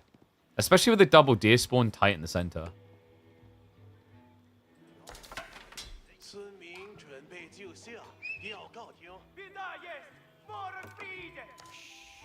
It's like with this type of production, this flow, we're looking at what? Probably, so if we give them the full benefit of the doubt, maximum 3 minutes of an extra 25 gold. But like the weakness is you're losing out on food here, right?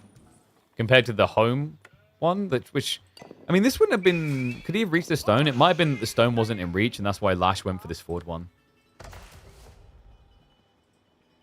I do rate stone highly, by the way, with these meditation garden plays. It just gives you a lot of flexibility to defend yourself with early slits, but also sets you up nicely for a delayed TC timing.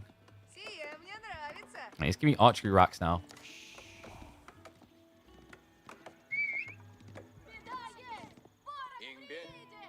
Pro scouts coming in, so there you go. Lash will have pro scouts by 6 minutes. So the meditation garden got 2 minutes worth. So 50 gold extra. But we talked about that walk distance being about 15 seconds. Let's say I'd like punt maybe 35 resources burnt on the walk back and forth. But obviously the Medi Garden's going to keep gathering is the thing. You know, as long as he kind of stands his ground in the center, which might be difficult now with Numu going Archer Spears.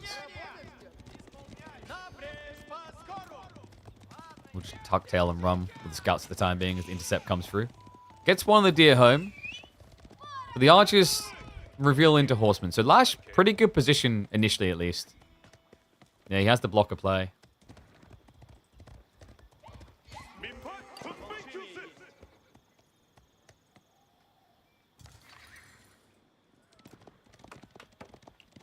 This was such a perfect Kremlin rush game.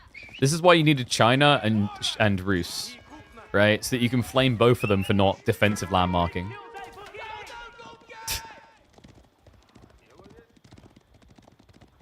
Could you imagine if he Kremlin'd here? Nah, you wouldn't do that. The villages would be too close. But yeah, this is what I'm talking about, though. We used to see Kremlins and Barbicans in these locations. Because it usually would protect one of the deers if you got luck in the spawn like this. The other thing is it just prevents rotations. Both of these ramps get blocked. Yeah. Golden Gate, just too good. Alright, Numa's going to go wide instead. I think we've just got a boring fast castle. What? Hold on.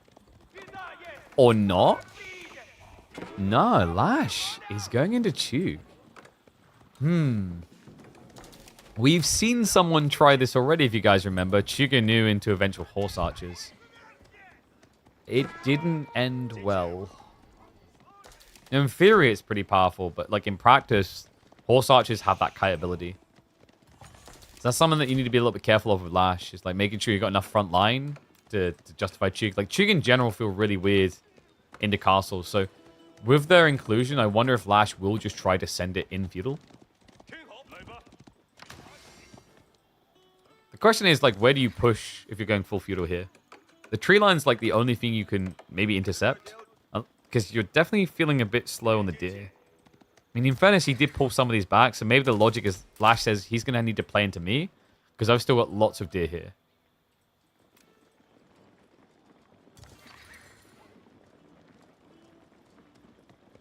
Is that me or do we never see Chuganu rushes on this map anymore? It used to be such a powerful play on Cliffside.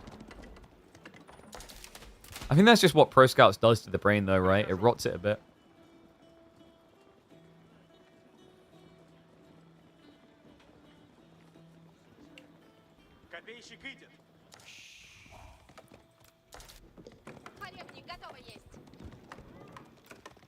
Nimadon is ready to pull the trigger. All right, where are we putting the high trade house? Do we ego chow? We ego chow, right? Yeah.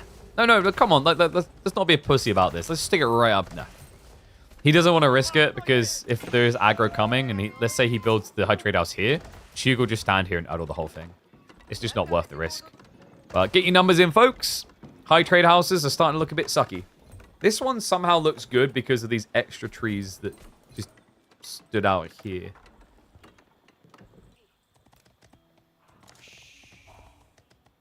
Too much safe resource to H2 pressure? Yeah. I think that's why Pro Scouts is still kind of a problem. But the issue is if they nerf the crap out of Pro Scouts, there's a very big risk that we just see people go back to 2TC, which... Was it better? No. Like, 2TC was even more toxic than Pro Scouts. At least with Pro Scouts, people rush into these aggressive timings. With 2TC, it's like you're just watching people build farms for 10 minutes alongside TCs.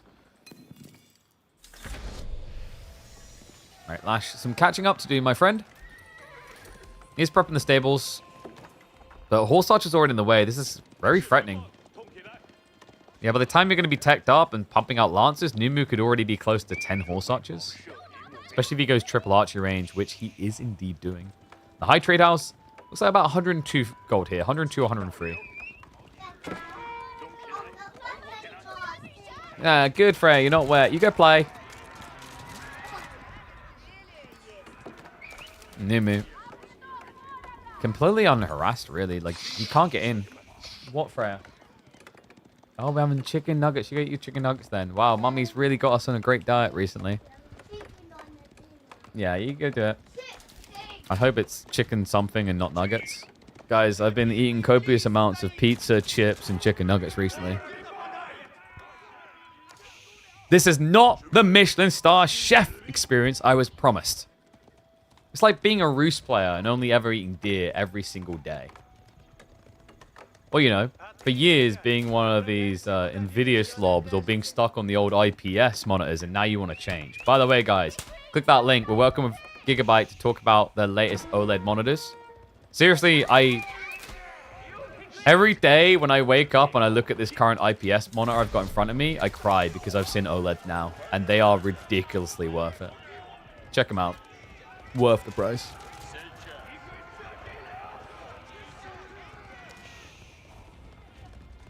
Sounds like your dream. Adopt me.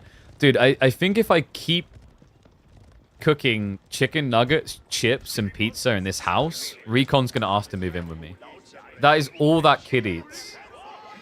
No cap, right? Like, yeah, we're in Spain, and his sister Penny goes with him to these type of events. And she's like, oh, wow, these foods sound really intriguing. And then there's just him go, I want some chicken nuggets and chips. Like, you're in Spain. Like, what? All the food options, and you just want chicken nuggets and chips. Okay. Now, to spin that into a relevant theme, we have got Vortex versus Recon coming up later.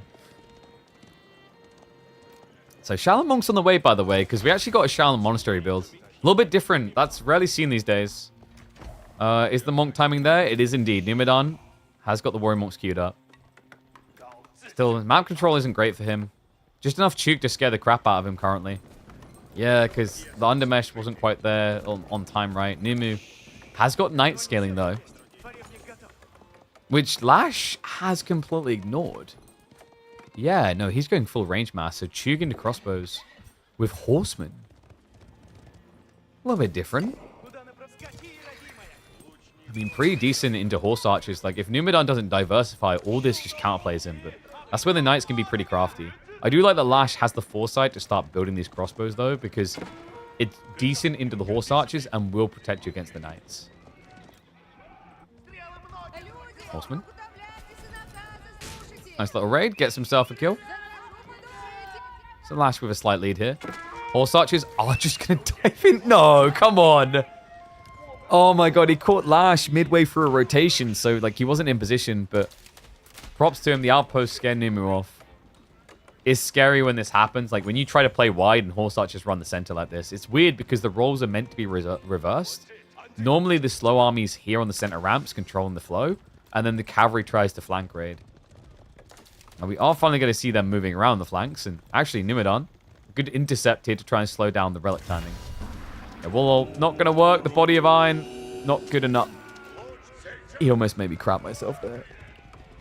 I think that cancel and that walk deeper did not make me feel comfortable. Also, a bit of a shame for Lash. I think he delayed activating Body of Iron, so he took a lot of damage off the first strike.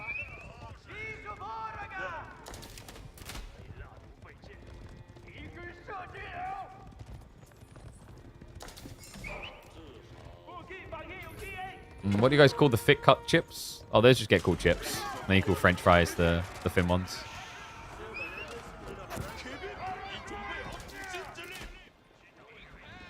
We'll die on this hill, right? You know, what Americans call chips, we call crisps.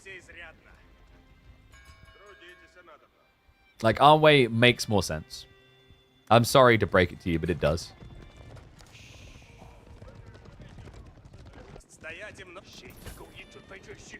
I am, by the way, a much bigger fan of French fries than chips. You don't call them French?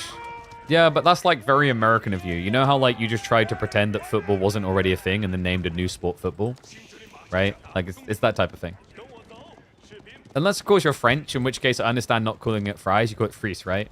Because otherwise, like, that would be like, That would be like, let's think British meals here, right? That'd be like calling it, oh wait, we call it an English breakfast. Well, look, there you go, it's fine. What is up, Joke Bear? Thank you very much for the Prime. Appreciate you and welcome back to Swarm. Remember, guys, get those Primes in! I know you've got them. I know you've been holding out on me.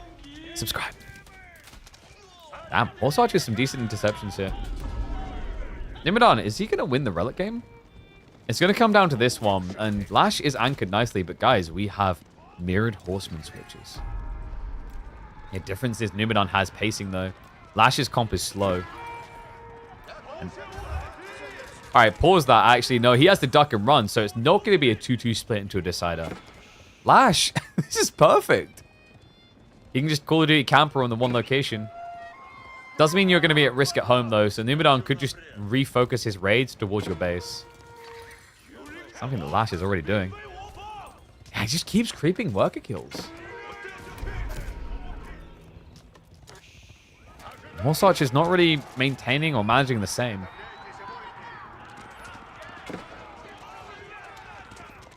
Remember French fries invented by Belgium? Yeah, but doesn't Belgium exist because, like, Germany and France just hate each other enough to create it? It's like Finland. I made a lot of enemies with that one sentence.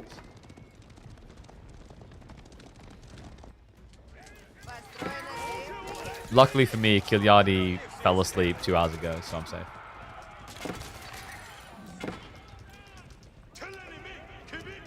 For reference, by the way, it's literally 4:30 PM in the UK.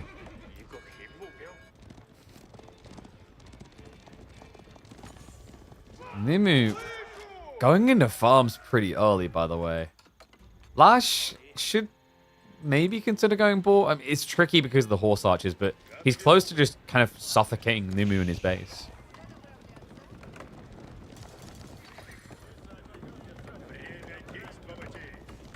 An interesting way to look at the Belgian Revolution. Okay, remind me, is your country not the one that like, if depending on which part of it you go to, they speak French, German, or Dutch? That sounds like a country of indecision right there, my friend. All right, you need to choose.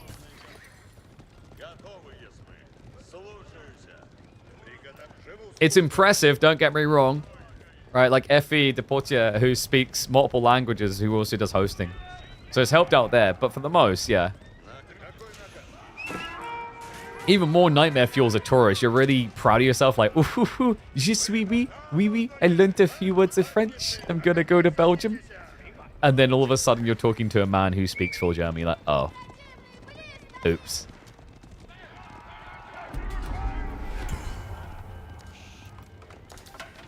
A little bit of a hunker down here. Is Lash trying to look for a timing into farms? He's got Nest of Bees coming, which is interesting.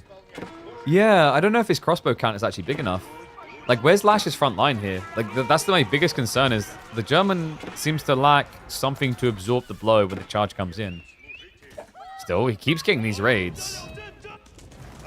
I am impressed that Lash just keeps finding the sneak in. A worker kill here or there to gradually build a lead. But right now, it's all about Numidan. He's got Boy's Fortitude. He's got a bulky army. I think he's even got a Warrior Monk in there to give the buff.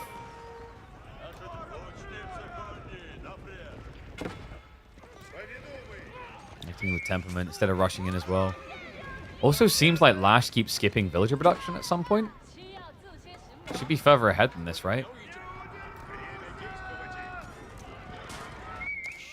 Alright, Trade House is at least making up for some of Numu's losses. And the farm transition is going to help long term, but it's definitely been a point for pain so far, as it's left him a little bit more exposed. And Lash has been exploiting that well. Another dive in with the cavalry. Army has to fully retreat. Lash, things are starting to come together, actually. Yeah, Numu, a little bit in the hole. Now behind by 7. The Nest of Bees is a problem as well. You know, before this, when it was open battlefield, the lack of front line was a problem for Lash. But now, a switch into Spears, and as long as he plays around these small choke points on Cliffside, he's in a good position. But the Horse Archer raid comes in from behind. Nice little strike there. It might encourage Lash to go in.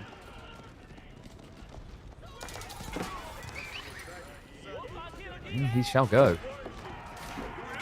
So Numu now needs to get the Horse Archers home. They're on their way, but the Horsemen are at least going to harass them. I actually think it might be more value for Lash to kind of bait this army back and then kill it first, instead of full diving. Yeah, enjoy your chicken, Fry. My daughter likes food. Horse Archers, I think he lost like 4 or 5 on the retreat there, so really good trade for Lash. And a big military lead now. 7 Nest of Bees? Holy Fritz. What?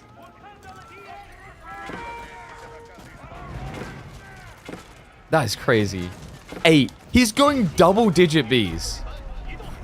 What? Surely not. Does he not realize how much melee cav there is? Maybe not. Numidan's been doing a good job of kind of hiding it off to the flanks here. That's wild. Nest of Bees, not really as broken as they once were, remember. Great to counter range units, but Numu isn't building more of them. And there is a growing risk that Lash does not have enough anti-cav here. It's an encirclement. Lash looking overextended. Numu jumps in. He pounces forward. Melee splits off, but there's not going to be enough of them to stop this. Nope, he gets in. Nest of Bees in a panic, targeting different directions. And Lash, fully surrounded, has to stand his ground. Yeah, there's just nothing to target here. The Horse Archers aren't dying fast enough. Lash is going to be a complete army wipe. And behind this, we're talking about a man who does not have a farm transition. No. And the tail in this fight is going to be a bitter wipe at that. Numidan still with, what, 9+ knights? Lash with nothing. Lash with less than nothing, really. He's on the ball for the moment, but it's limited resources to try and remax. What a fight. Fantastically done by Numidan Such great patience there, essentially guaranteeing that Lash was committed, waiting for the nest of bees to show up in the base, knowing at that point Lash has way too much siege to try and retreat. Numu has plenty of food long term because he has got the deer of the high trade house as well as 24 farms. Now it's his turn to attack. March into the base. Jiangnan. Lash is caught in the very middle of a farm transition. By the middle, I mean he hasn't even started building them yet. It's just the process, right? You got to get approvals, a local signature from your banking corporation, council agreement. Oh, just always an arseache. An arseache that might end up making Lash feel spanked here. 2/3 of his eco not working. Numu knows what's up. Archers plus the horseman. So just anything cheap and fast. No frills required. Lash, first granary coming.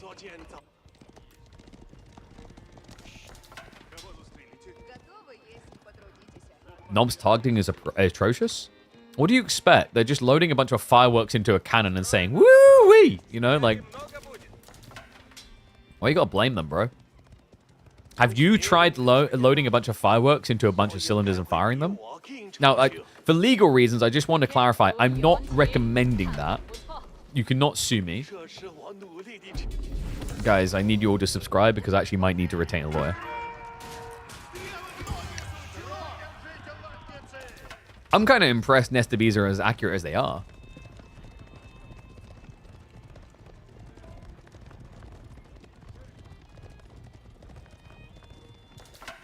Good dodge there by Lash. Pulls back off the ball. Still, infantile state at the farms, right? And remember, you know, Roos competes decently with the farms because their own little gathering rate increases from the bounty system.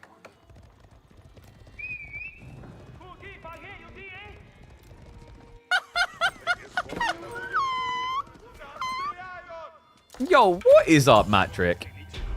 Thank you very much for the Prime sub. That goes into my lawyer fund. I'm sure one day I'll need it. Considering the things I say on streams, I will definitely need that one day. Luckily, slander is much harder to prove in the UK. Anyway, Wooden Fortress coming up. So he was starting to run out of wood, but Numidan's already pacing himself towards those additional lines. And this is a nice area. Like, we'll buff multiple tree lines. And whoa, Lash going 2 TC? Brother, we haven't even finished the farm transition yet. What? This is so greedy. As he's about to discover, Numidan looks to punish. Archer transition revealed onto spears. Bad case scenario for Lash. He's going to try to max out into Horseman now. His farm's not being accessible in the coming minute is going to make that difficult. All right, so we'll just full commit. Crossbow Master try and counterplay them, but they'll just peel off now. The Archers can deal with the rest of this. Horsemen do arrive just in time to force a recommitment. The Nesta Beast to scare him as well. Numidan maybe needs to switch this around. Just send the Knights in and send the Archers back for the worker kills. Or not? No, he's just trying to get rid of the remaining army. Last crossbow goes down. Knights now jump in. The Nesta Bees don't have protection anymore. And props to him, though. Lash has at least kept half of those farms active. Yeah, if they all went inactive here, he wouldn't have had this Horseman wave to keep him alive. That will reset Numu. It's got more Knights coming, though. And remember, Numidan has already done his farm transition, really. It's been a gradual process, but now he's up to 25 farms reliably. Not to mention the fact he's got 5 deer here. Make it 6. Yeah, these guys are just mating like there's no tomorrow. All right, like the apocalypse is coming, and we need to make sure that we got a chance at Noah's Ark here.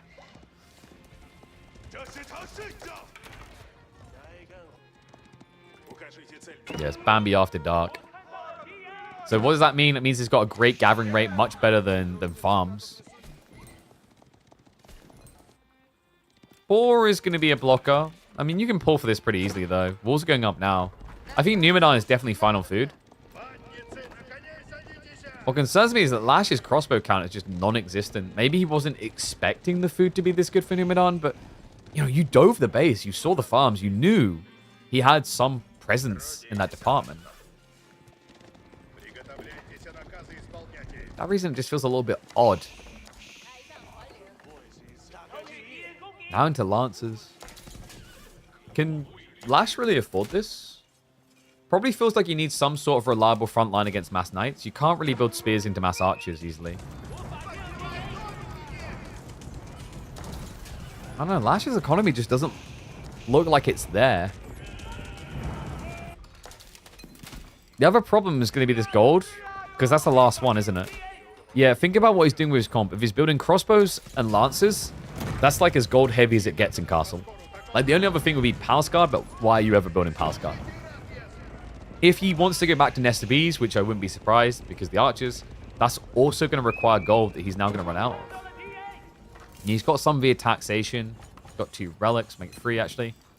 But remember, this was a shallow monastery build, so he doesn't have the fast taxmen. He doesn't have that efficiency there. Screen placement is going to be a little bit annoying. A poor man's castle, if you will. Lash is trying to save for a real one. He isn't going to have the resources quick enough. The dive comes in. Numadon. We're going to directly contest. Inspired Warriors buff gets activated. Big for the archers.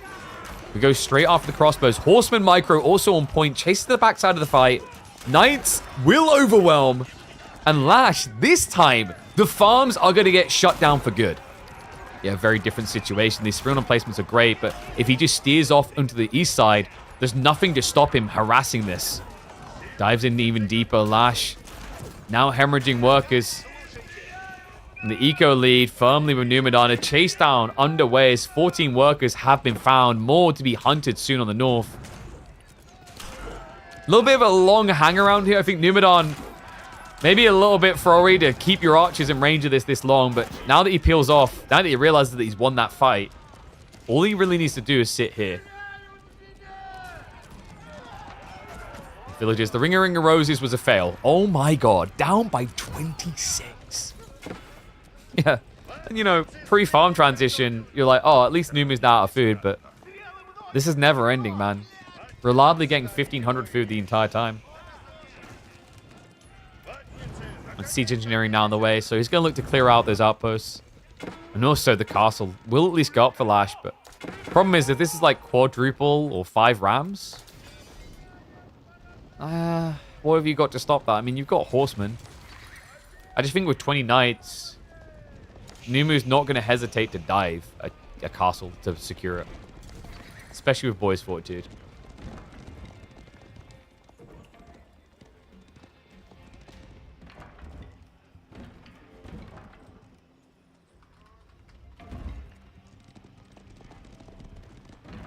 Five rams. Yeah, this is a castle killer. The TC will just get deleted almost immediately. The problem is Lash is, I mean, if Numu just brute forces this, you can't kill the rams, right? Like, you have to address the knights. And a castle is good.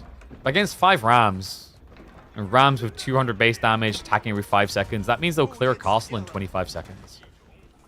It'll be quicker than that, though, because of the torches. So Lash will have to commit straight away into the fight.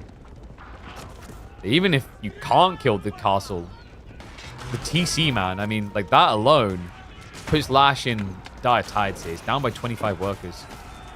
Wow, he is going to commit early to try and deal with the rams. Pathing a little bit weird there, but Numadon will be able to skirt them past. 3 rams still alive. Oh, the cleanest of engagements from Numadon. But he doesn't need clean. Not with this type of military lead, no. Town center about to be on fire. Lancers will commit again. Army backed off quite a bit, so it looks like Numadon was going to try to remax, and backing off this far does mean the repair crew is going to be in.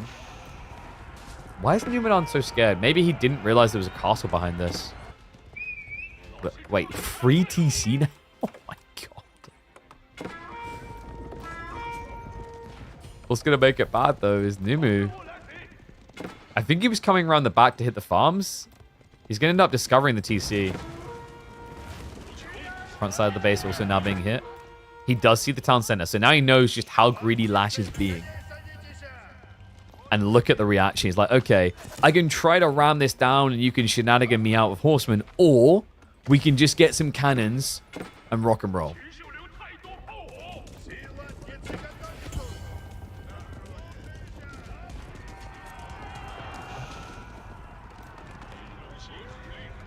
Oh, hold on a sec. I just got something important to do. There you go, guys. Click that link. That's exactly what you want to be doing right now. Thank you very much.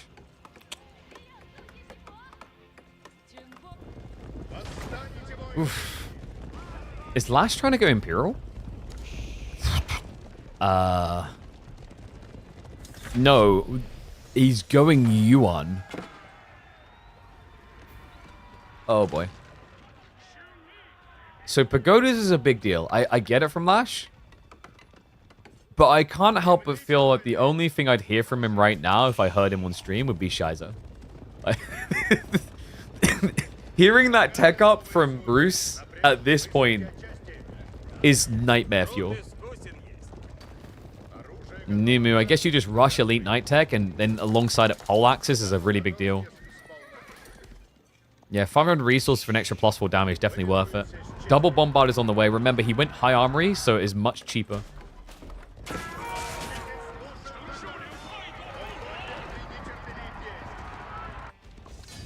Wow, okay, he doesn't even hang around. He knows what's coming next. There's too many knights. The Bombards afterwards. It's going to be a GG call. Numadon bullied quite a lot in this game, but never slapped away. Able to come through with the Rus.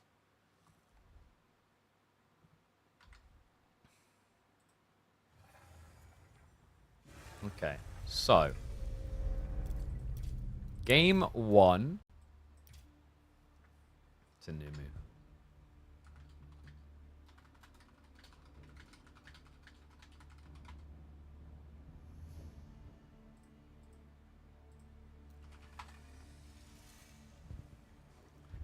And then if this goes to a game 3, we'll come back and cast that one because my food is going to be ready probably after this game.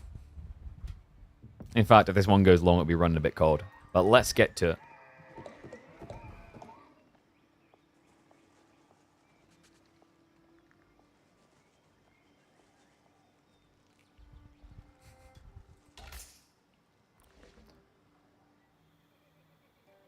This pick shocked me. Last week, Numadon was able to make Knights Templar work when no one else has.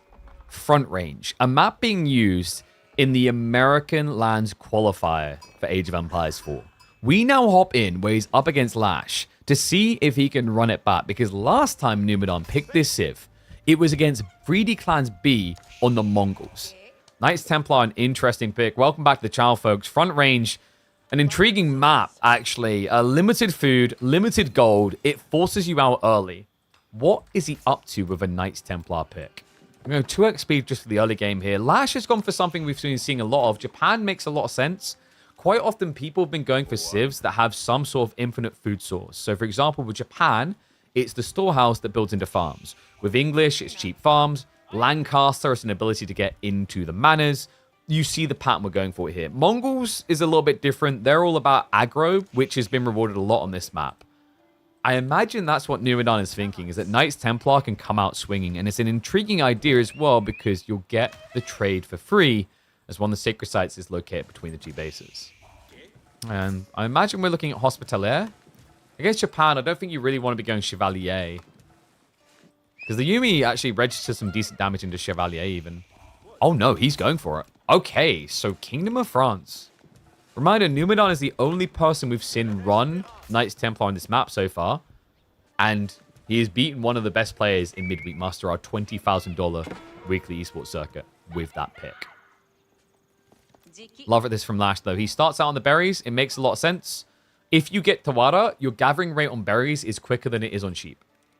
And you want Tawara anyway because it's wheelbarrow.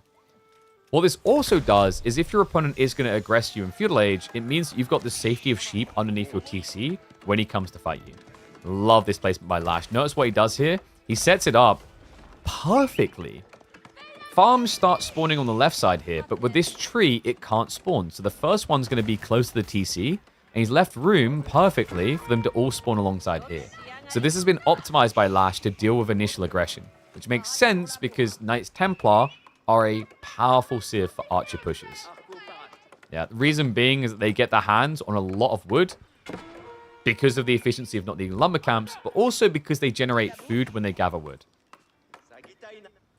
I think the other thing that makes Knights Templar, in theory, really good for these early timings, by the way, is the immediate drop-off of that wooden food.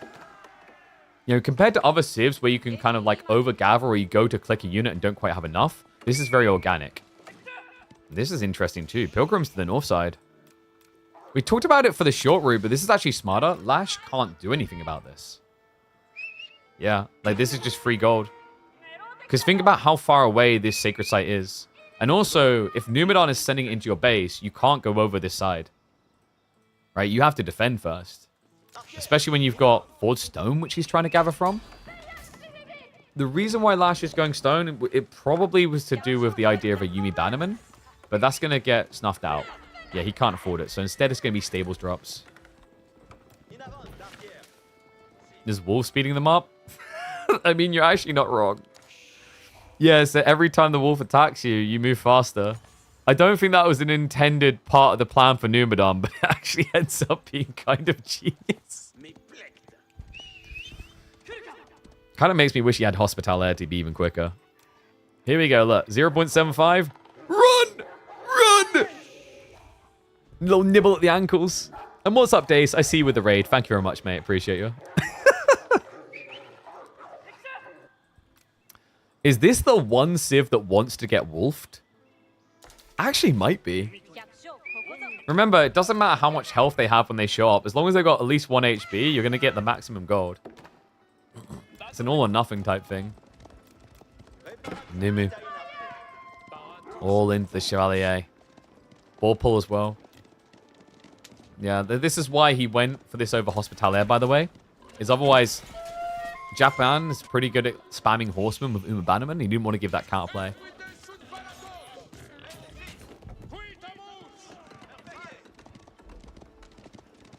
So first ball secure, and this has been an always present factor of front range from what we've seen. He who plays ball plays stronger.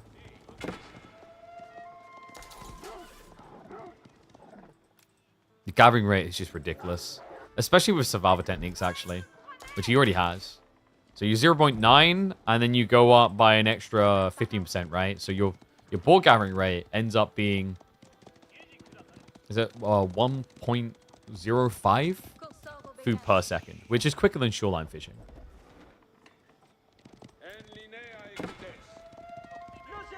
It's very much a momentum-based play on this map as well. Run!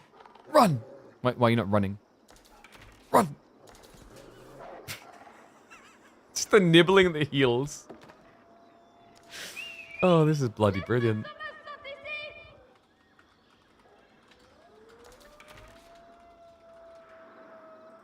It looks like Numidan. Yeah, he saw that. So now it's a bit suspicious, like who's been capturing up here. We can see, actually, this is pretty smart by Lash.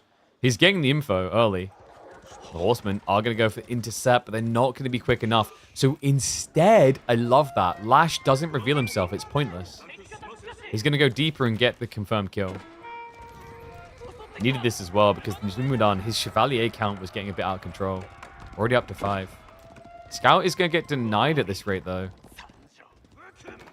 And wait. Kill the wolf. Technically, killing the wolf is not helping Numidan. It's hindering him, remember?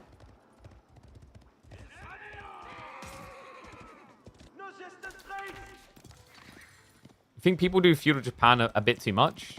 I think it makes sense in this map in a lot of cases. I do feel like Mongols is better, though. Even English is actually quite surprising for longbow timings. HRE is also incredible. Like, the problem with HRE is I think a lot of people probably practice HRE in this map and went Archon. And I think this is probably the worst map in rotation to do Archon on. It doesn't make sense. Because you have only 1,600 gold, and it's not always spawning like this. And you only have 9 sheep, usually. Plus a small deer that's going to be on the other side of the base, and tiny tree lines. Like, if you're playing HRE in this map and going Archon, I think it's just a complete mistake. Like, if there was any map that you reliably could say Archon is not the play, it would be here. And yeah, you can go fastball with HRE. That's the other value of mine work. You get tempo, and then also use prelates out in the field. But we have a different holy order here. Has switched to the south side. Yeah, so it goes from 130 gold to 103. That's still impressive, though, that distance is producing 103 gold. You know, guys, when I first tested Knights Templar with the pre-access, when we had that free-for-all game, I actually didn't realize the sacred site, like you could get that much gold being that close. So I remember I had a game where I had no gold access. And I was like, there's no point doing pilgrims. I'm too close. But you'd be surprised just how much you get off of these short distances.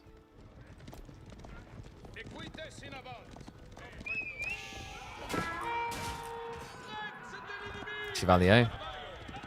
Looking scary right now. Lash doesn't want to have to do Spearman. Like, it's actually nightmare fuel to have to do Spearman into Knights Templar. Remember, this Civ wants a reason to build more archers. Begs for it. I think there's a smart by Numu as well. Like, he could have tried to re-secure the north side, but it would have split his forces and left his boar a bit compromised.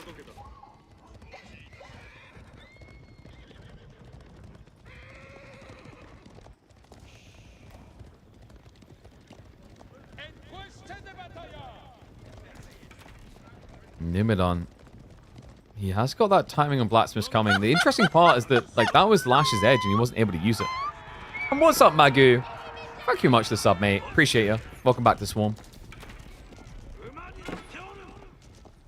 The chandeliers, they cost 170, but you get a discount as Knights Templar. So you're actually only paying a little bit less than that. Wait, whoopsie. See, you pay 166. Chevalier is a weird one where statistically they look terrible, but whenever you see them in action, it reminds me of a lot of Demi-Lancers where people thought Demi-Lancers sucked until they started watching what they can do. Never sleep on how good Chevalier are.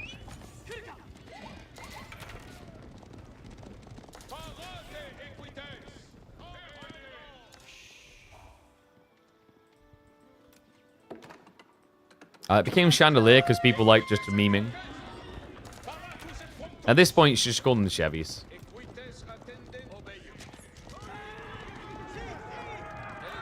Let's just start calling them the Contraires. Because you think they're going to lose your game, but au contraire, they actually win your game. Look at this timing. Numu starts to push in. Floating Gate is on the way on the north side of the base, so not seen. That might be obvious now, considering the difference in size of army. Numidon, his senses have got to be tingling. And on top of that, remember, Lash, he needs to sneak gold access. He's gone for the north side. He's taken that risk. Food, however, is another concern for Lash. He's got the farms. That doesn't count for much here. Only 2 armor is a big deal? Agreed. That's the thing, like, Chevalier... The one that surprised me most, actually, is that technically, Chevalier should struggle into Shushi, because Chuganu do double damage compared to standard Knights. But actually, quite often, Knights Templar have looked really cozy against Shushi. This unit is polarizing in so many different ways. It should be crap. And I think if you're an A-click monkey where, you know, you're the type of person who just likes to A-click into a fight, select the Lami A-click, select the Lami A-click, it will look bad. But at pro level, where people think about how they engage and are very tempered in their approach, Chevalier look remarkable. Like, the way I always describe this, you have to think of Chevalier like a premium horseman. And if you think of them like a premium horseman, you treat them with a lot more fragility, but also understand their value. You know, you almost have to think of the way you use Chevalier like the way you use Sipahi. Once you start to unlock that type of thought process in your mind, the potential becomes so much higher. So Nimu should be prepping an age up himself now. We've got Mount Samurai on the way, but remember, due to the lack of mass food that exists on this map, the count isn't going to be crazy for Lash. So we'll give Nimu time. He's still queuing up more Chevalier, though.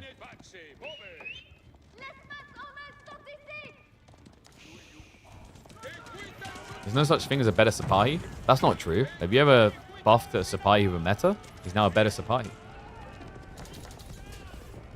Have you ever elited a Sipahi? No, but I've yeeted some villagers. Oh, the Chevalier find him. Oh, Lash, that's all of his gold. Damn, Nimu's read to keep investing was really smart here. Because now without gold, Lash can't build Mount Samurai. So you're going to be, what, building Yuumi into Archer Chevalier? Technically, Yuumi can beat those Chevalier with the lower armor. It's not going to be fast. It's not going to be pretty, though. Great intercept. Lash just trying to scramble away. Army is now going to be reacting. little bit wasteful, the Chevalier. Slow reaction there out of Numidan, but still worth it to stop the gold gathering. Numu, just a matter of moments away from an age up. And remember, guys, because of the fact Lash pulled all troops home, the pilgrimage is now continuing in the north. Chevalier, they jump on top of the Yumi. Those are veteran Yumi, though, so they do sting. And he just has to ignore the Mad Samurai. Yeah, so he just targets out the range line. And then afterwards, you can worry about the melee boys. Yeah, turns his Chevalier now. Mad Samurai count is not looking pretty. Numidan sacks half of his heavy cav to achieve this, but it's going to be worth it. Worker kills as well as he chases onto the tree line. And the Yumi outnumbered Lash. Both armies are going to be reset to 0, but Numidan now with a substantial lead. Not just that, Republic of Genoa. So even more gold coming. Horsemen are going to come back up here once again. Remove the movement speed buff. That will be expensive for Numidan, though. Like, losing out on 4 pilgrims worth of gold gen. Especially considering the timing. Look at Genoa. He was going to trigger it there, so he's going to miss out on about 650 gold. Because of that play. So good denial by Lash. Nimu. He keeps it about the cav. We've got Templar Brother on the way, which does make sense with the French commandery. I think that's one of the weird things about the French commandery, by the way, is the increased production speed and the gold discount makes most sense to follow into Templar Brothers.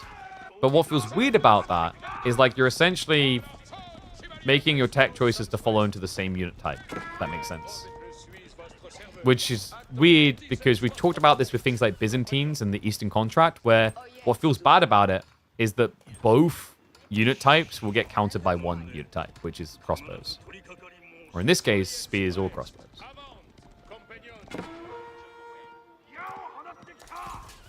Horsemen are going to dive in. Yeah, not vetted, but credit to him. Lash has done decent work with these. Problem is, sacking them like this, you just allowed your opponent to pilgrim again.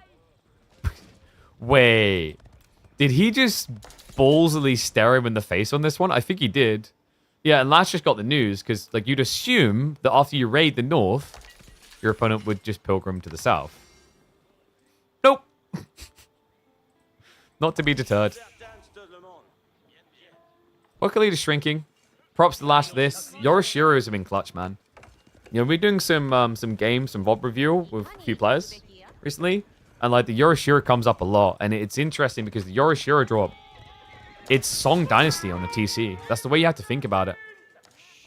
Has the same ramifications as that for China, where it's like, okay, I'm now scaling a worker lead, so you have to do something. Horsemen are going to, remarkably enough, arrive just in time again. Yeah, so pilgrims should get denied again. And what is gold at this stage? Non-existent. So Numidan has to go out to actively gather it. We have immersive, real gold gathering in this game, by the way, guys. Shout out to Front Range for making gold how it should be. You know? How did Minecraft get mining more realistic than we did? Got to be up in those mountains.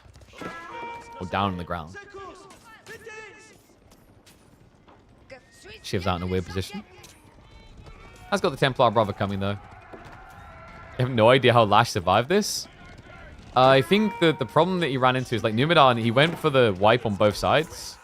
But, obviously, at that stage, Numu's still an age behind. And, like, scaling Templar Brother can be a winning play, but the sucky part about it is it takes forever, even with the production speed increase. So, because of that, Numidan didn't play with the same confidence. He backed up. And credit to him, like, Lash's tiny raids to these horsemen, I think that's the reason he's still in this game. It's not the knights, it's not the Yumi, it's the horsemen. If you think about just how many pilgrims got denied by those ponies, and how much idle time got forced, they're the reason why Lash isn't dead. I mean, he had 20 Chevys and 20 archers. Yeah, but there's the Steeled Arrow timings, the Yumi Bannerman, the Yumi Veterancy. Like, that's very important to consider there. Numidan done a good job trading as he did, but he was still diving a TC. He was still playing into a Castle Age army. And that's the thing. Like, if you play straight up Feudal and Castle, mass archers can win from Feudal. But if you wait too long and the blacksmith upgrades come in, it's a different game. Gosh, props to him, man. Got him for some pressure, but the Templar Brother player is going to be revealed. A solid front line to contest the Mount Samurai. Ashes will have to break away, and there is a concern. Maybe the cav count isn't big enough because Numadon doesn't actually have them all here yet. No, so it's going to have to reset. Where the hell are the rest of them? Oh, they're still up in the mountains. Oh, my. You're saying if he dives instantly, Lash just dies? But that's the thing with Templar Brother. Or do you mean before that with the Chevalier Archers? I think the issue there is that he thought he could just stave off the economy. Like, this map very much baits you into the idea that you don't need to go in, you just need to stop them coming out. Because of the lack of gold in the base and lack of food in the base, normally most players, number one instinct is going to be to block the flanks instead of diving a TC. Because all of us have built up years of experience and pain diving town centers at this stage to lose advantages. We see it all the time in games. Even now, like when people become so refined, you'll just see them throw away an entire lead underneath a TC and the game changes. So like front range is designed in a way where you shouldn't be able to sit in your base long enough.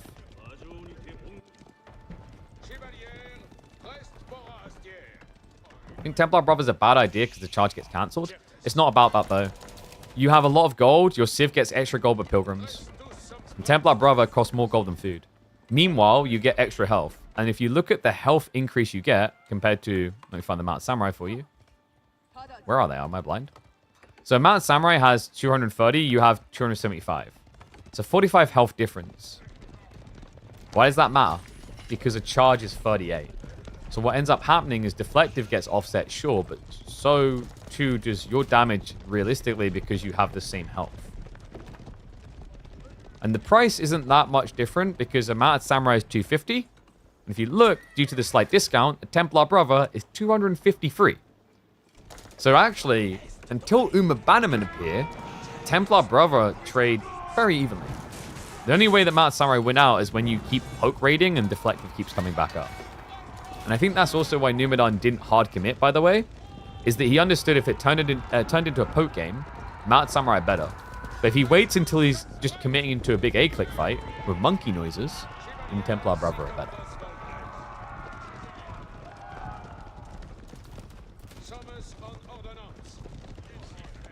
Onimusha? Yeah, against Templar Brother. But crossbows, like this is the sucky thing. Onimusha are good if you're able to flank raid, but if we turn this into a direct fight, Onimusha suck. Because the problem is you end up just paying premium for the same thing. Right? Like you got 14 plus 9 versus over here, it's going to be 13 plus 10. And by the way, that's with the Uma Bannerman advantage. Onimusha really suck. Like, the extra 0.5 tower range is also a bait because it often doesn't matter because of your long attack animation. Like if you get in a fight directly with crossbowmen, they're going to gap close you. And you have the exact same health. Lash with the stone walls. What? I don't think I've seen anyone try to stonewall the front of their base on this map. This is a first. I'm not going to say this is a good, but this is a first. Usually it's wooden walls. Like, what? Both of them have walled in, by the way. Yeah, we often see the wooden walls. It makes sense, but stone walls are just so expensive. But the idea is actually pretty cool from Lash. He's playing mass cav, so if he gets a stone wall up, he can raid and not have to worry about home.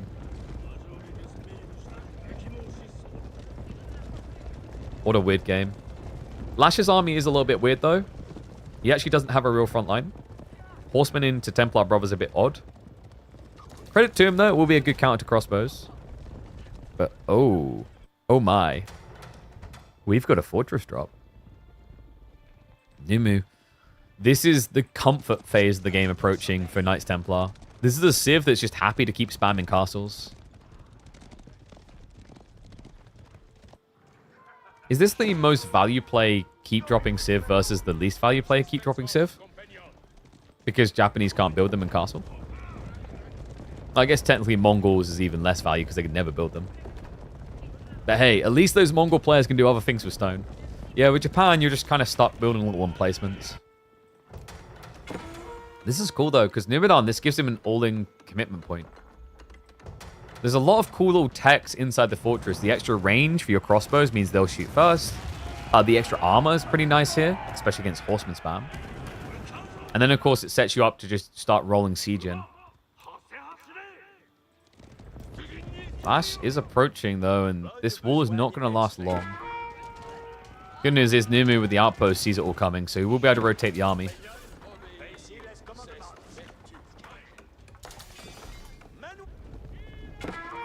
Yumi, whoops. They are going to discover the only true counter, a wall. And a giant bunch of knights. Uh-oh. Whoops. Nice blocker as well. Stops him accessing the berries. Lash has still got some food in the back of the base, but it's running low. There is also the deer out here. The wall now being assaulted. Numidan needs those knights. Spear switch is going to be on the way, which makes sense. This is another reason why Onimusha sucks. Crossbow, spear, like, is an interesting interaction. But when it's Onimusha in particular, you just die fast in that matchup. You have to work so much harder to survive, to win. Looks like he's hesitating to go in because the reality of Lash's army is it's incredibly fragile. As he's learning the hard way. Oh my god, he tries to burn his way out again. No, no, no. The Templar brother forced the commitment. He can't get away. Horsemen aren't reaching that range mass. Second wave of Templar brothers comes in. They're just lasting too long. Numidan, micro on point, wipes the crossbow ladies. So there's no counter to the brothers. A sister can't win. And Lash loses the premium. Now he's going to pay a premium in defeat, right? Numidan, he's got 25 of these Templar brothers. Enough to mirror out the small horseman raids, enough to start plowing forward. And on top of that, Lash just got the bad news. He sees Numidan's castle on the ford. We'll dive in to stop the siege workshop going up, but it's only a matter of time before the army reallocates itself to the front line. Yeah, Numu, just in the driving seat now. I mean, Lash, look at the food income. It's actually weaker than the Knights Templar. Not something you would really expect to say here. Not to mention berries around the center, the deer remaining. Fair to say that Numidan has got food options in a way that Lash simply does not. If he's got deer left, then that's it. Something that he, oddly enough, hasn't played for. Trebuchets are now going to be on the way.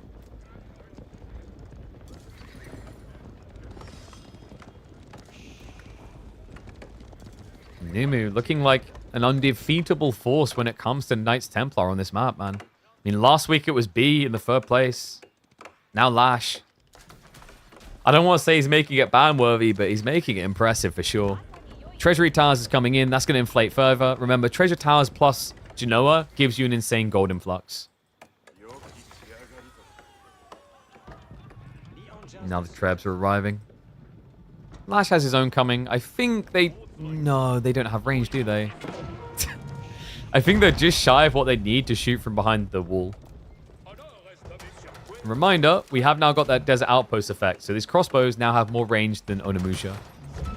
You can even think about going for the Desert Citadels, but I think Numidan knows it's not worth it because he's going to be the attacker. Yeah, Desert Citadels, reminder, is the one that gives you +1/+1 armor. Where did all the stone for Lash go? Might it be the walls, sir? Plus some emplacements. He has Springles, I believe.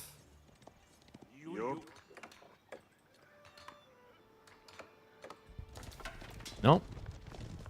I mean, this didn't go well for the army of 30 last time, so I'm sure it'll go better for the army of 5. I'm not even sure they'll burn through quick enough.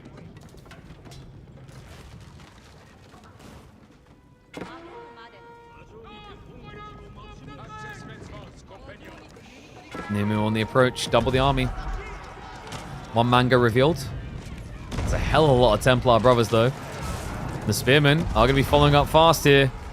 Lash, once those spears arrive, he hasn't got a counter unit against it. No. No Springolds. Frontline just gets wiped. Numu is going to make it a 2-0. No doubt about it. There's no rocket launcher town center. The Spear brothers are just running through the army like a hot knife through butter. GG. What do you guys think about this? Let me know how you feel about Knights Templar. We don't see them often. We don't see them win often, it feels like. But Numadon on this new map, he's showing an elegant way to make it work. Chevalier Archer timing is just to starve the game, showing you just how powerful feudal archers can be.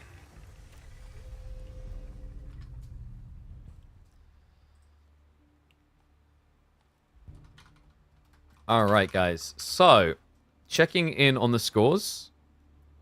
That means that we have got Numadon versus B probably coming up tomorrow.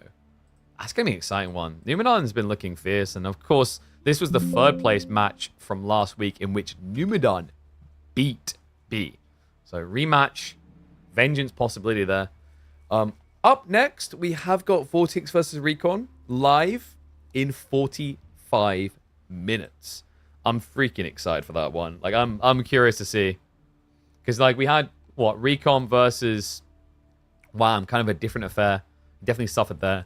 But Vortex, we haven't seen as much of him at the moment. He's returned to Midweek Muster. Kilyadi versus Myriad will not be today. I know that for sure because Myriad is currently in London today. So that'll probably be tomorrow. And then, well, they're going to have to play back-to-back sets to be ready. But, I believe... Guys, let me get you a game. I'm going to go eat now. When I come back, we are going to have... In fact, let me put it in the title. Vortex versus Recon, which I'm so freaking excited for. If you have not seen Recon and his return to Age of Empires 4 from Myth, dude has some wacky strategies, and I'm sure he's got some more lined up for us. So what I'm going to do now, guys, I'm going to put a video up for you guys to watch and enjoy. And then when I come back, we will hop into another live series of Midweek Muster, okay? So feel free to have this on in the background, supports the channel. And then I'll be back, rejuvenated, full of food, ready to rock and roll. So, I think, what we got here?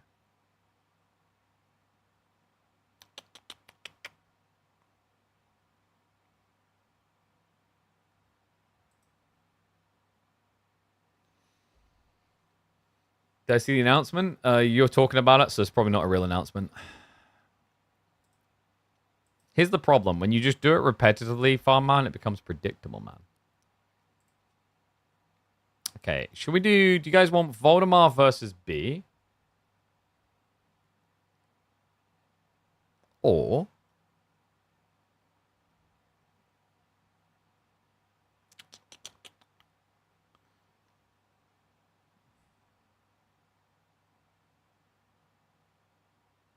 what else is there? Alright, screw it. We'll go Voldemar versus B. It was an interesting game. House of Lancaster versus China. Alright, guys. So enjoy this game. Can we just get KP Battlefield 6 clips? Dude, true. I should just put the Battlefield 6 VOD up. I need to get, like, I don't know, I need to talk to my editor about some sort of series we could do with that. I'd love to have, like, a secondary channel for some Battlefield 6 stuff. Game was really fun. And also, we were surprisingly decent at it. I think we finished beta weekend number 2 with, like, a 4.5 KD. Alright, guys, but enjoy this game. Really, really fun one on Alopecia, which has been missing from competitive for a bit. We might have to bring it back. But after this, we will be getting into Recon versus Vortex Live. So hang around. You definitely don't want to miss it. You like the slaying down the pace of BF6? I don't like the jumping or whatever, fine. Everything else pacing I think was fine. It's just maps need to be a little bit bigger. But guys, absolutely. Welcome back to the channel for some good old Alopecia. We've got game number 1 between B and Voldemar. A matchup that Voldemar usually describes as just need to get whooped by B. Let's see if it's going to happen today, especially when Voldemar whips out something strong like this. Chinese feeling like one of the best picks on Alopecia, on any map in general. But B has gone for the Lancastrians. I'm wondering, is this just going to be your good old-fashioned Fast Castle? Because Fast Castle House of Lancaster has been taken over, folks. It's a bit dirty right now. I think it actually might be one of the most powerful Fast Castle builds we've ever had with the Earlsguard timing. He's going to begin with the spears. B definitely wants to get a deer shove, and Voldemar, already aware of it, is going to lane. Yeah, look at what Voldemar done. He done a short rotation, got 12 sheep, and then just came back to lane straight away. Great read. Against the prolific deer shove, I think like B has a bit of a problem. B has a big problem. Every game, he's expected to do this. And that can be a huge negative.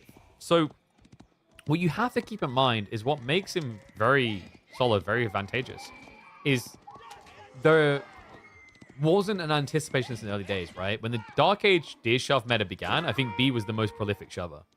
And we've seen this with so many people. Like, if you outpost rush at first, like, very powerful with certain civs, but if you're the guy who always outpost rushes, well, then come on. I'm going to get in the game expecting you to do it. And I feel like B at the moment, no matter the civ, he's looking for a way to deer shove. Now, despite the laming, because he's up to 4 spears, he will at least get 1 deer stack. But you can kind of imagine how catastrophic this would have been if he didn't get such an absurdly good spawn for it. I wondered, is he maybe going to, like, try to deer shove the enemy? What? B. He's outpost rushing. Now, this is very unexpected, but he wants to deny the pro scouts play. This is such a B thing as well. There's not many people that I think would deviate like this from the original plan. And crazy read as well. Remember, with Lancaster, just like with English, in theory, you're actually really good at rushing a tower because your shortbow villager can poke at any villager trying to come back to contest this. Now, Voldemar, he done the right thing in not contesting this, by the way. He gathered the gold he needs. So Imperial Academy is on the way, and he's going to have enough gold to get his taxmen out. The problem for Voldemar here is this now feels like you cannot go pro scouts. The gold gen is going to be really slow.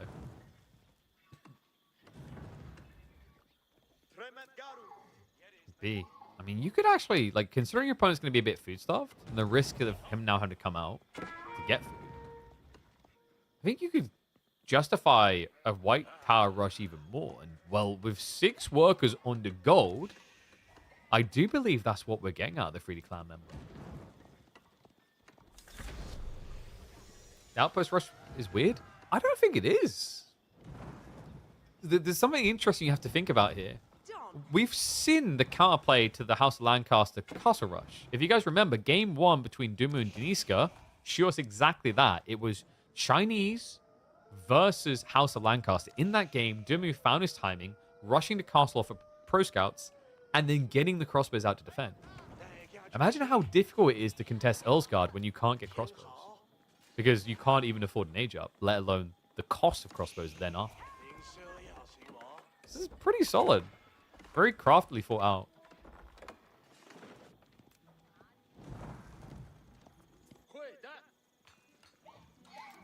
And there's the Lancaster castle now coming in. So he's going to build it up here, and I think he's going to keep the extra workers on the gold.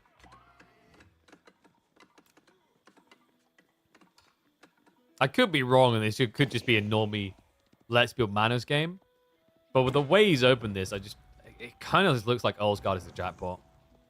Because remember, the difference between a Men-at-Arms rush and an Earlsguard rush is Men-at-Arms have to dive this TC. And hand cannon slit hurts. But with Earlsguard, you don't do any diving. Alright, like guys, whoa. Diving involves water and exercise. 2 things that gamers don't want to do because, hey, I ain't got time to exercise. I get out of breath grating cheese. And B, ain't no way I'm taking my electronics near water. The cool thing about Earlsguard, they're perfect for gamers. They just stand on the side and hurl things at you that kill you very quickly.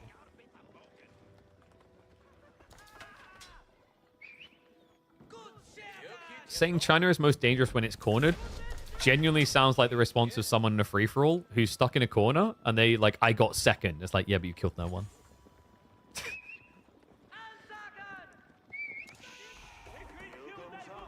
So let's see what Voldemar's response is going to be. He's adding in spears now. It's 2 on gold. Okay, no, B is not going the Earlsguard route. At least not in a rush. He's just gonna greed. Interesting. I mean, in fairness, he has still blocked his opponent off of the deer. Voldemar will gradually get towards Pro Scout still, though, if he chooses it. I mean, look at the taxation. He's almost got enough already. So now the spears are just going to take the outpost away. Why was B more interested in manners than actually just going age up? Did he maybe think that this timing was going to be too good from Voldemar, maybe? So although the outpost is annoying, he knew he couldn't keep him contested for long.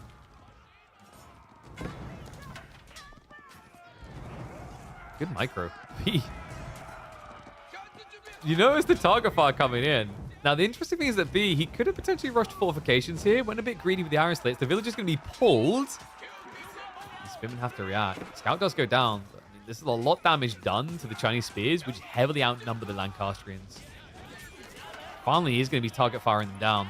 Crazy it took this long to just kill them. Manners already starting to get added in, but it's only one. I actually think there's a timing here for Voldemar. He chooses Pro Scouts instead, but it would have been quite intriguing to see him just ram rush. As crazy as that sounds, like there is a weird kind of opportunity here. He can still make it work because the problem with this Lancaster Castle, it doesn't protect the stone. This is another reason why I was a little bit surprised by B's choice to go Manners. His spawn is kind of terrible for it. The Golden Stone, like this is the nightmare. You rarely actually see it for Lancaster because it feels like most games, Golden Stone spawns together inevitably. But Alopecia has a tendency to split these. We see it on Voldemar's side as well. Gold on the east, stone on the west. In an ideal world, you want gold and stone both here because for mana spam, you need both. I guess maybe for B, he only wanted the level 1 mana. And now we are getting Yeoman, which makes sense. He's up against 10 spears. I'm wondering, though, like right now, does it feel like B is trying to play for his win condition or trying to stop Voldemar from reaching his? Because so far, everything that B's done in this game, at least after the deal aim, has felt like win condition denial. Actually, you could argue that the deal aim play from the dish off, that was denial as well. B was trying to remove Pro Scout's value. It's about to call it Pro Scouts. Pro.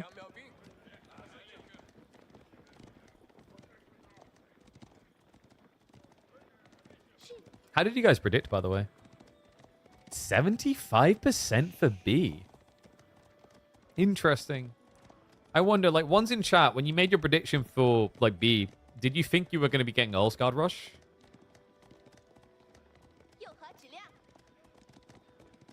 I actually wonder, this is going to be the more interesting one. 4's in chat if you think the Earlsguard Rush is the more powerful build than the busted one. Or 5's in chat if you think the mana spam is the busted build.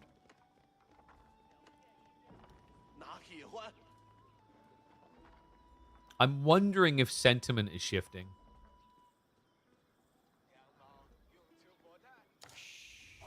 And also, like, keep in mind the difference there. I'm saying busted, not annoying. I think most people are of the feeling that playing against manas is annoying. But it feels like sentiment has become less that it's outright broken, if that makes sense. It's strong. But what we've been seeing with these Earlsguard rushes has just been oppressive, man. Like, of the last, I think, 5 or 6 White Tower rush builds we've watched, only one has failed.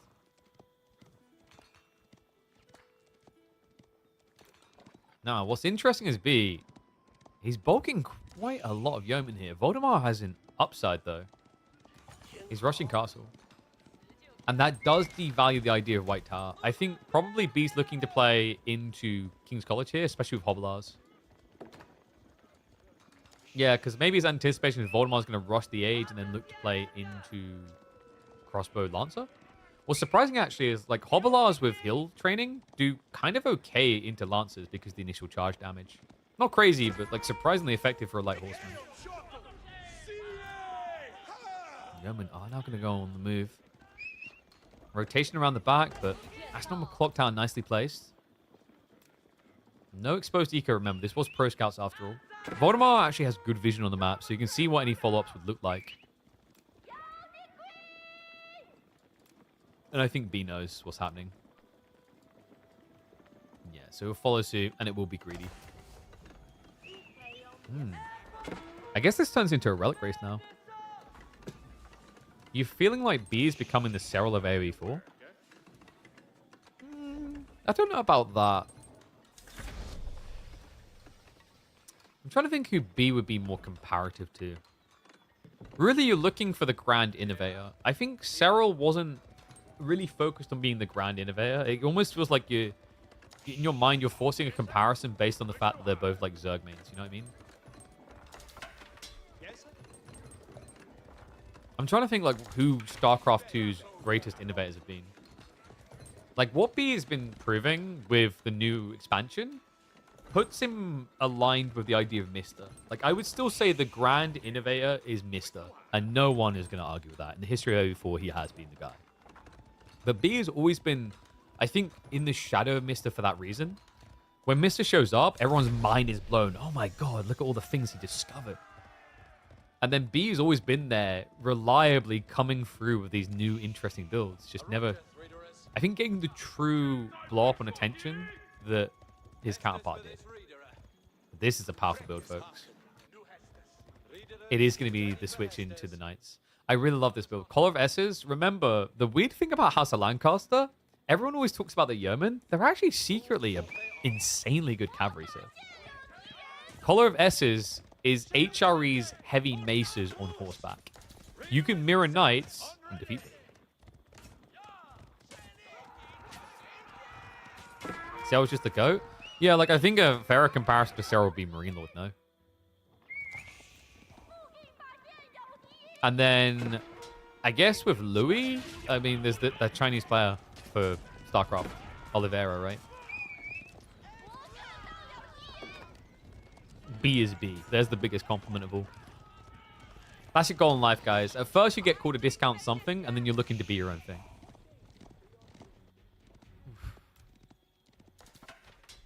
Okay, does Voldemort realize what's happening here? Because it's very tricky to notice Collar of S's, the tech for the Knights. There's no visual indicator. You have to hover on them to see the bonus damage. I mean, look at that as well. 42 damage on a Lance Charge and 30 damage on a Sword Strike. Against heavily armored units, you're basically a Gilded Knight.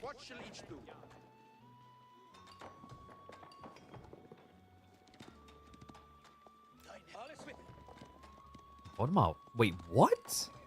It's a Palace Guard switch. Okay, B's been given rather the blueprint to victory here. Knight's Yeoman rocks pretty hard. We have going mad in the Spears as well, which is kind of interesting.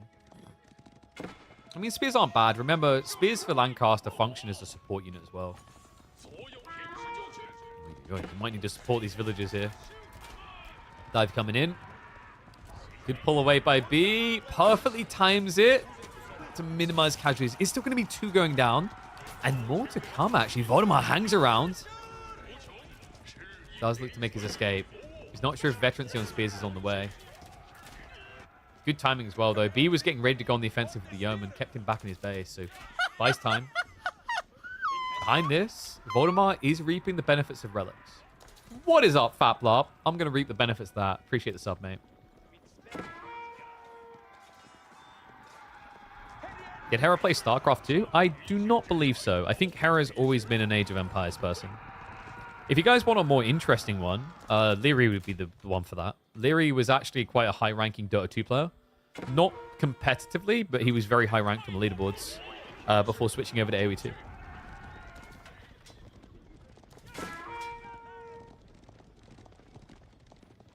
And that is a weird transition, by the way.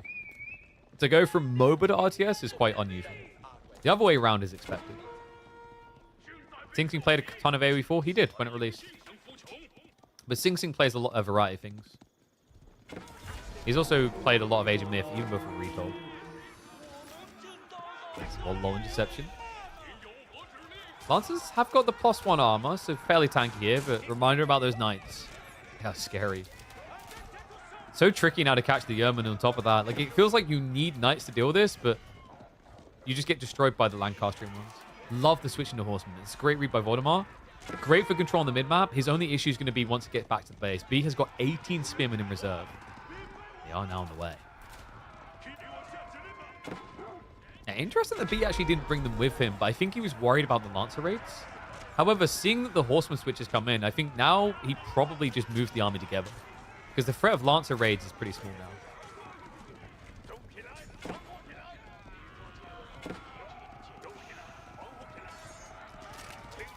Though it takes a lot of quick decision making. Oh, yes.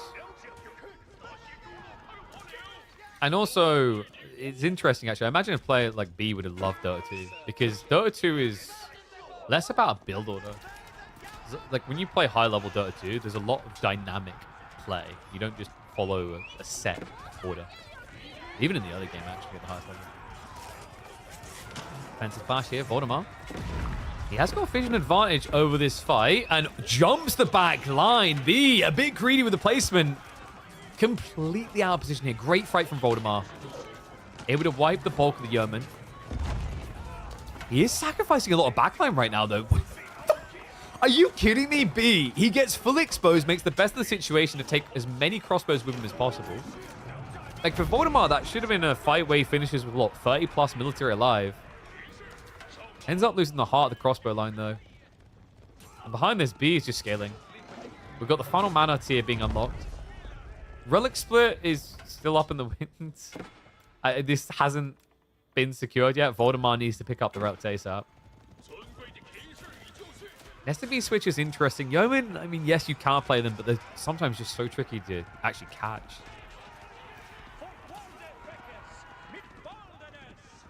Voldemar has been doing a good job of scaling that lead.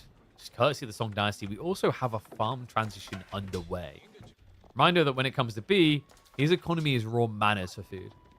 And whatever gathering unlimited resources he can find between.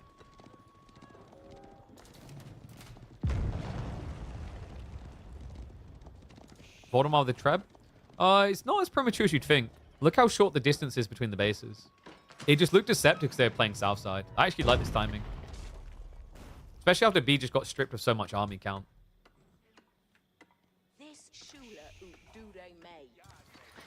Anyone know how is the hero experiment going with AoE2? So, like, it was interesting because apparently there was, like, Microsoft employees that were baiting numbers. Like, I think I remember listening to one of the AoE2 podcasts where they said the reception had been really good. And it turned out it was a bait because the reviews, like, AoE2's DLC kind of bombed when it was released on reviews. I'm not sure how it's doing now, though. I think it's inherently harder to introduce that type of thing into AoE2 than 4. Because 2 has been rooted in the way it plays for a very long time. SBs. Look at those spears, but B doing a good job of eradicating the front line. Now the Yeoman left over to deal with the crossbows. If just 1 or 2 knights can sneak in here, they can snipe out the Nest of Bees. No Billman is a big deal, by the way. I was kind of shocked at the fact that it wasn't there. Those Pulse Guard, funnily enough, not last that long against Yeoman, but a lot longer than they maybe should have. B, now just going to dive in. This is where Nest of Bees gets a bit weird. They look really busted when there's like 40, 50 military units, but when you're down to like 10, the saturation damage is kind of irrelevant. So B able to trade out efficiently here. He's taking like 1 Yeoman loss for 1 crossbow is happy. He still does need to access the B is the problem. And he's got a way of doing it. Muster the Nobles is pretty cool. Interesting time for B to do this. Muster the Nobles definitely would have felt more impactful back when your opponent had Lancer play. Because remember, with that heavy damage buff on Knights, it applies to Demi Lancers as well. And essentially functions as about a 60% damage buff. Because they have base 9 damage and plus 6 to get to heavy. And yeah, like to the point of like AoE2 changes, I think in general, whenever you have a game that's existed for a long time, it is, and if you do not have the game state evolve rapidly, regularly, it's very hard to introduce new mechanics. I think that applies for a lot of games.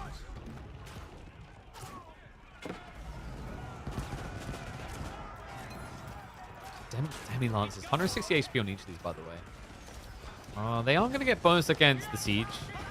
So Clock Towers are pretty tanky, hard to deal with. Voldemar is sturdy, though, with this economy. Look at the state of the granaries. Look at the fact that he's got a 16 worker lead right now. So man is strong. And, you know, if B is able to stalemate this up to maximum pop, I'll favor him. But, like, right now, Voldemar, very competitive on the economy. A little bit surprised he actually doesn't have the full lead, but I think that's because of the idle time when he's switching onto things. And we also have some extra stone gathering. I'm wondering if he's looking for a keep drop. A castle in the center would be pretty smart here. Your opponent's spammed a lot of manas in this area. If you castle drop here, you can siege everything behind it.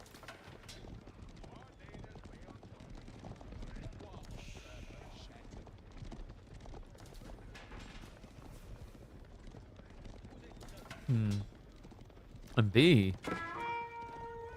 Okay. Yeah, I guess he just wants to secure the ball side. He's got spotted out here.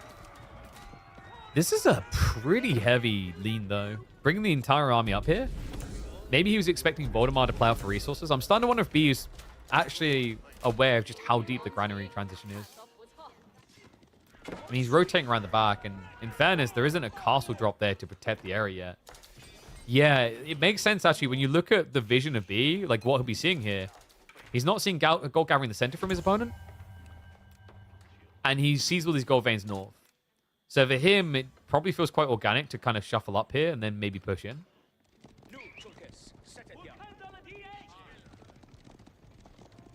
Lancaster's not as OP as people think. Yeah. I think Lancaster, like, this is residual effect. We just had someone earlier saying, like, they hate, like, Jean, it should be removed. But it's like, Jean is pretty tame these days. And I think, well, Lancaster, I'm not going to call them tame. They're definitely not the biggest balance issue in the game. They are probably, with their economy, the biggest design issue on the Civ side right now. But in terms of, oh my god, OP, definitely not the biggest.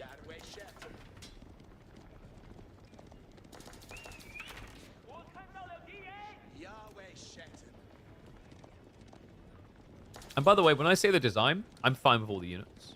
The only one I might change, actually, at this stage, is Earlsguard. I think Earlsguard's dagger throw needs to be tweaked a bit.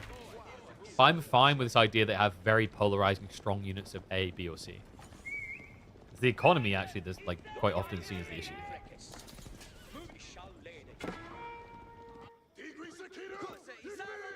So, hold on. Now bulking Pulse Guard. A little bit tricky against this many yeomen. Remember, PG inherently have less ranged armor.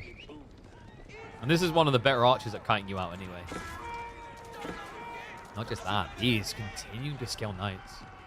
I guess the only thing really left here is Sync Shot, which would be huge considering Voldemar is probably going to be like hunkering in choke points in his base.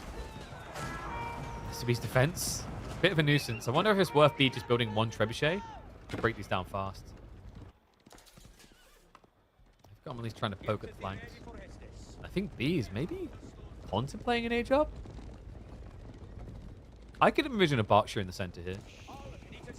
Then again, Wingard might just feel a lot nicer. There's no real pressure on him right now. Barkey's more a reaction to something coming. And with Voldemar playing hard into siege and crossbows, it doesn't really scream, I'm going to attack you. Like right now, Voldemar is in a please don't hurt me phase.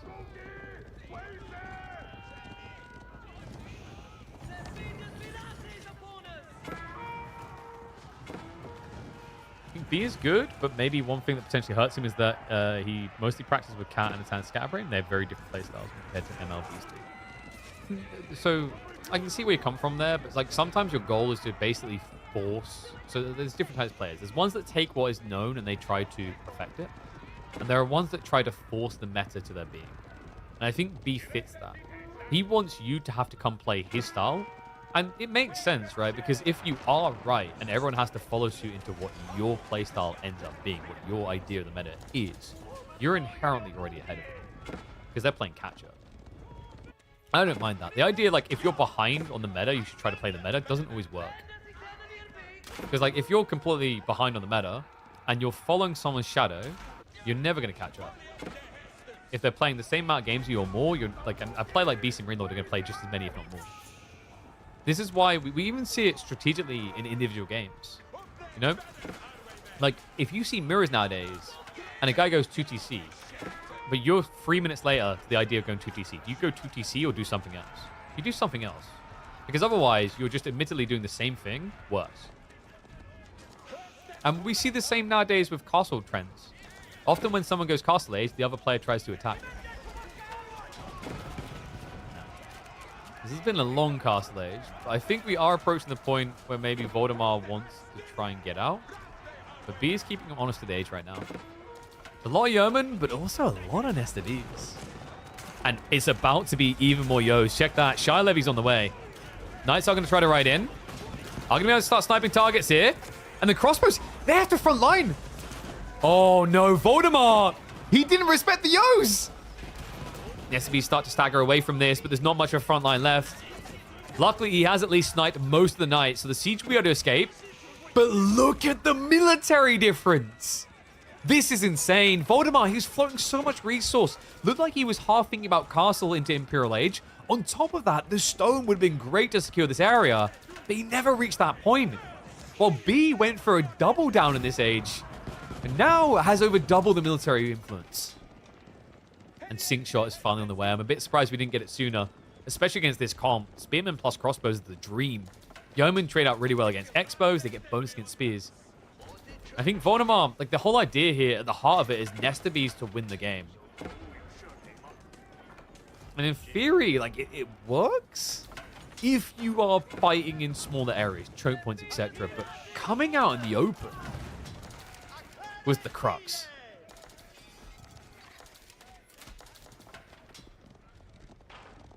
B. I wonder, does he now just take the age up? He's still got some military wiggle room, but he's actually stopped producing, so looks like Imperial is on his mind.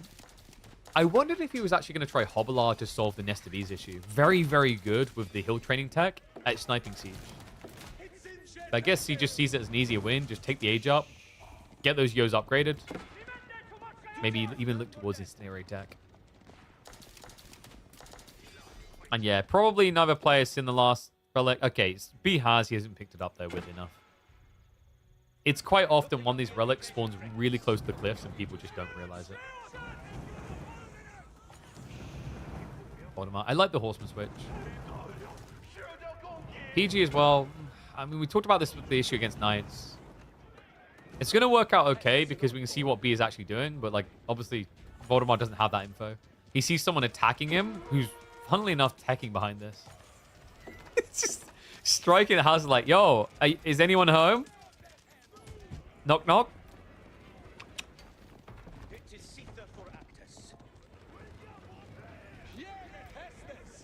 Hero pass now from Boldy. Whoa. Okay, so, I mean, he has got pagodas as an option here with Triple Relic. The movement speed is key, though. He's just looking to gap close with these Horsemen and PG. Because Yeomen are just so good at kiting. Speaking of which, with so low Horsemen, I mean, there's no way you can really threaten this many Yeomen. And B's just playing with his food at this point. Right, in this retreat, like, he understands the Nesta Bees will never catch him. Tech out completes, and now Voldemar probably feels even more like he needs to commit something. So leaves a bunch of PG behind. Funnily enough, actually runs the rest of the army home. So I guess he's going to play catch-up here into Imperial. Has got a lot of farms to do, so Voldemar is now sitting up at 40. Yo, upgrade. Just 50 seconds out. With Wingard being the optimal choice, we have got the garrisons on the way. So it'll be Mass Spearman plus Earlsguard. Okay. It's pretty nuts. I mean, the way that B played this was very elegant. He didn't leave any room for his tech up to seem greedy, which is why he gets away with Wingard. And I wonder if there's ever a world in which he considers Earlsguard. I mean, not with the crossbow currently standing at his count. Like, over time, it's inherently going to happen with the garrison commands. And maybe there's a world in which by spamming spears, you force your opponent to go, like, PG. At which point, House of Lancaster Earlsguards can destroy Palace Guard. Because, like, as the game now goes on, with the Stone Gathering, B could start securing castles. It's a very underrated element. We don't get to see it to its full extent, but reminder, with the House Unified buff, you can get +4 damage on each of these within arms. Scuttage on the way as well. A White Tower to be built, but the Yeoman already in range. Sing Shot's going to come in. Good dodge there by Voldemar. Nesta Bees. Actually uses Sing Shot onto them. Yeah, not happening, dog. Remember, these things have 50% more health and 85% ranged armor resistance. The Yeomen aren't going to be able to carry that fight. That's right, they should not. So B, after being a bit cheeky about this, has to back away. Both players now in the fort page.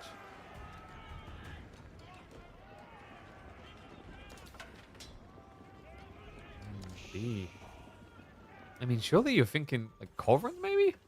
It's so weird against China. Trying to play Siege into China feels bad every time. It's the clock tower effect.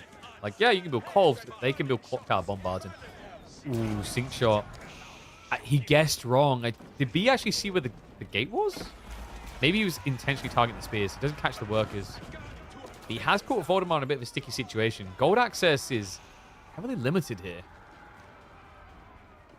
Nesta Bees count is most definitely not.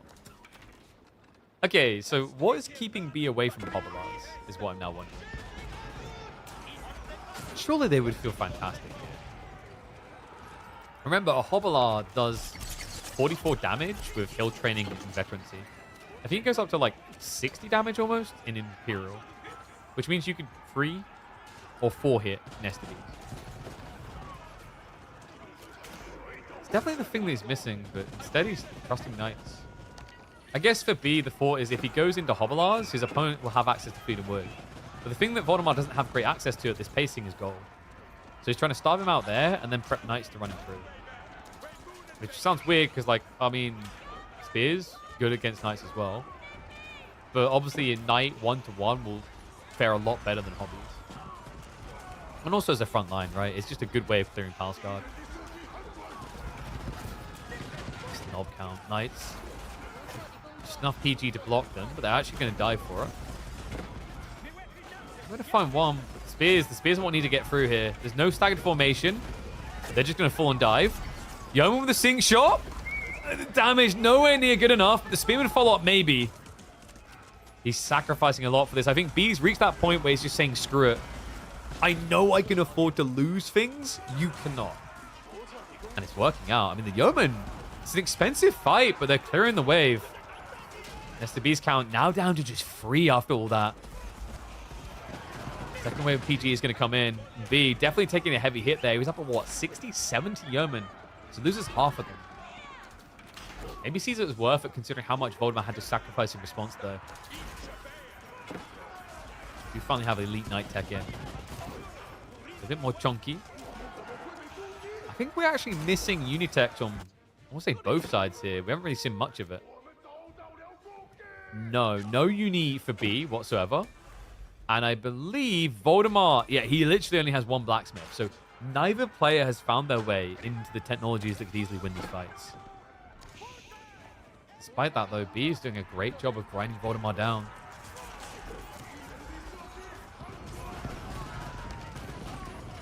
Voldemort not focusing the archers? When they spread, it's very difficult. It's also like, once you start to see that front line disintegrate, what's going to kill you faster, a Spearman or your own? A Spearman is going to kill you quicker. So I kind of understand where Voldemort's coming from, but the problem right now is it feels like a lot of his solutions are gold locked. If he can just solve that problem, great. But it's so much easier said than done. He hasn't even built the pagodas, folks, which is surprising for a guy. Wait, did he cancel the Yuan? He did. I didn't even glance that. He was building Imperial Palace ages ago too. And then close to completion, just gave up on it.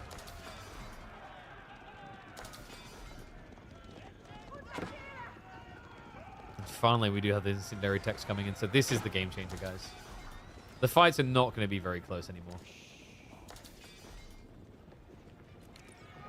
Yeah, Voldemort, I mean, if he could find elite army tactics, maybe. Extra health with the Harden goes a long way.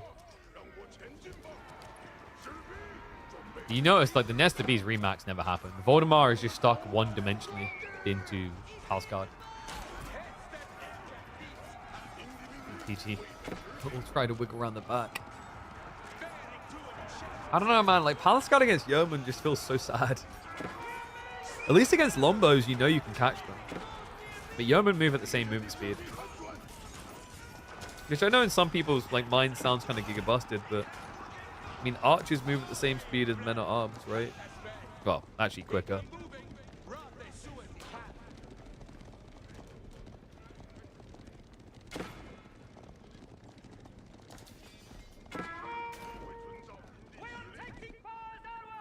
What does Voldemort now do? I've been kind of stumped as to what Voldemort's golden plan is for this. I think he's just trying to survive until something opens up. And, you know, like in some situations that works for China because of the infinite economy on gold, right? They can tax. Plus he has relic advantage. But problem is Lancaster manners, man. They have just as much infinite resource pump. In fact, superior resource pump. And this is crazy now. Padded Jack. I feel like Padded Jack is quite an underrated tech. It gets skipped a lot, but it's super effective. Plus 3 armor here onto basically 2/3 of your comp, spears and lombos. Actually makes your spearmen incredible tanks against Palace. The whole kit and caboodle, by the way. Wait, he's getting cannoneers. Burgundian imports on the way. Remember, the point in Burgundian imports is that it gives you access to hand cannons and castle age. So why build it in the Imperial Age? Because it makes them 25% cheaper. Which is interesting mathematically, because it means by the time you've built 8 hand cannoneers, Burgundian imports would have paid for itself. A small raid by the PG unit for back farms. Voldemar has done a good job of getting some space, so what now?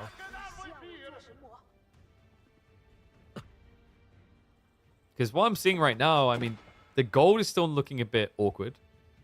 And we're not seeing a real transition. Spear? Wait, what? Is this because he's out of gold?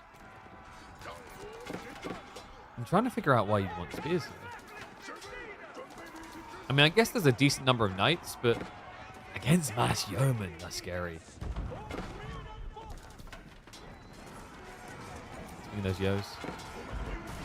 They are going to arrive in the big fight. Remember also, like, your spears are just worse than Lancastrian spears. And we do now have Culverins on the way from B. I think he's had enough. He's finally going to be looking to break in. Notice how things have kind of slowed down a bit. Voldemar, despite the fact he's got 3.5k food, it's not like he's got this huge reserve of units pumping. The drainage matters a lot here. Meanwhile, B, he's bulking reserves. That's important because after the next big fight, you have to ask who can get their troops back up faster. B, also just kind of benefiting from these losses if you think about it. Down to Knight Eco, but that just means more wiggle room for more army.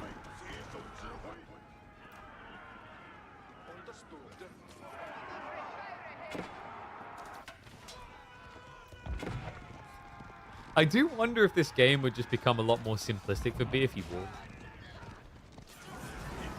Because that's the thing for Voldy, just these Palace Guard very good raiders due to the move speed. Sink shot. Heavy load of damage coming in. Way to scare him away. The military number is just getting bigger and bigger and smaller and smaller.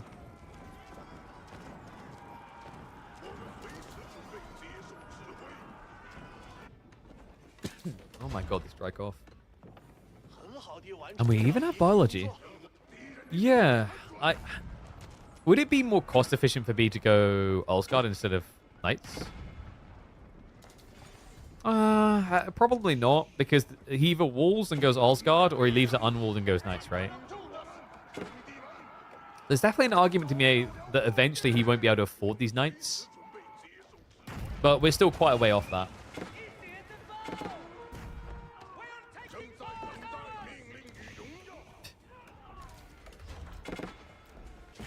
Has anyone else just been kind of saying here, like, trying to figure out what Voldemar's end goal is?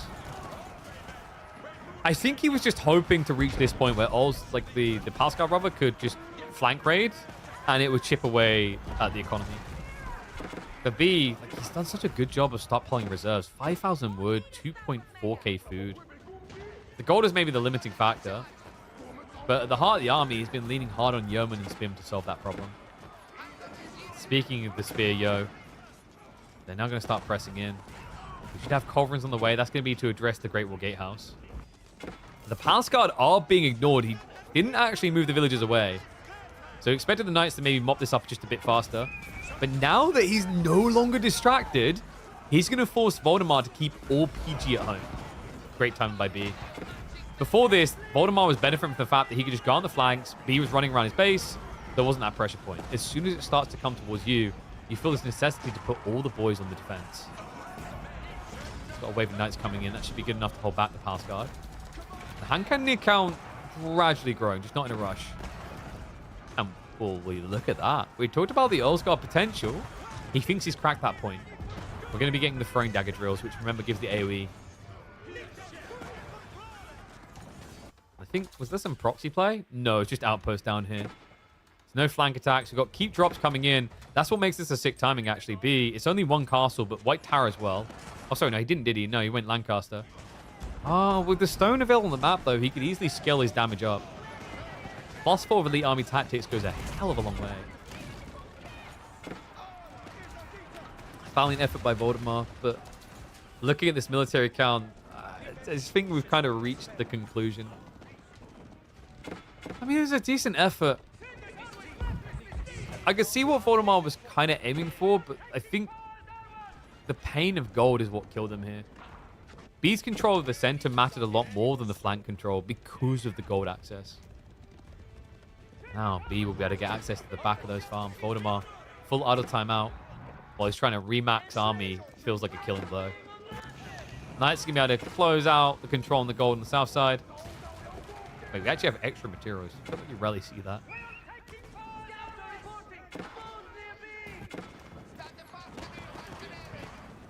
Game 1 will end up being a win for B. Credit to Voldemar for actually keeping it going this long. I mean, don't know if that's just the inherent nature of China. Or maybe the power of the kid. But we've seen before, Voldemar capable of getting wins up against B, so do not write him off just yet. Definitely feels like a hell of a blow to leverage China and then come out with a loss here, though.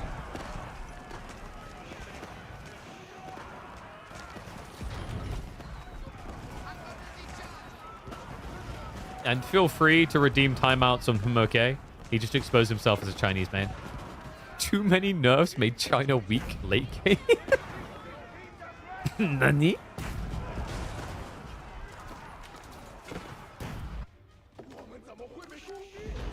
Gotta give him credit, by the way. Like, B just beat Palace Guard Flood without walls.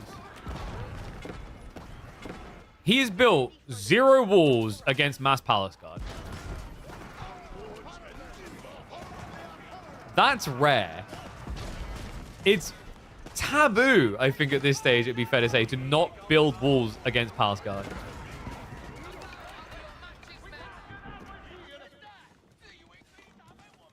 I guess Lancaster's just built diff. Oh, bless Voldemar. He's just been trying to actually sneak in defenses on the back here. Second wave has arrived. At this point, I think he's just processing the L. Especially now the Nesta Bees are going down. GG gets called. A 0 wall game against Mass Palace Guard. That's crazy. Save on every All right. range in Oh, Oak what the hell? Ads? Furniture Land, Big No. Week. Wait a second. I need to now find... What is that? Let me bring that across. There we go. All right, guys. We are back. It should be time now for Recon versus Vortex. I'm just checking that the boys are getting lined up now. As we should have a draft in a second. In fact, let me just double nudge them.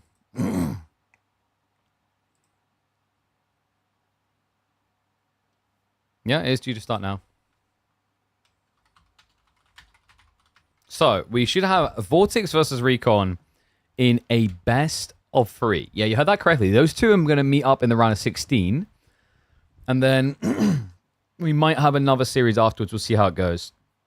But yeah, so far, that's the painted picture. We still have to see Voldemar Core, MSM versus Scatterbrained, Kilyadi versus Myriad. I imagine Kilyadi versus Myriad is going to be probably live tomorrow. And apparently we're waiting on Recon. Wake up, Trash Panda. There we go. I'll message him directly. So, quite intrigued by this one, actually, because this is going to be the real test that's reasonable for Recon. It's not that Vortex is a bad player. He's very good. But so far, when you look at Recon's placements, they haven't been that impressive because the opponent's in the way. So he met Wham early on in the first week. And then the second week, he got B. And I would say, based on, consistency of performances, B and Wham, they are the true boogeyman, right? They're the two that quite frequently in the last few months in KPMMs from Season 1 and Season 2 have been matching up against each other in grand finals over and over again. So this is maybe a little decrease in terms of, the presence. It's hard to gauge because Vortex hasn't been a consistent anchor in KPMMs. I don't think we've really seen much Vortex recently ever since the LAN, right? But if you get, true form Vortex, Recon's in trouble, right? But if this is adjustment Vortex, especially when you consider adjustment Recon, who's been playing these wild, different new style metas, it's gonna make for a very, very different type of clash. So I think we're just waiting on Trash Panda right now to arrive. I don't know if he's got problems putting down the baby. What do I have for my tea? We had chicken korma. Chicken korma with some poppadums and some naan bread. Usually you only need one. We done both, which was a bit chaotic.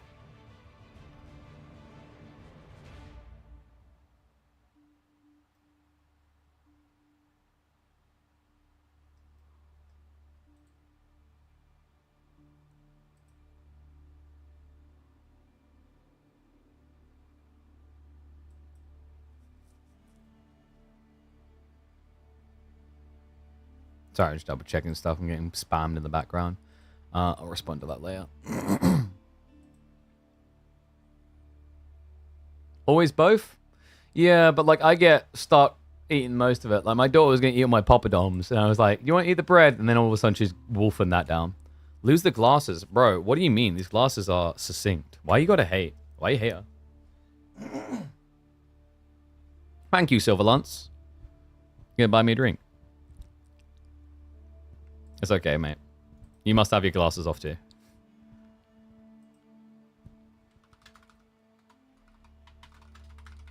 Alright.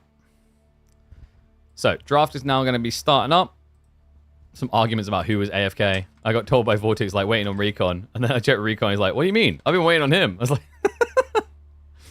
for God's sake. Alright, both your asses get in the draft now. So, there we go. Vortex on the left, Recon on the right. I got some push-ups to do, haven't I?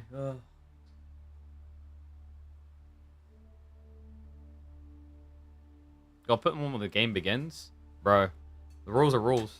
Can't put them on until 5 minutes pass. Alright, push-ups. 1, 2, 3, 4, 5, 6, 7, 8, 9. Oh.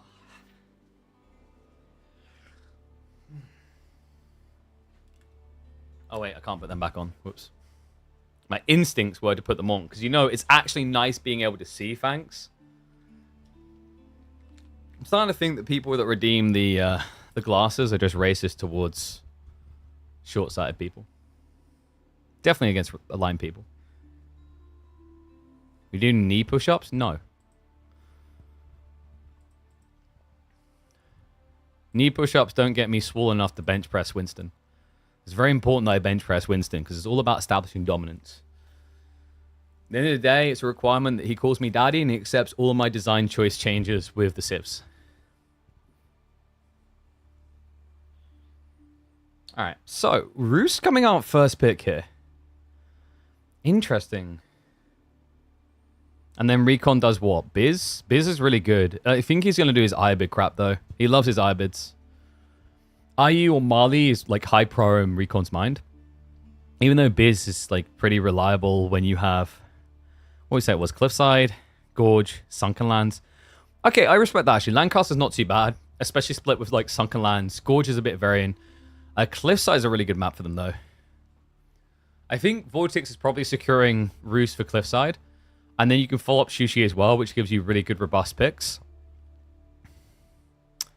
Recon's IU that he really likes is decent for Cliffside. Malians might be a bit weak on this comp. Maybe Sunken Lands isn't too bad for them, though. Okay, so they split the bands, Japan and Byzantines. Interesting. So, if your opponent doesn't mirror Japan, you can pick that last. Japanese is really good on most of these maps. It's a pretty robust pick for land maps. And there is the Ibis we were expecting. For Vortex...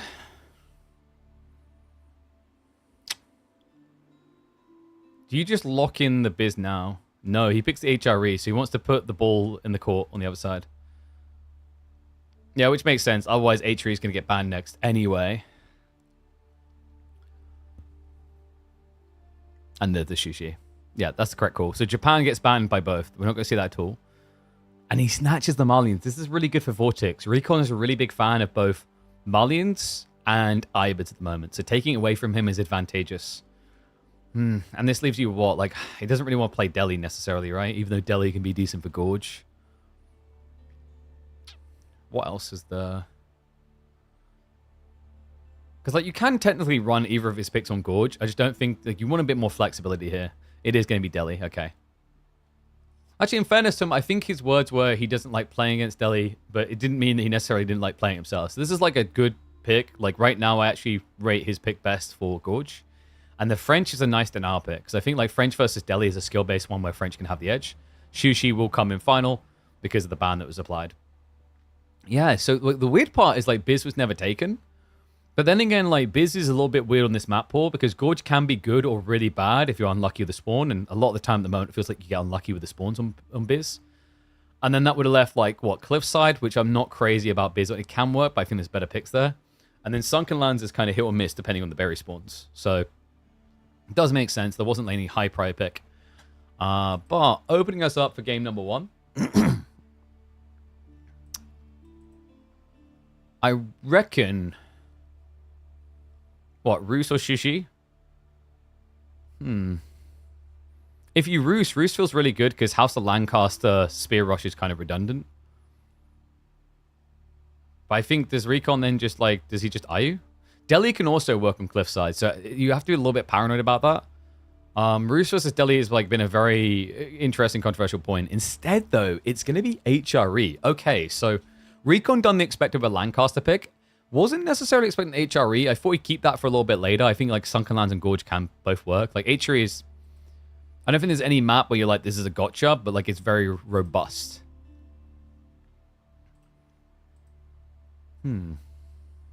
This might be good to stop Lancaster from opening with aggro, though.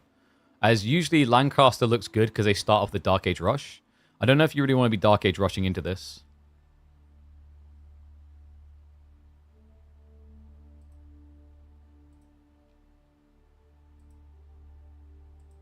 The amount of spam I get on kit. Good lord. H3 is very strong Cliffside and Gorge. Yeah, but I thought he'd like pick the Roos. But I guess he was worried about like Lancaster. I don't know, maybe he wanted to be looser with his hunting cabins and, you know, Lancaster stops out the torch down. I agree that H3 is strong. Like H3 is like applicable on all these maps, right?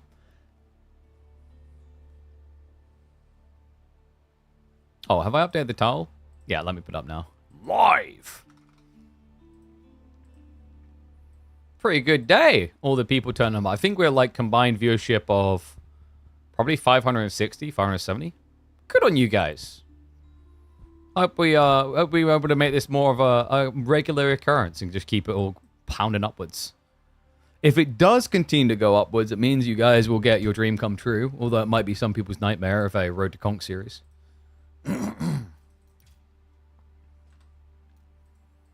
Alright, one sec. Let me open up everything. Yo, have you guys been checking out some people's like viewership numbers ever since the bot apocalypse? It is interesting when you look at certain creators, actually. Some have been taking big hits. Alright, looks like the boys are getting ready. H3 is especially good against Delhi, French, and Fine vs. Ayu. Yeah, that's why I thought he'd like keep it for Gorge. Because I don't know, like, what are you going to do against Delhi and Gorge? I guess you could... Do you really want to Mali into Delhi? Not really with Farimba not being a thing. Maybe Shushi into Delhi? I think he's probably thinking Shushi into Delhi. Delhi Roos can work, right? And then maybe you play, like, French Knights, but, like, Sushi's probably best.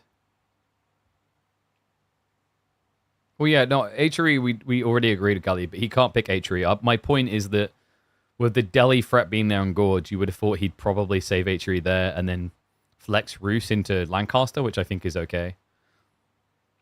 Unless, I don't know, maybe I've missed something and actually the Hobbler build's pretty broken into them. We'll see, though. We'll see in the future. Instead, we have to set up for HRE versus Lancaster. So probably going to be Dark Age Rush opening from Vortex and then ignore it from Recon. Actually, no, you can't really Dark Age Rush. Ooh. No, you can't really Dark Age Rush into Lancaster anyway.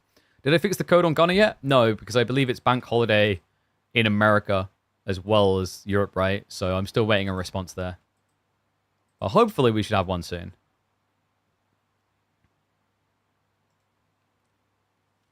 I'm hoping I'll have a response tomorrow. If not, I'll nudge them like crazy. Because God knows how many potential sales we missed out on.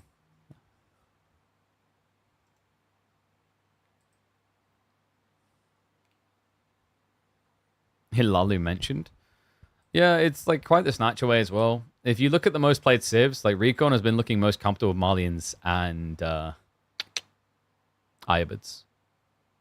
So it was a good snatch away. BO3? Yes. Feels a bit criminal, doesn't it? A best of 3 between these two. Feels like it should be a BO5. Oh, also, I believe our UI is working again.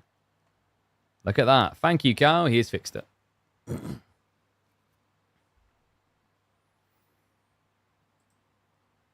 Oh, we need to do outcome from last time, right? So B.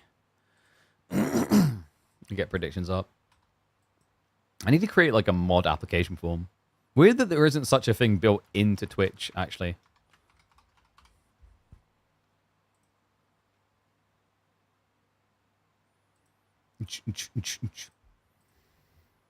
Wait, isn't there like a... What is it? I could have sworn there's a game release in 1 or 2 days.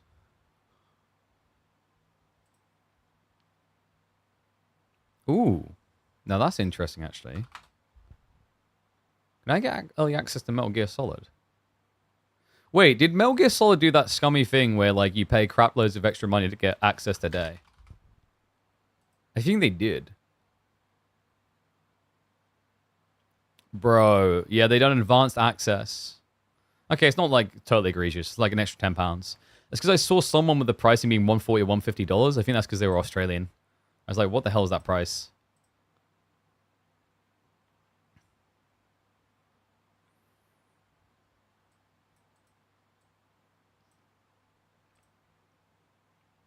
Now that's interesting. I was tempted towards the Metal Gear. I haven't played... Like, I think I played a little bit of that one. It's like Metal Gear Solid 3, right?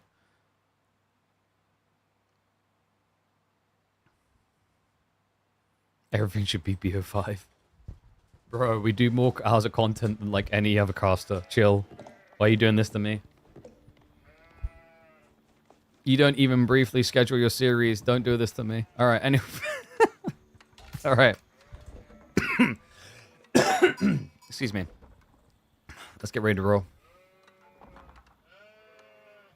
The trash panda is back, but is he gonna be the trash or consumer? That's what we're here to find out. If you're not familiar with this name, this guy right here in the blue is a grand finalist level Age of Mythology player. He's returned to Age of Empires 4, his original game. Before that, it was AoE 2 and Age of Mythology. The list goes on, but the point is he is back, and he is up against the Spaniard, the strongest Spanish player in Age of Empires 4 Vortex for game number 1 of our midweek muster series here. It is criminal that this is a best of 3. Vortex is the HRE pick. Recon has gone for Lancaster. Interesting from a drafting perspective as well, because Vortex, I thought we'd be seeing Roos here, and HRE safe to try and block a Delhi pick later. It is, however, possible that Vortex suspected a Delhi pick here. Would have made a lot of sense, because on Cliffside, with the triple Sacred Sight and the wall ability of it, Delhi has historically been a quite popular pick. But Recon steers clear of that, goes for Lancaster, and I believe we are going to be seeing no Dark Age aggression on either side, for good reason. For Lancaster, it's really tricky because HRE loves getting into Dark Age wars. They have got better movement speed and a good production rate off the back of having a better gathering rate early on. For Lancaster, they have superior gathering rate across the board on sheep gathering, because all their villagers will gather quicker. And that usually leads to this 2 or 3 spearmen. But for both players, it's like, you don't want to do this, right? So HRE would be better for the spear spam timing, but the problem is you'd be rushing it into short bows, which is a big no-no. There are 2 civs in Age of Empires 4 that you typically do not Dark Age spear rush.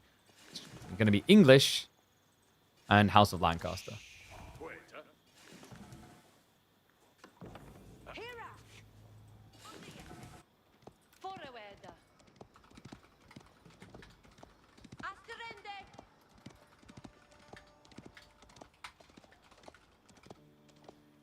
Abbey of Kings coming in.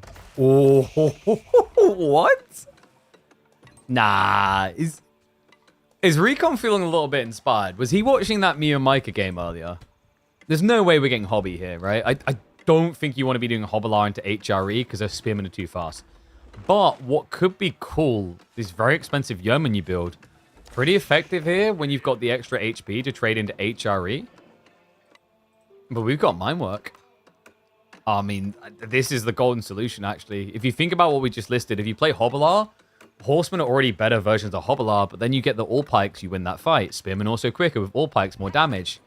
If you talk about doing range mass, cool thing there for HRE is that their archers blob up fast, and they're going to have all the blacksmith techs ahead of you. So maybe Recon does, like, baited aggro into tech. Because, like, the problem here with trying to full aggro is the HRE are going to be fairly lean and efficient early on just by buffing with a second prelate. And the blacksmith timings are disgusting. Remember, the mine work allows them to not only get their blacksmith techs at half price, it gets them twice as quickly. So it's very hard for a normal civ like Lancaster to keep up. There's only a handful of civs that can, such as, you know, Delhi, not so much, but like they catch up quickly off of free tech. The obvious ones would be, for example, Chinese and Shuxi. Another nice thing about this is if this now trends into castle, Vortex has got the power to play into very tanky knights. And I like this beginning. It's going to be archers. Yeah, archers that can indefinitely kite out the Lords of Lancaster. And it is going to be the yeoman strat. Okay, this is cool. So, if anyone is familiar with the AoE 4 scene, and they've been around a long time, they might think of this matchup as attacker versus defender. But that's not true anymore. We've seen Recon the last 2 midweek musters, and he doesn't defend. He always looks for aggro. So what we might be in store for here is a complete and utter bloodbath in the feudal age. And I love that. He's just hiding the lords. It shouldn't be too hard to discover, but it's a subtlety factor of like, is it just the lords being spammed or is it yeoman already? He's going to have to hang close if he ever wants to find out.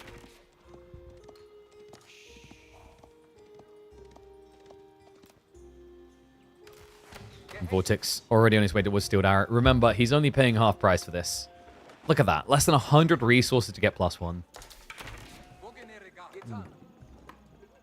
It is quite frankly ridiculous just how quick the timing is on this. Normally, to justify Steeled Arrow, you're waiting until you have like 8 or 9 archers. But think about it this way. Not only are you paying half price, so, you know, saving yourself about 80, 90 resources, you're also saving 150 resources on a blacksmith. Now, that's no small amount, guys. If you remember, HRE started to take over as a Gigastrong Civ when they changed them to get marching drills, the movement speed tech, by default. Once upon a time, a long time ago, you had to actually build a blacksmiths and pay for that. It's a world of difference that it makes. Yeah, thinking about it this way, he's already got 2 more archers than he'd have, actually 3 more archers than he'd have otherwise if he went blacksmith Steeled Arrow. Recon. The good news for him, at least, is defensively, the yeoman will outrange the HRE archers. They will not outdamage them, though. Movement speed difference isn't too big either. And the villagers, that's a problem. Archers, first blood drawn already. Great start for Vortex Recon. Looks like he was maybe trying to get the gold to go into blacksmith techs. But now he has a really big problem here, folks. Because, you know, you see archer mass like this. What's your counter for? Hobbler. You build a horseman. But you can't build horsemen without gold. Which means that Recon has to scale yeoman. It's his only option. Wow, he's anticipating horsemen, but I love this. Vortex.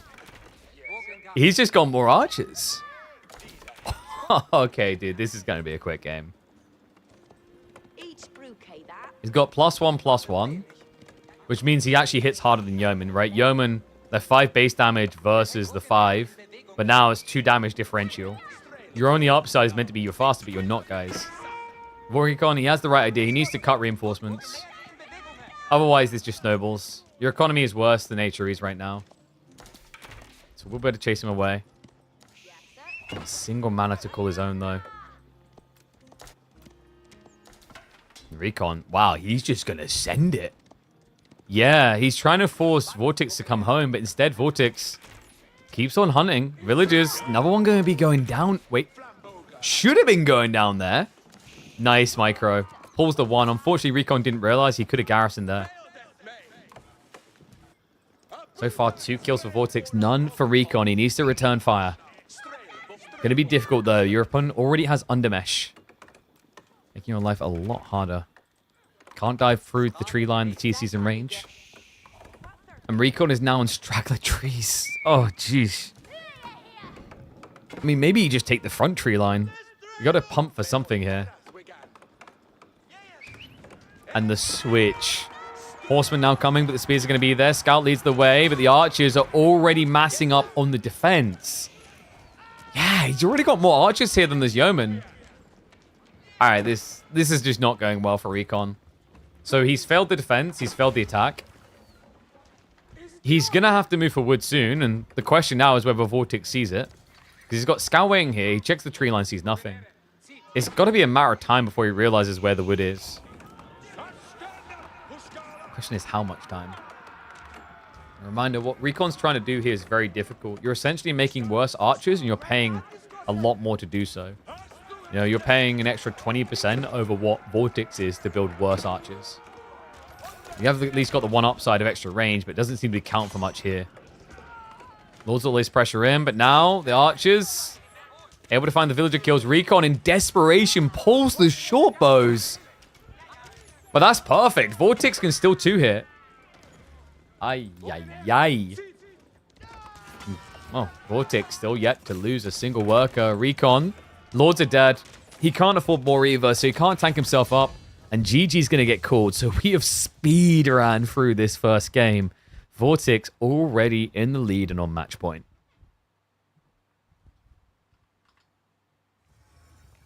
That didn't look very pretty. That was quicker than expected. Yeah, I think Recon, like, it's a stark reminder of why Lancaster and Yeoman actually aren't as good as people make out in Feudal Age. Feudal Age is the worst point in the game to have to build Yeoman. It is horrible. And the thing is, HRE are just better Yeoman. The only downside is obviously they don't have the extra range, but you're paying, like you said, 20% less. That's ridiculous. So you're paying 20% less to get a unit that actually is faster, reminder, because Yeoman are 1.31 and HRE archers are 1.38. So they're quicker than you. They cost less. The only upside is you have range, but against the Mindwork build, you don't have damage. So yeah, pretty brutal. And Vortex is indeed Spanish. Vortex, Lucifron, both Spanish. Spanish bros. Why am I using laptop? Isn't desktop good enough? Because my desktop can now fully focus on the gaming, and the laptop handles literally everything else. So this laptop is right now encoding to YouTube, to Kick, to Twitch. So it's pushing 3 different streams at different resolutions, so it's having to re-encode. And then on top of that, it's recording locally in 1440p. So if I'd done that all on the gaming PC, at some point you're going to make a sacrifice, right? This is especially useful, for example, the other week when we played Battlefield 6. Battlefield 6 is going to stress the latest tech and hardware. I had a great frame rate because I separated the streaming priorities across the laptop, which, by the way, was a high-value play because Battlefield 6, as quite often Battlefield games are, is very CPU-heavy. Same with like Age of Empires 4. Age of Empires 4 is meant to be quite a CPU-heavy game. If you guys do want to get yourself a powerful PC, by the way, reminder, !PCS, PC specialist we work with. If you're on the lookout for an amazing monitor to go with that, I recommend you go check out Gigabyte's OLEDs. I swear by them. The color pop is crazy. Like, seriously, the vibrancy of OLED monitors over IPS, I am in love, man. I need to get one so badly. Yeah, Gigabyte if you want to check them out yourself. How's Dawn of War 4 going to do, I wonder? We'll have to wait and see. Do you battery limit your laptop? No, because it's plugged in. I don't need to do that. So I've got it on, like, it's going for max performance, but, like, limited to 80%? It's fine.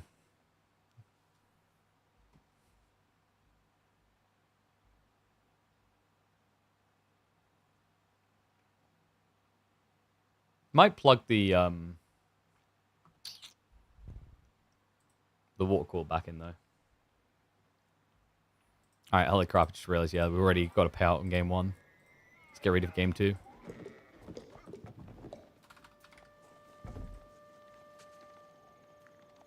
Is Lucy back? Have not seen him out and about, so not sure what's happening. It's good for longevity? Yeah, but, yeah. I don't know, maybe I'll test it. We'll see.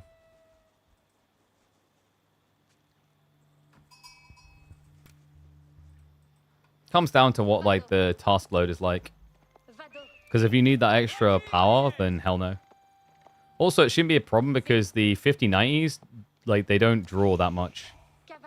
Yeah, so the way that I'm encoding, by the way, I'm capping out the CPU. Because I'm encoding 4K, 2K, 720, pushing to 3 different platforms. That's pretty intense, man.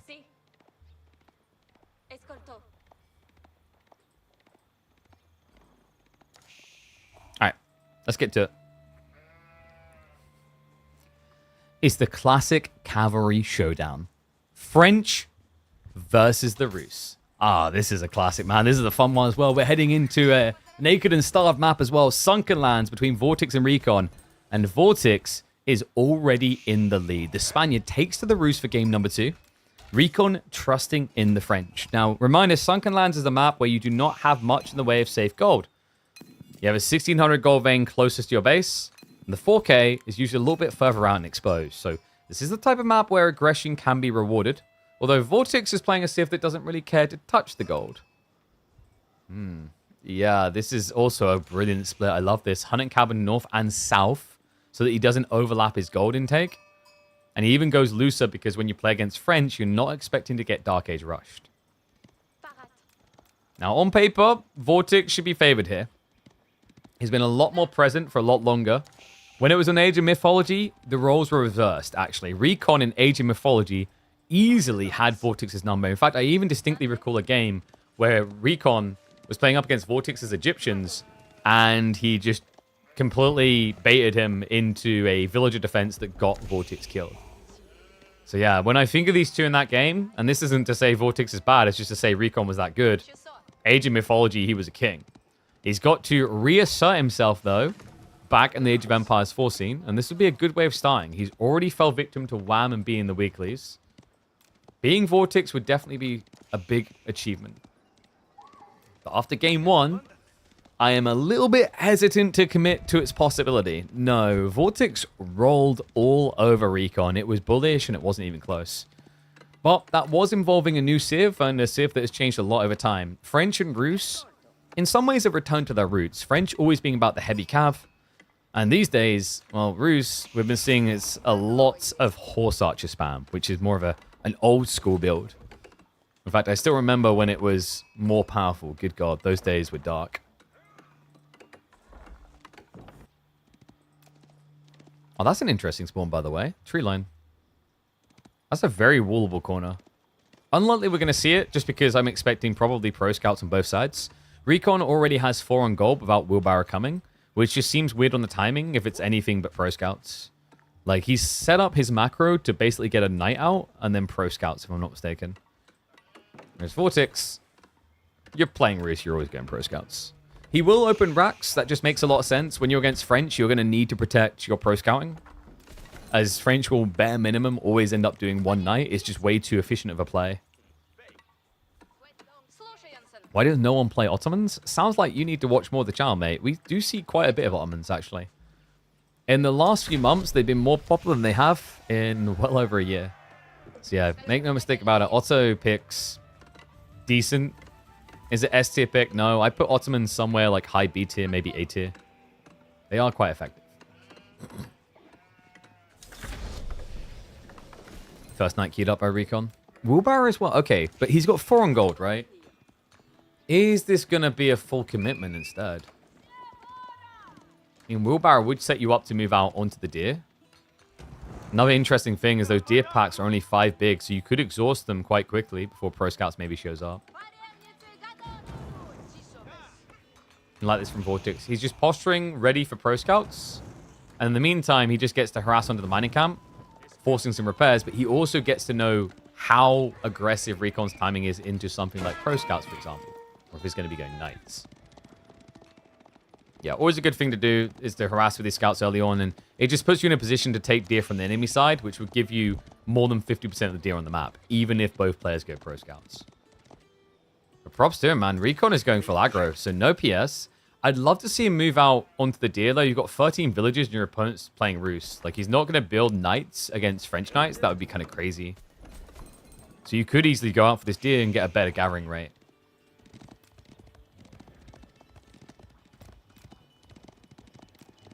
And Vortex does have eyeballs on what's coming, so he knows there's going to be pressure targeted towards him. He already has the racks up as expected, but props to Recon. The arch timing aligns with it perfectly. So what's going to be the follow-up? Does Recon maybe look for a timing around, 10 archers to go blacksmith? Could be pretty effective here.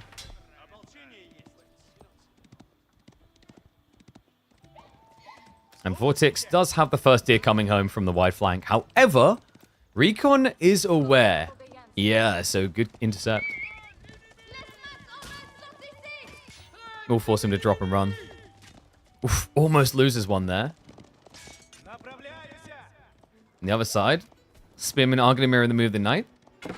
And the Archer revealer is going to be there. So Vortex now knows he's going to need more than this. The question is it going to be Archer Spear? Or is it going to be a play into probably Horseman? Like, it feels a bit crazy to try and play into Knights when you're down on the count like this.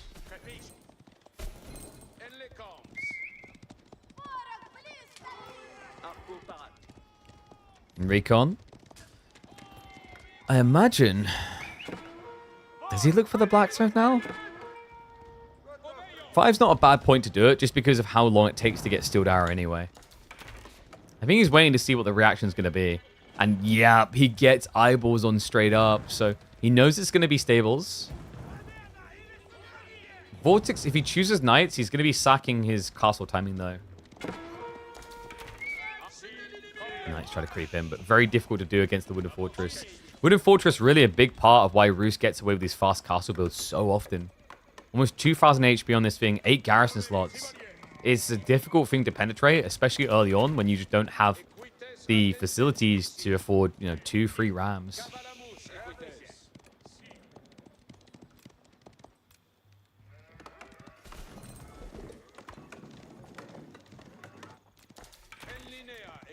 It's going to be Knights. So I thought he might try to just go Horseman to be a bit more lean. But I think the problem was he didn't have very big food reserves at the time. Looks like deer are at least being blocked on the east side. And we do have that pull into the deer now from Recon. A lot later than I was expecting, though. He drained a lot of sheep. The problem with this is if your opponent's going Knights now, you're in an exposed position. Should Vortex realize that, it could easily be Recon the one losing villages to Knights. Ah, the irony. Scout is at least going to get an early whiff of it. I like this from Vortex as well. We said going into Knights from behind like this is pretty crazy for a direct engagement. But for chasing down worker kills, it's a very powerful play.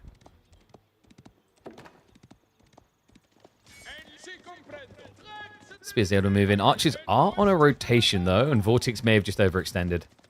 Yeah, the tricky part here is the archer count can be the finishing touch, the coup de grace onto these scouts, easy peasy. Recon, well, he does see this, so I'd be surprised if that gets through. Yeah, even just peels the knight off. He only needs the one tap, and we'll get it. Scout's going to draw back the other way. Spears are going to sneak out. It's the best thing you can do. You'll probably be at risk of losing the scouts, but the scouts do cost less than spears. Yeah, so it'll be a duck and run. And Recon may have spread a bit too thin here, actually, folks. He's got 3 archers and a scout. So Knight Spears will be able to resecure. Nice timing there by Vortex. Archers will at least try to trade out the spearmen as best they can, which could enable the Knights to reassault. The problem is they're really far out of position now.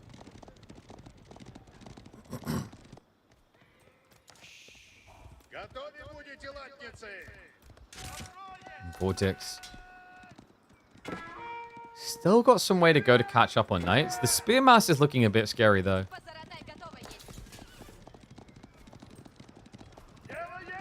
Now, remember, there is in total 30 deer on this map, so although Recon's got 10 without Pro Scouts, there's still plenty on the map for Vortex to try and secure. The problem is, as you clear more and more of these deer stacks, your moves become predictable because there's less left for you to play towards. Yeah, so like the opening is great for Vortex because at that stage he plays left and right. But now, with him securing most of the left, only really leaves the right side of the map to lean into. Recon, by the way, still is missing that blacksmiths. Yeah, it's getting a bit shocking here because Vortex is on his way towards Undermesh. Critical tech here. Will allow him to remain very stoic in these fights. Spearmen need to be sniped down. Recon doing a good job of that so far. In fact, the spears are chasing after the knights, so perfect situation. Recon just runs alongside them. Snipes out, what, 5, 6? Make that 7 spearmen. There's Vortex back in a hole. He was looking for the tech up, but maybe just a little bit overly aggressive here, trying to secure it. We'll be trying to sneak the east side deer, but I think Recon has a good all-in timing. Remember, this is the guy that played against Roos with Mongols when it was Mahodo on the roost and found this phenomenal attack point in Feudal. Even easier to achieve with French. It's going to dive in, workers being found. No wheelbarrow, so Vortex pays for that. But high trade house on the backside. Now, if Recon is quick about this, it could be a denial. But the problem is, he just dove this front of the base. So it is going to take some time to rotate. And he seems somewhat reluctant too. Which is shocking here, actually. Like, 12 archers, 9 knights. I don't think he realizes how good he's got it. The problem for Recon is, like, we can see that this is a tech choice. For Recon, he hasn't been able to confirm that. So for all he knows, Vortex could be reblobbing Spearmen at the backside of the base. By the time he realizes, it might be too little too late. Recon is heavy gathering on gold. He just switched over, so looks like he's going to be prepping his own age up. So Guildhall versus High Trade House. And get your numbers in, folks, because that's about as fat as you're going to get. Yeah, it looks like a really good one for Vortex. The dream. Recon. We find another worker kill. Make that 2. Bit difficult to dive deeper, but the goal here is just to try and punish Vortex for what he's done.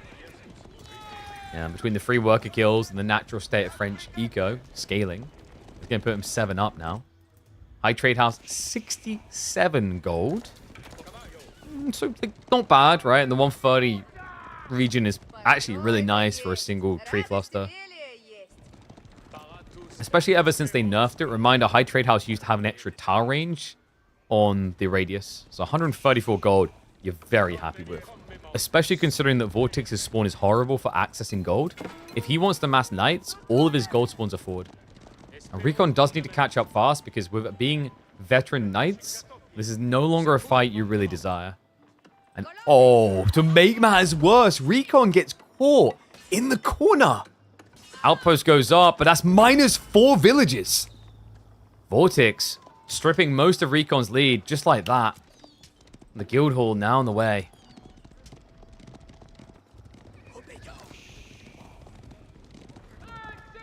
And Recon went for melee out of the blacksmith because, reminder, French, one of the perks is they get melee attacks free.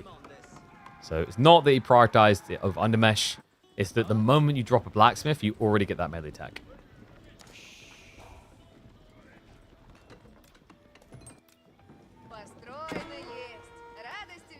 Looks like it might be Vortex's turn to go on the offensive. Recon retreating just to the Guildhall. Knights are going to be massing into the base, though, and the Knights of his own are out of position here, so this is great. Vortex forces the archers to stand their ground. They have to cover the villages. Hides in the choke point. That's going to minimize casualties. Allows time for the French Knights to catch up. The archer's going to pay the price. The villagers might as well. Yeah, Vortex notices it, so he pulls away from archers to get the villager kills. And Recon, you wouldn't think he's playing French after this. 44 to 45 villages at 14 minutes.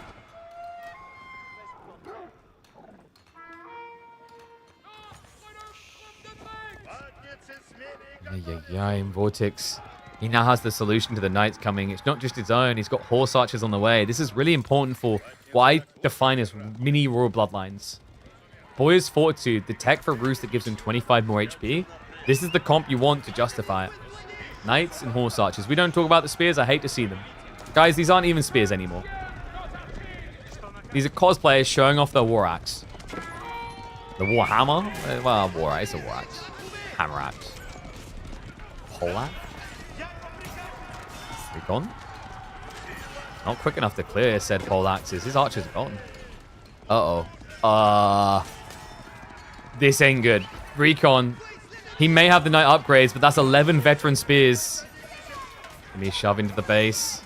Spearman trading out phenomenally well. The horse archers also target firing down the injured. Now they turn onto the garrison spot, but there's too many workers out here. Recon, this is his only option. This game on both sides is defined by Fort Gold. The knights dive into the base, but they're mainly just finding the cavalry, not the worker kills. No, instead it's going to be Vortex reaping more souls on the other side of this. For berry gathering. Backwards ones are far away. The Pro Scouts play has allowed Vortex to keep most of his economy safe here. Good dodge there of Recon's raid attempt. And the Spearman and the archer shots should be enough to scare him away.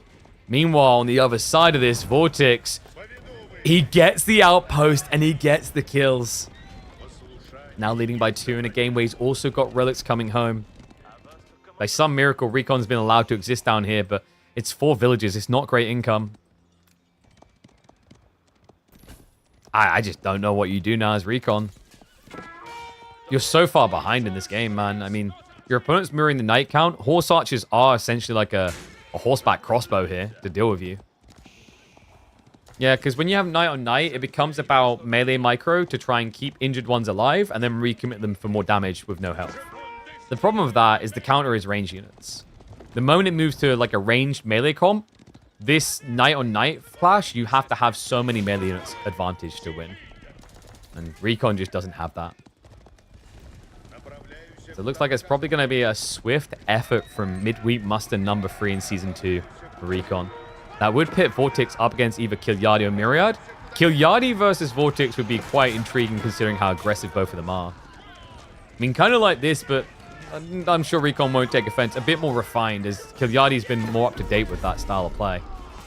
Recon tries to make his last stand on the gold. In fairness, numbers are good for him for the moment, but reinforcements are on the way. Vortex fitting the Night Herd. It's just... The problem is the moment it looks like Recon's got it good, these horse archers just come in and sweep through all the injured one by one. You're just never seeing the chivalry effect that would give Recon the edge. Knights have at least been cleared now. Recon really doesn't have much left. 300 food income is abysmal. The knight count, non-existent. And too much is too exposed here. GG comes in. Vortex with a swift and brutal 2-0. Is there any pro that still uses classic view? I think there's a few. I can't remember if... I think for a lot, it's a case of like for example, I know Sordov, I think he uses panoramic, but he zooms in. So like we use panoramic, but we zoom in because like it's a much better look for people watching. Man, the colors of my hand look weird. Beastie might, I don't know. I mean, I would assume that Beastie uses classic based on the amount of zoom he uses in Mechabellum. Ayo. But let me update the brackets. So far we know that it's going to be B versus Numidon. We now know that it's going to be Vortex versus either Kilyadi or Myriad. Wham is waiting to find out if it's going to be MSN or Scatterbrained. And then, of course, we've got Core versus Voldemar happening. So, here you go. I'll update this. Dimu uses it? Yeah. I think you'll probably find a lot of the legacy players will just use classic because it's like it was there when they first started and they got used to it. Because remember, panoramic took... How long did it take, chat? It was well over a year to get added to the game, right? Did it get added with the Ottoman Malian expansion? I think it got added with the Ottoman Malian expansion. So for that reason, I wouldn't be surprised if most of like the legacy players, like most of the players are considered legacy, right? Would be using that. All right, so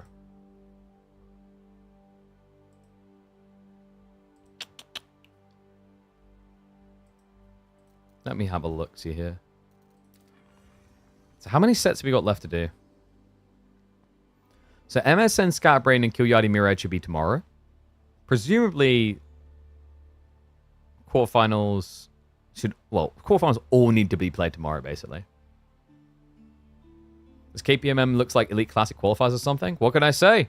People enjoy the KPMM.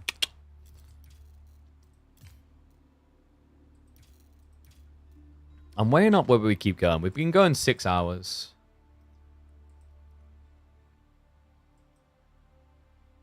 Yeah, let's do it.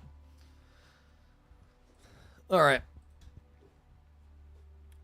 We have got Core versus Voldemar that we can do next.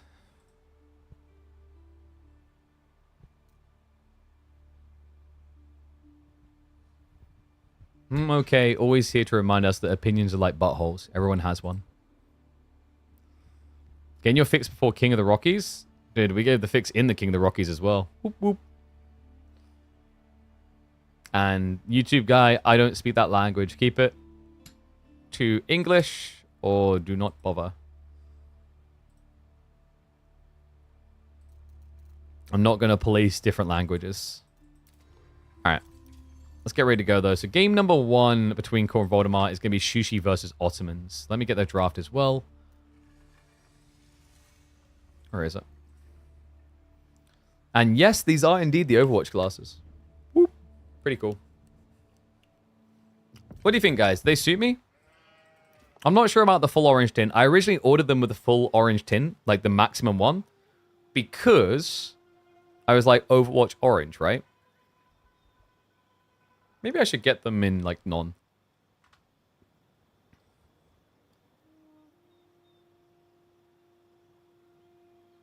So 1 second. Let me have a look here. I need to find the draft. So, let me add in the draft. Update the deets. Map draft in. Civ draft in.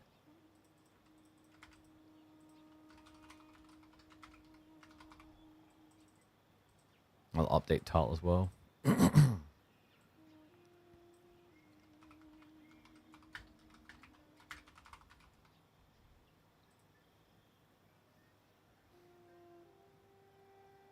Panorama feels weird to you? It's probably because you got used to Classic.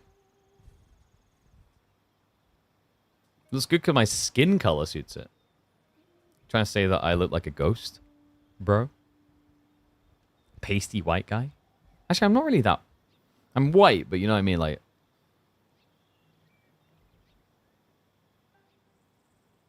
You see what I mean? Like, oh, well, that's what the light. Yeah, the lights are. It's because I'm in front of 2 lights. You can kind of see it there. I get a slight tan, which is surprising because I spend so much of my time inside. Anyway, let's get ready to go. So first game is going to be on Cliffside. In fact, let me add those details in. So upcoming Cliffside. Ottomans versus Shushi.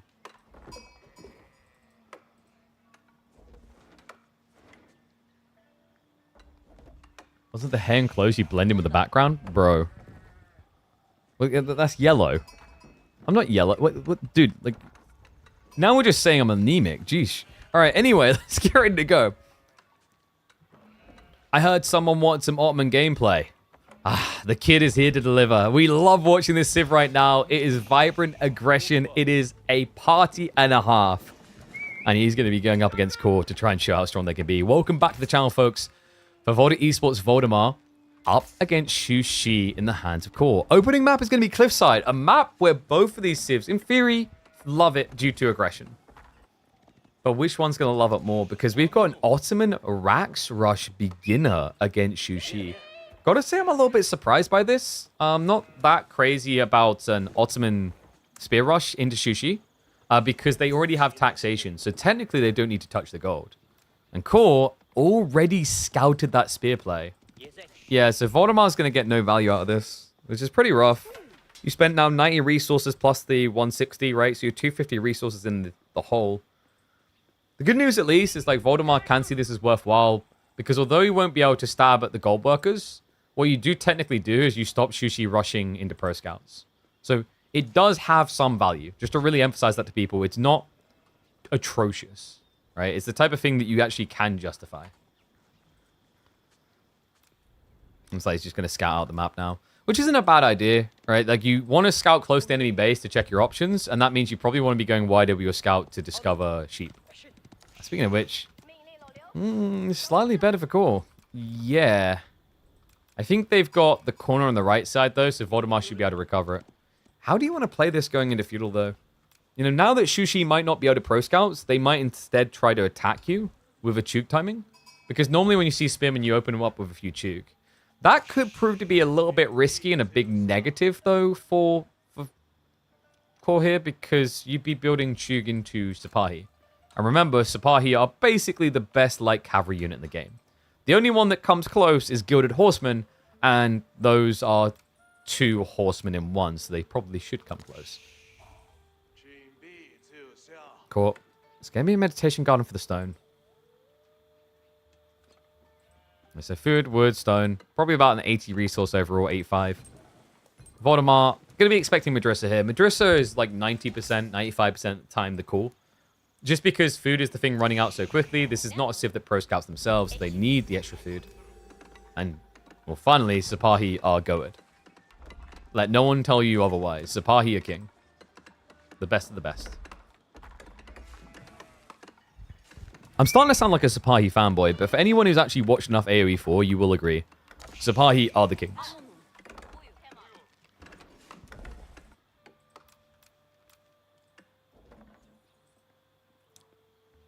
So is Core gonna pro scouts? Because it doesn't feel like it. He's got a lot on wood. The problem is, like, he's gonna need to resecure anyway. I do wonder if he just goes spears. Spears to resecure your gold. That also means you're just gonna be accruing the little gold you have access to into pro scouts anyway. But nah, it's gonna be archery. Okay. So I think Voldemar's happy with this. We had a game a little bit earlier like this between Shushi and Lancaster where the same logic applied, that the Spearman forced a Chuganu commitment, and then that put the Lancastrians ahead with a Hobblar build.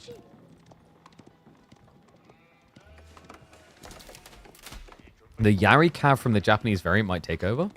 Have they revealed the stats of the Yari Cav?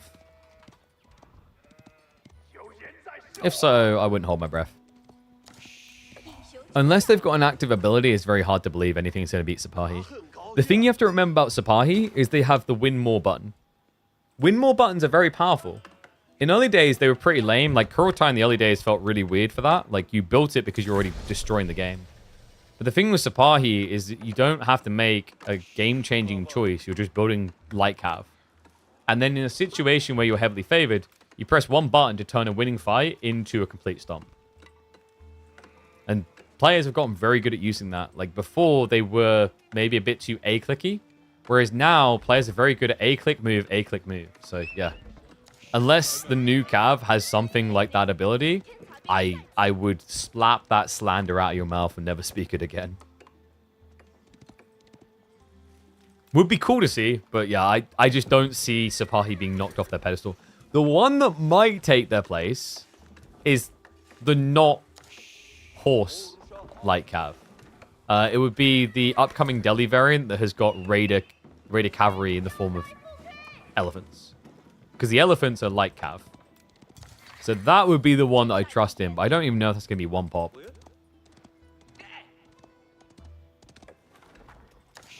Placement triggers you a bit? It should. Voldemar, for some reason, didn't build it back here, which surprises me. This is inherently the best spot for Madrissa, because the idea is that it's meant to put, like, your guys close to garrison. Actually, no, my brain's the wrong way around. Usually, this is the best place, but he placed the racks there. So you want to set up your Madrissa so that the berries, these spots, are closest to the TC. That way, if you get raided, you can immediately garrison. So normally, south side of your town center is best, which has some really weird ramifications for north versus south spawn for Ottomans, where being south spawn is a lot better than being north spawn. Because that way you put your racks on the north side and you put your Madrissa on the south.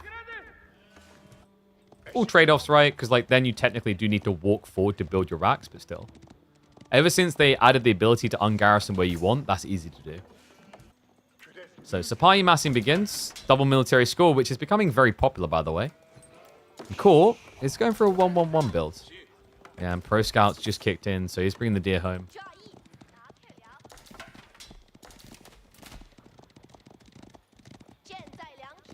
How good's Voldemar nowadays? Decent. Yeah, like, he was looking a bit shaky about a week or two, I think he wouldn't mind me saying. Like, he wasn't able to find his stride, especially in KBMMs. But last week really impressed me. He was able to take Numidan to a deciding game in a best of 5. Numidan, who then went on to almost beat Wham 3-2, and then managed to beat B in the third place match 3-1. So yeah, Voldemar really turned it around. That was Season 2, Week 2. Whereas Season 2, Week 1, I think he got rolled, if I remember correctly. Because I remember looking at him being, well, that was unexpected. Because he got 2-0'd by Scatterbrained. So yeah, I think for Voldemar, the challenge has maybe been finding a bit consistency. Like, we've seen him achieving new heights, like making it into the top 16 for the last EGC event. But now it's a case of proving that he can stay there. Core, meanwhile, more in a catch-up state.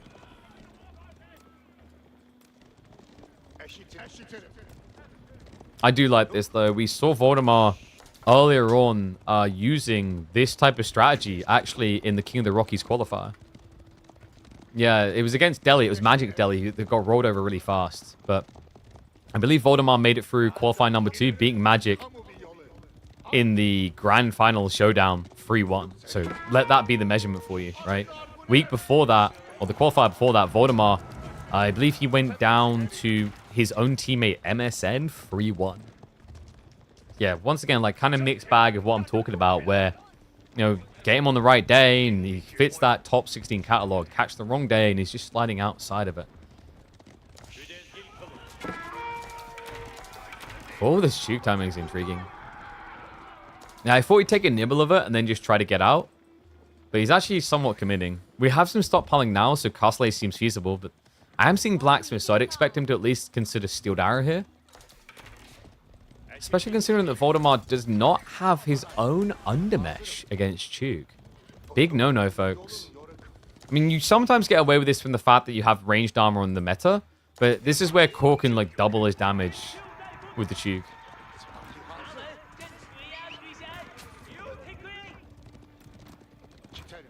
And there's the Undermesh, yeah, so he knows what's coming.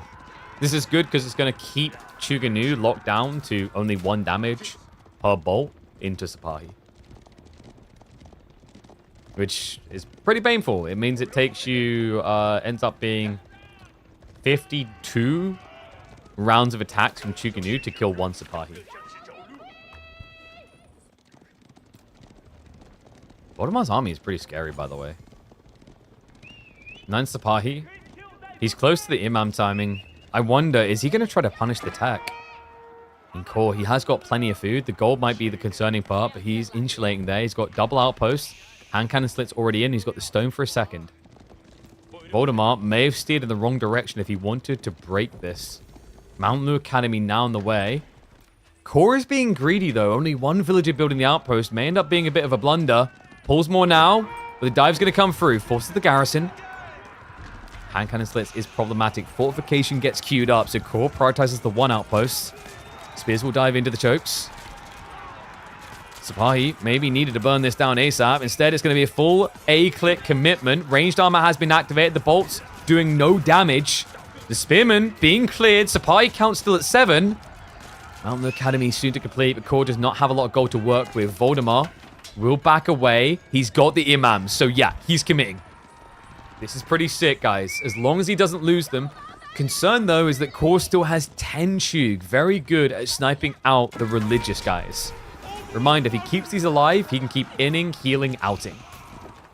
Core prepping the pass guard now. There's definitely an interesting choice. I mean, Sipahi are actually capable of counterplaying Palace Guard because they have the same base damage. And then Palace Guard, they don't have this pin stun ability or this high burst like Spearman would, right? Spearman does like 40 damage against a Cav unit. Palace Guard does 12. So that means that Voldemar, between the meta with the armor and the healing, he can just pull away and sustain. But he definitely needs to find a way of breaking this fast. We've got Siege Engineering on the way. Cool. Has got that second outpost up. He needs a tiny bit more stone to get the hand cannon slits. Sipahi will be diving in deep. Gets a little bit of a stab of it. Difficult to hang around. First Palace Guard is hating life. He's going to get stabbed down. Archers go for the trade out. But he needs to be building that ram. Double imam. Wait, has Core not killed? He didn't even try and target the imams. 2 workers go down. 3 worker kills in total for Voldemar. No signs of letting up. He continues to idle the gold. Both of them are located on this east side. Voldemar backing up quite a bit is a bit crazy here. Yeah, he wants to hide what he's doing, but Core sees you. Yeah, the outpost actually reaches out this far, so he knows about the ram. Yeah, a little bit surprised. I thought what Voldemar might do is commit the Sipahi in and just build with the archers. Because now Core's getting the gold to build up these quality units. He's got 1 Lancer, he's got some Palace Guard. And I love that that Lancer doesn't hang around at home. Sneaks him around the back. Looks for the dive in. Connection on the villagers. Voldemar is going to lose 1. Probably 2 here, actually. He does not have Wheelbarrow. Yeah, you're working a lot harder to achieve similar results currently. And Core now up to 8 Palace Guard. We talked about the Sipahi being a decent answer, but when the count gets even, the Palace Guard are going to be favored. Just going to move in, Sipahi. Look to contest. Attack speed has been activated. That's also going to juice up the Ram for the quicker kill. Turns to the torches, Voldemar. We'll have to fight with those Sipahi. The Palace Guard, the problem here is the extra range matters a lot. Switches over the ranged armor now for the dive. The Ram is going to clear the objective, and the archers are waiting to receive their reward. Imam healing is coming in clutch here, by the way. That spread, healing all units.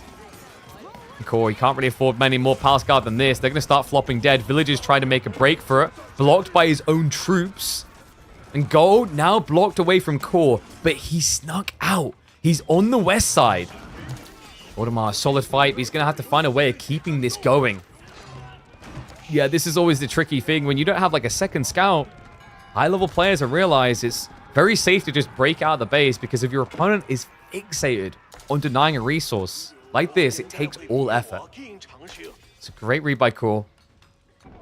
We'll secure the gold he needs for more Palace Guard. And, you know, this is where Voldemar might be baiting himself falsely, where he's like, okay, he must be out of gold now, right? Like, he has taxation, he'll get a little bit, but he can't get a lot. Simply not true, though. And it is the melee armor now. Here we go. Look at this. The Sipahi with the 2 melee armor. They're almost as tanky as a unit that is an entire age ahead of them. And rush off the gold.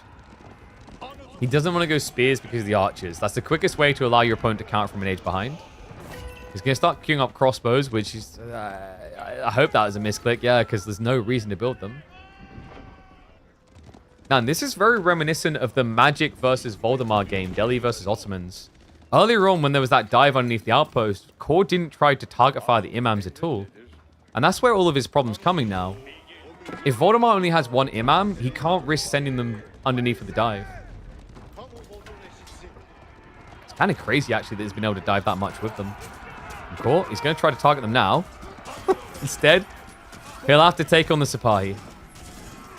Healing's going to start to come in again. It's just full melee blob, man. Core keeps looking at this thinking, yeah, he's going to be going castle now, right? Nope. Castle's for pussies. Voldemar just keeps going in. Oh my god. He's on the deer now because he is running out of food quickly with this type of build. It's draining. Reminder, Ottomans cannot play ball. So, you know, he doesn't have that versatile option that a lot of civs could play towards with map control. Cool. Wasting a lot of time now chasing that Ram. Yeah, there's allowing the meta with the Sipahi to juice up and kill off these Palace Guard. The numbers are just so against him. This is ridiculous. What's this been going on for? Like 6 minutes? I mean, it feels close to. I don't even want to think about the Palace Guard kills, man. Look at the destroyed value. This is wild. Core is an age ahead. Yet they're trading evenly with a slight edge to Voldemar. Great blocker. Catches him trying to retreat. Core needs to be careful because he is now trickling troops.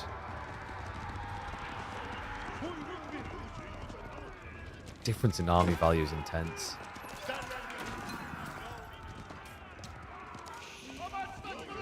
Mind you, old elephant versus with monks combo, it's not quite on that level. Because the problem with that build is they had a quadrillion scholars and they had 130 HP. These imams only have 90 HP. But the issue for Core is he's been trapped in the build that usually wins Ottoman's Dark Age wars. Melee versus imams. You don't have a way of killing them.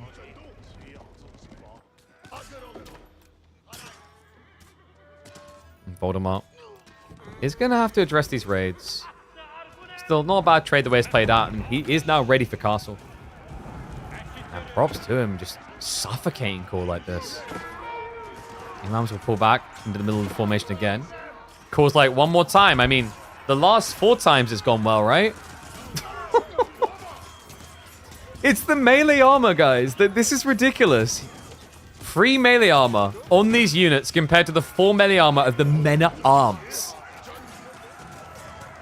I mean, he could make it even better. If Voldemar wanted, he could actually micro the second wave Fortitude on. So, like, the Sipahi a bit further back, he could use their attack speed boost to win.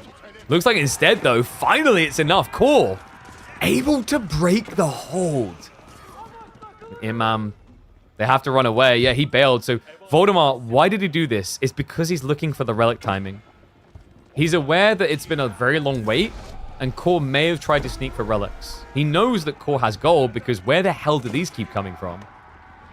So instead he's going to break away. Voldemar, he does have vision, so he knows about these 2 relics. And Sipahi are going to show up on the berries. Yeah, so he finds a target.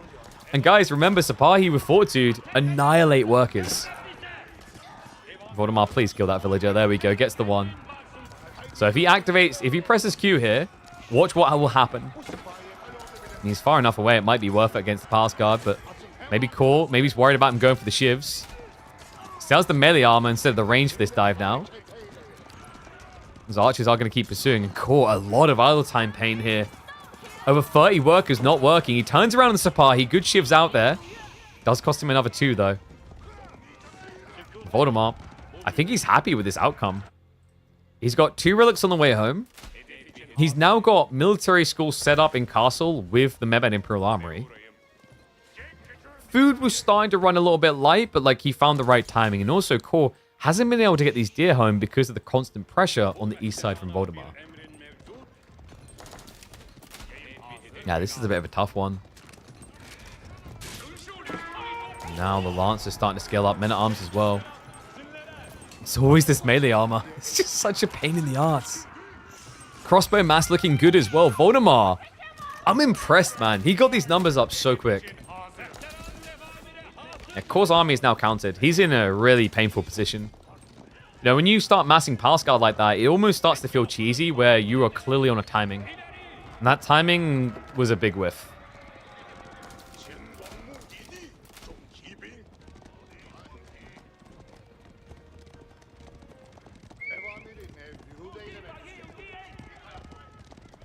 Voldemar. Still got a few supply left to raid, but remember, this is just the prelude to the main course. Lance is starting to reach in, and that's way too many workers. Core hasn't noticed just yet. We'll go for the Seek Shelter. That might work against him, though, as he runs into the Waiting Arms. And that is turning into a bloodbath. Core going to be behind by about 15 workers. Relic Split is at least going to favor him 3-2, but Voldemar has played so incredibly well in this game. Showing the prowess of the Ottomans, showing how he's leveled up with them. And I think we're just missing that moss drop to start securing the gold to keep inflating this lead. Didn't even lose to Sipahi. Yeah, just good multi-rating by Voldemar, and I like the way we're seeing him evolve. Did you guys notice something about the way Voldemar played this game? Could you count the number of walls that he built for me? Oh, wait. There are no walls. Like, props to him. I think Voldemar's issue in the past, like, he got the name Waldemar for a reason. Sometimes, even when he feels safe, in the past, he's liked to lean into walls for full safety. That being said, he has always shown a temperament towards these feudal timings. I just think with some civs, they maybe were a bit too rigid. To me, the way he played Ottomans here was quite malleable. Like, he understood the state of the game and read it perfectly, this meta play. Like, had Core been scaling into Spear Crossbow or Spear Chug, then all of a sudden Voldemar would have to think twice about that all-in dive timing. But against PG, held firm. Intercept on the deer return as well. Good denial of resources as the first mango arrives.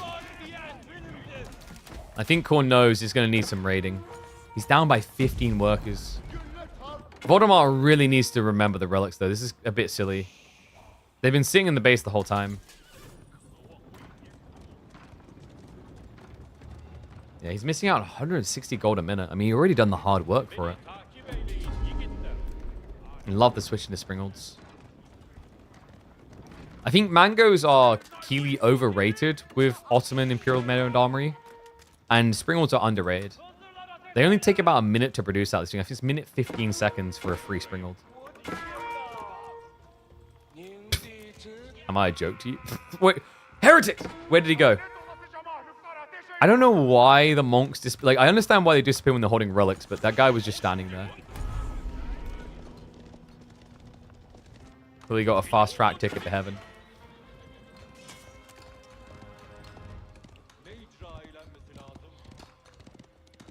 Core just kind of feels like he's scrambling here. You know, the problem is he's not finding worker kills and he's not slowing down army count, but he's losing army. This is overwhelming. Voldemort just loved the read as well. He goes to the Janissary Company. This is the coup de grace. This is what he needs to end the game. Deletes the Lancer straight away. You're also in a game where your opponent did not build archers because he can't as Jushi. This looks over. It's just for Voldemort to now realize the win condition. I think he knows. Start to march in the base. Core does not have a farm transition. He didn't play for the ball because playing in this area was getting him killed anyway. Now Cav even just poking in for free. Will find himself a few worker kills. Voldemort, it's the triple ram to finish it off.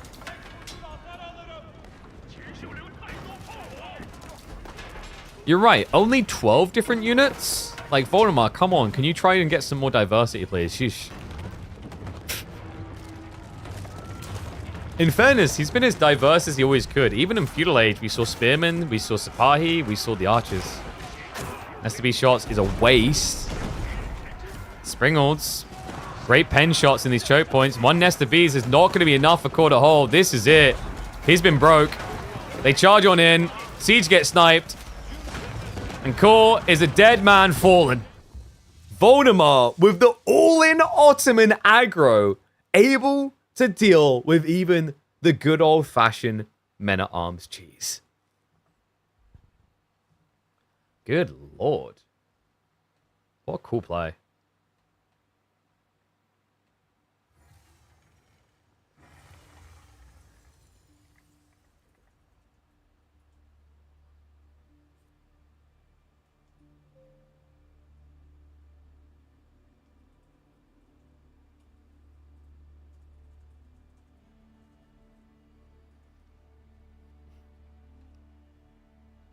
I've just named that one Castlages for Pussies.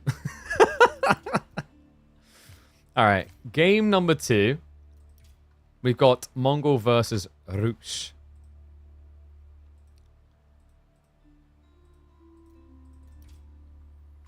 And this is on... Wait, is this the new map? Are we getting Danube? Wait. Did they draft the new map? I didn't catch that. Let me double check. Bro, we're getting Danube divided. That's awesome. This is the new map that we're probably going to feature as the default map next week. I wasn't sure if anyone was going to pick it, but Core drafted it. So this is a new map that Kavayu was able to bring to life. He was working with Corvinus to create this. Hell yeah. All right, one sec. I forgot to download it myself, so it just crashed my game. Give me one sec, guys.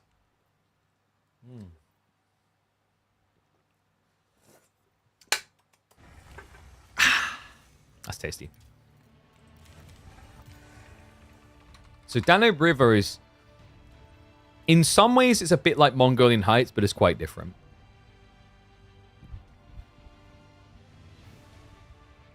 So bear me a second. We'll get downloaded and get it in. Is that Red Bull at 7 p.m.? Yeah. Well, I was finishing the Red Bull. I had a little bit left. We don't waste crap around here. Are you trying to shame me for being well caffeinated? First, you guys want me to stream for over 7 hours, and then I get shamed for being powered for over 7 hours? Like, what the hell? I can't do any right. I mean, if you're going to shame me, at least give someone a sub. What flavor Red Bull do I like? I quite like the melon. I really like the winter one they done, which had like a flavor profile of gummy bears. I miss the orange. They used to do an orange one, which was super cool, and then they just stopped. I'm trying to think what other flavors there are. The peach and strawberry one's okay. Was it peach? No, sorry, apricot and strawberry. But this one, it's a little bit weird. It's decent, but it's a bit different. This is grapefruit and blossom. All right, let's get ready for game number 2. Hey, there he is. Thank you very much, Beer Barrage. Appreciate you. Wait, did you just gifted a sub to who? Wait, what? Guys, that is actually Mia Khalifa who now has a sub. I don't know if they were watching the stream necessarily, but I just double checked. That is indeed Mia Khalifa. All right, guys. We made it. Oh my god. Like, I'm not even kidding, guys. That's legitimately. Look. Ready?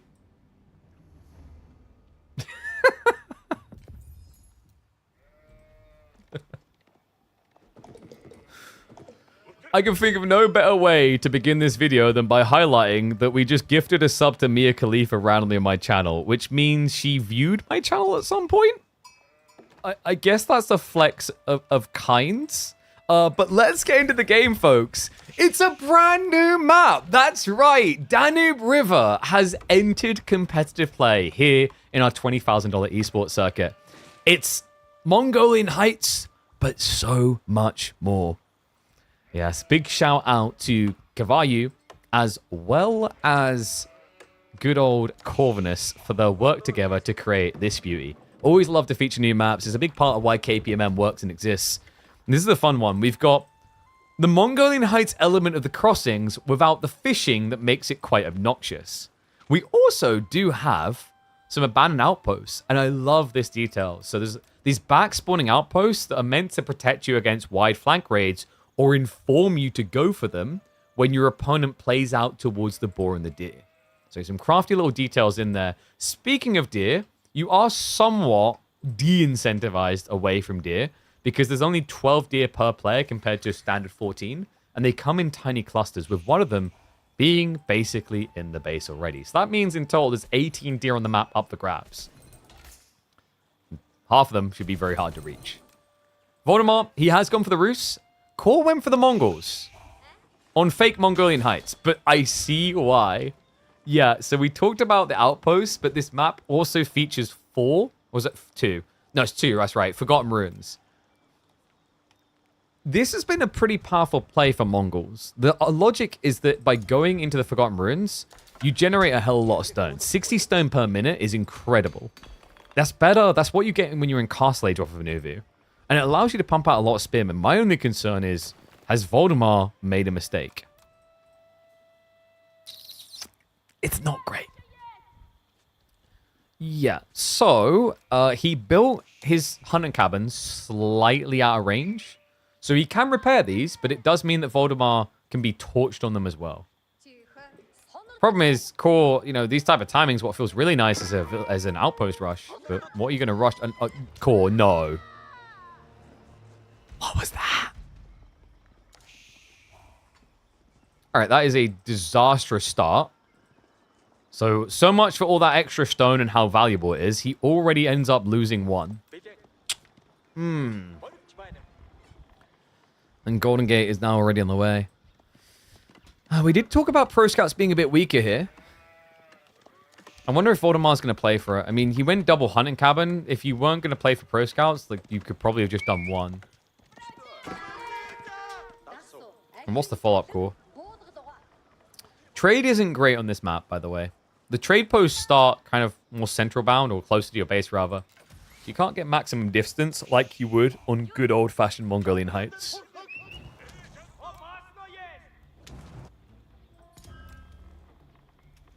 Cool. As a result, it's going to be forced into what? Deerstone? Deerstone on this type of map? I mean, like, it's a short distance to your opponent. What I'd love to have seen Core do, actually, is play forward. Like, imagine if he just sets up in the second Forgotten Ruins. It's pretty sick. Instead, he's Spearman and wasting time on a hunting cabin, which should just get repaired.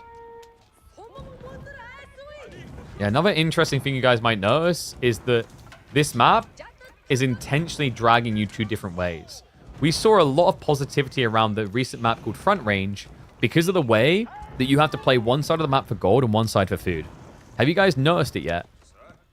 One side for gold in both forms, the other for food. So there's this intentional drag. I also love the way that it puts the food further away and the gold a little bit closer. You don't think it's a bad map to trade? Yeah, but when you say something like that, you sound like the type of person who plays a Basset Trade Wing and then builds 15 marketplaces, so... You know, your opinion might be biased. Oh, can't. Cool, playing blind. That was smart, though. Did you guys see what he done? He knew he was going to die. He knew he got baited. Quick reaction out of Core gets the Falcon up, so he keeps vision. Archery range reaction from Voldemar. Something that Core is aware of. Still, he's going to have to fight him over this. It's a Ford spawn at Uvu, and he wants the Forgotten Runes as well. But Core has got a lot of stone. Could technically go stables. The cool thing about doing stables is, unlike archery range, you can set it up now. If you go archery range, your opponent might be able to actually just camp you as you build the building. But remember, because you have access to Dark Age Horsemen, you're allowed to build the stables before the tech up completes. And there we go. Confirmation in. Core is indeed going stables.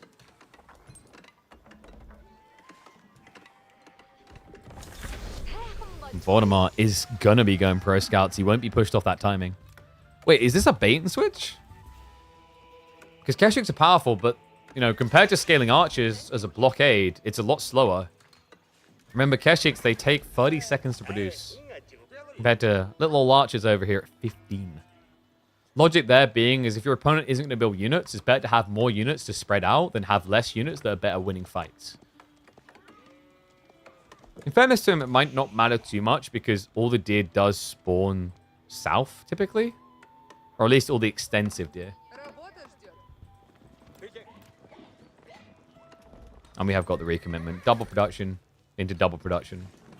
And this is what makes the Forgotten Runes good. It's getting 100 stone a minute now. Plus the 60 here. That's almost enough to get double pump every minute. Great for escalation. But surely Voldemar... Gotta be seeing racks coming through soon, right? Yeah, there we go. Setting up now. Winter Fortress as well. And great vision. Love this. Voldemar, because he had the scouts and they had nothing to do. Look at what he done. He's grabbing everything. Oh, this is sick. Now, it staggers his pro scout timing slightly, but the idea is that he'll know when Core runs out of food and has to come out of the base. Core is about to be forced under berries. Damn, that's so smart. All right, Roos, I wasn't convinced they were going to be a great pick here, but this is starting to convince me over. It's really powerful to have this type of vision, this information. If I remember correctly, in StarCraft, the vision towers only hold vision as long as you have units nearby. And they're usually around shroud areas, right? It just shows you how highly they rate that, how important that vision is. And you know, in some ways, you could say it's kind of subtly broken that you get abandoned outposts like this and you don't have to keep things here. Yeah, I do wonder if maybe it would make more sense for abandoned outposts to be a capture and then deplete. So you stay here, you capture them all the way, and then when you move away, they slowly deplete over the course of, say, a minute. I just don't know if they'd be worth it then, is the problem. Because this does feel very powerful. Because the thing you have to keep in mind is now, if Core makes a move to even try and decap them, that's already huge information gain. And if you guys don't think that the scouting is that important, keep in mind a big part of why Roos was so dominant for so long wasn't just pro scouts or horse archers. Big part of it was actually the fact that you couldn't make a move without them knowing. The Civ that builds 2, 3, 4 scouts always knew what you were doing before you knew what they were doing. Cool now with the archer switch. Yeah, but Voldemar already has double racks, double archery. And this is pretty good for him if they both now steer towards archers. Because your advantage is if you're going into stone and building Keshiks, oh, no, Voldemar doesn't really have anything comparative. But if you play into Mass Archer, he now has 20% more wood gain. I just love this. I like that Core took one of these away because the other problem is with this extra info, it allows him to avoid the raids. Allows him to get the deer home easier. And good eyeballs. We do have both POIs, but Core hadn't pulled the Forgotten Runes yet. The village is now on the way. So he will start to gather. He has been resetting this Forgotten Runes, so he's been getting Infinite Stone, basically. Yeah, when you think about it that way, Forgotten Runes are basically infinite Uvus. They're a mini White Stupa.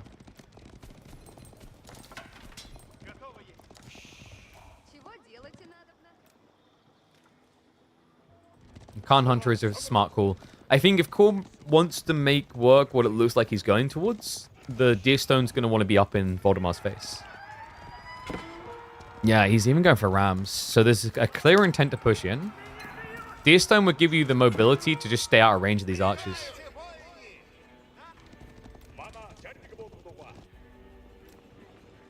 Classic defender advantage of being able to split the fight into two and be up against the counters.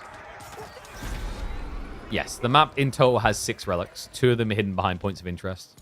Not a foreign concept. We've already seen this with other maps. I think we've done it with 1 or 2 of our designs. And also, if you guys look at Altai, a lot of people kept reporting, fake reporting people for cheating because they'd have 7 relics. They thought that they were relic duping. What a lot of people didn't realize is that Altai has 5 relics plus an extra 2 in points of interest. So there's 7 relics on that map.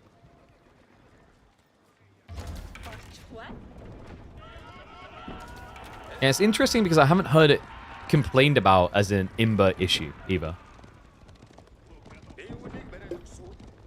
Like, there's things people complain about in Altai, but the Forgotten Runes hasn't been one of them.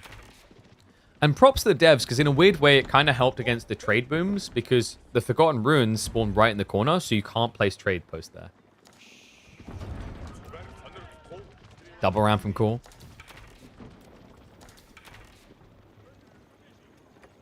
This is interesting, actually, with the Khan Hunter. It should make it easy for him to just sit behind this and defend it. And remember, Voldemar built a lot of forward infrastructure. That's just going to be takedown opportunities, which you get paid for. Yeah, these houses are about to get taken down harder than a Game of Nexus video by Bloomberg. Too soon? Too soon. House is already on fire.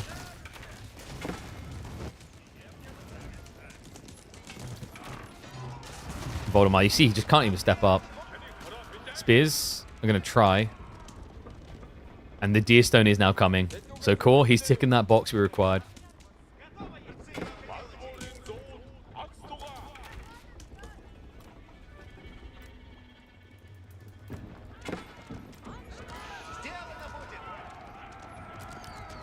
The Ruin on Altai sometimes makes one marker not spawn. Even better.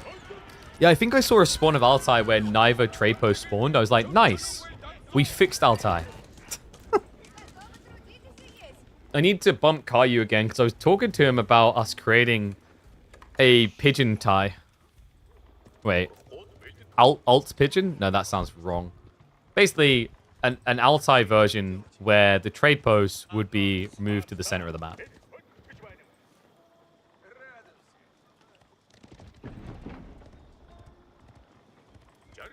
We have EGC Altai. Wait, why did you do it for them, Cavallu? God damn it, I called for this idea first. Yeah, Caillou, I'm going to need you to actually just call that Better Altai. That's the correct name. Like, don't even be subtle, you know? Just straight up call it Better Altai or not Trash Altai.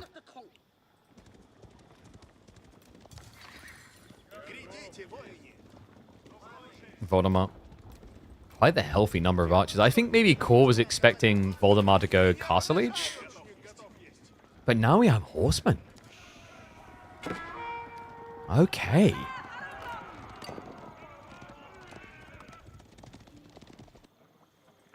Got it. So EGC's copying my homework. I knew it. Calling it. They'll have a midweek muster next time. Actually, I kind of want like more tournaments to utilize us. I've said this before, like, actually, Midweek Muster is a great way of using, being used for, like, qualification slots or seedings for bigger tournaments.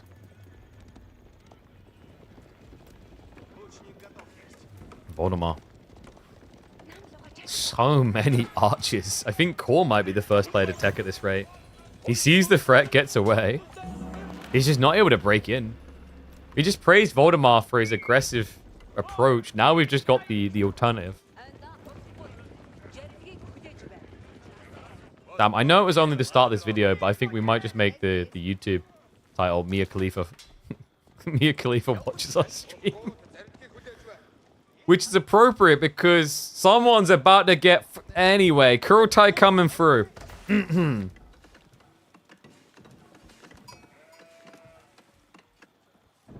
This is actually pretty powerful for Core on this map. It's a short route. Your opponent's funneled in. And the buff is big. Yeah, remember, Kurotai's going to give him 20% more damage. Essentially makes you feel like you got veterancy before you have veterancy. Then you get veterancy on top. What do you mean she misclicked? After a life of fast and hard, maybe she likes the slower and more relaxed pace that Age of Empires 4 offers. Jeez, that can't be.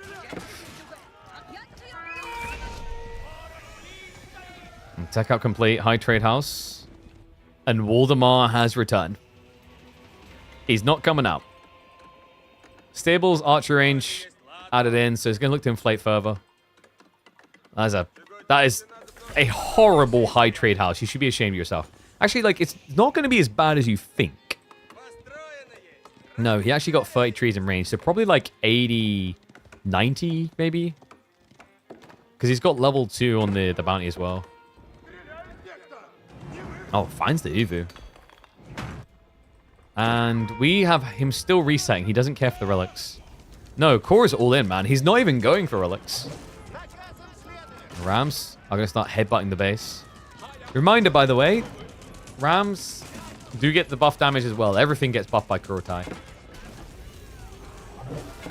So quicker kills now. Dive through, veterancy, waited on by Voldemar. Matter of moments away, needs 15 seconds, and Core fully committed to the dive. He's not used the attack speed arrow, so he's trying to force Voldemar, pin him against the tree line, and then activate. He goes defense instead. Okay. Great trade, Voldemar. Veterancy is still a little bit away. But remember, he's diving double in placement. This is slightly problematic. Voldemar, I think he holds here. He's got horsemen queued up. The villagers need to be the target. Core tries to shift towards them, but it's not going to work. He pulls away from the TC, but he's lost the army. Core did not fight with Kurotai. No, this is huge. This is the problem, isn't it? The Kurotai wasn't in range for that full engagement. He rotated beyond its influence. Will now lose the backbone of his army. Spearmen mop up the ram. Sure, a few buildings lost, but let's shrug. And Core needs to be very careful with this Kurotai when he packs it up because Voldemar can pin it. Yeah, actually, he should be on the north side just to guarantee that. And all of a sudden, everything does look more screwed than a porn star. This is ridiculous. Core just has nothing. He sent everything to Hades. And now, he's going to lose the Kurotai too. Oh, not just that. Voldemar's going relics at the same time. Kurotai's so bad. I think it just feels bad when you try to rush like this. Good old Kurotai. Going for a long nap. Deerstone will at least get away. He's like, I saw what they've done to my brother. I don't want to go back. Don't worry. I think Voldemar might come to you. Reblob on the archers. Starts to scale the warrior monks. Takes the Forgotten Ruins away as well. It's so tough as well. Like, you know, Core, he had veterancy. He had Kurotai. If he had both of those together, he's going to be wiping those archers much quicker. It justifies a dive past the TC and the Wooden Fortress, but it was back here. And I think maybe what happened is Core got baited because the Kurotai range clips here. So when he starts that fight, he actually is buffed. But the moment he moves here, he loses the buff completely. So he loses the heal tick, he loses the 20% damage increase. And Voldemar obviously has defender's advantage, not just because of the emplacements attacking, but because new troops will get in faster.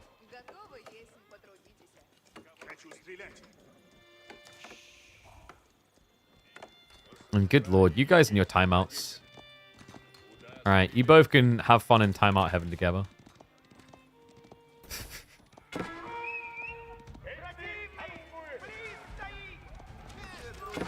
Keshik's now to dive in. I think Kor's only way back in this is to kind of just raid the flanks. Problem is, the Horseman Knights from Voldy are coming.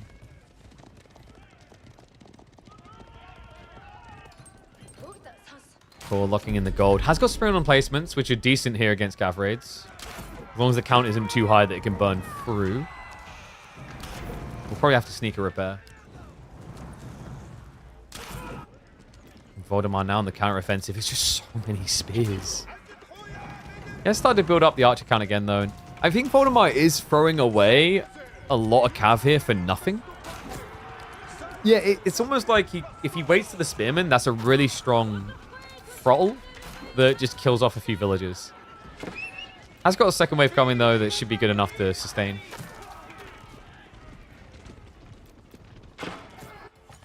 Voldemar, man, the double production is going to be revealed. So this is another cool thing about this outpost, which Kor never took back, is Voldemar knows what's coming next. If he wasn't sure before. Don't worry, guys. Kor's Kurultai is going to be here soon. Soon? Oh, wait. Kurultai really is an all-or-nothing type landmark, isn't it? You know, you can't just sit at home. That feels bad. It just feels like a worse Abbey of Kings. But if you press, you just got to be so sure. I feel like the most successful Kurultai builds we see are siege ones.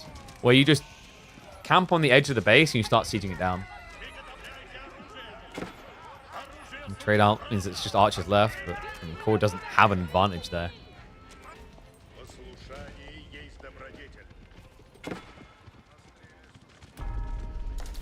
Lamau, you think you can time out me? Your foolish mistake was assuming this is a democracy. It's a pretend democracy. It's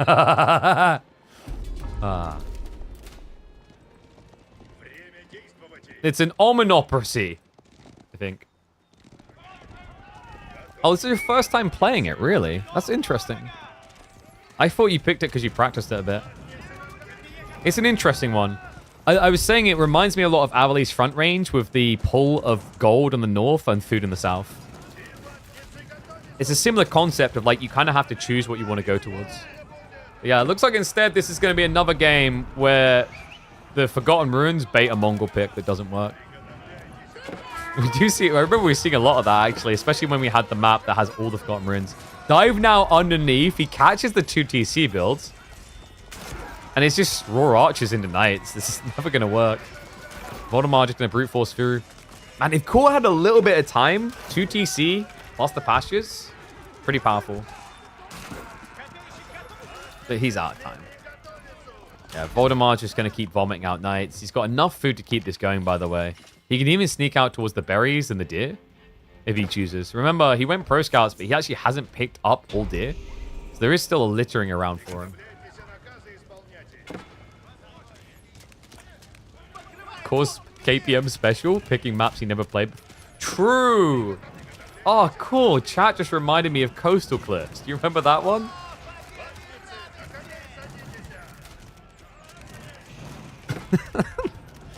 So it was it a Japan pick? And he picked Coastal Cliffs, and then he scouted the map, and then called GG. Good memories. There's no shame in losing to Voldemar, though. I think Voldemar is just playing really solid in the last week or so. He's finding his stride in the current meta, which is cool to see. Always becoming threatening. Did try the maps here. Where do you ever play them? Well, in fairness, though, the Coastal Cliffs example, I distinctly recall you saying you hadn't even bothered to load the map. I'm assuming you at least loaded the map this time to look at it, and then thought of an idea. Hence the Mongol pick with the Forgotten Ruins. Double ram. The good news for Kor is you can always just pack up and leave. Bad news is I don't know where we go.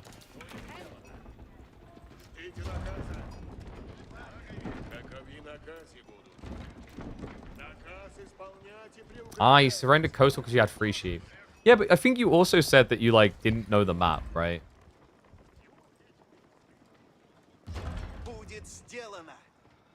And this game literally just happened.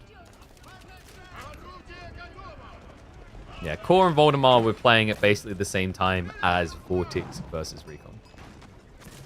Triple Ram now moving in. Voldemar now just the slow roll. I mean, props to Core. Like, you know, there is a world in which you come back in this. You've got Pashes, you've got 2TC. It really comes down to Voldemar's execution to end it. But it is hard.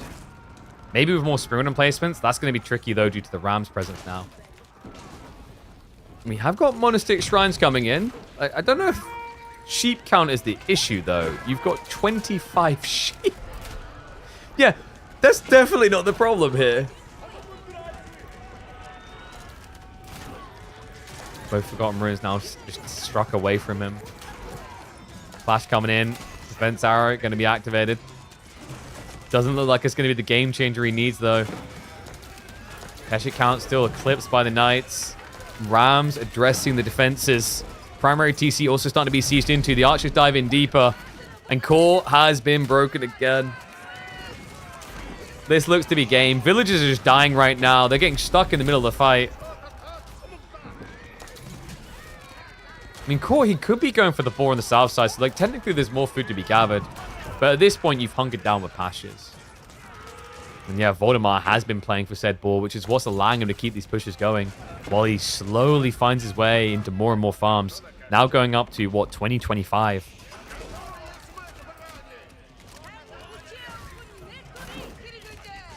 Voldemar, I think he just got to camp here for a bit. Allow Core to process the L. Food income has just plummeted entirely. But hey, you know what? Still an uploadable game. For nothing else, the fact that Mia Khalifa now has a subscription to my channel. Which seems really unfair because I never subscribed to her content.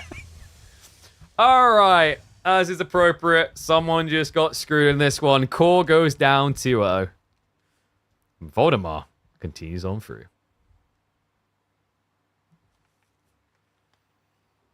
GG's, Core. GG's, mate.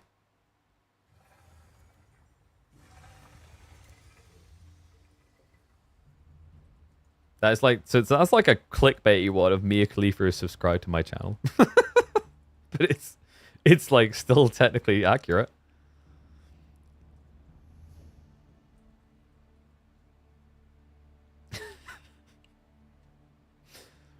I mean, like, it technically happens. There's more egregious videos. I don't know if that'll do well. That'll get like a lot of clicks and then do like bad, I reckon. But let's have a look at how that paints the picture, because it looks like it is going to be a Volda esports showdown as a result of that. Anatan will be facing off against his teammate Voldemar. I wonder if Anatan has actually been scrimming and practicing a lot with Voldemar, rather, considering they're on the same team. Like, it's really weird because with a lot of teams in RTSs, their players don't necessarily interact. We've seen that a lot historically in Age of Empires 4, which is a shame. It's not always true. So, like, for example, I think, like, Gamer Legion has a lot of interaction between their players because, well, their players are all the top ones. But that means we've still got MSN versus Scatterbrained and Kilyadi versus Miro to play. Outside that, we know what our quarterfinals are going to be.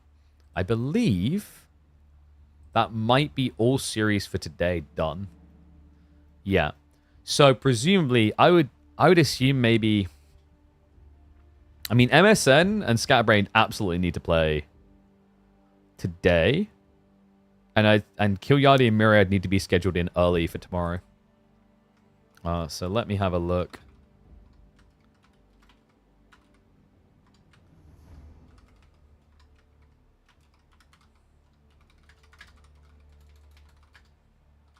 Let's get those RO16s scheduled in.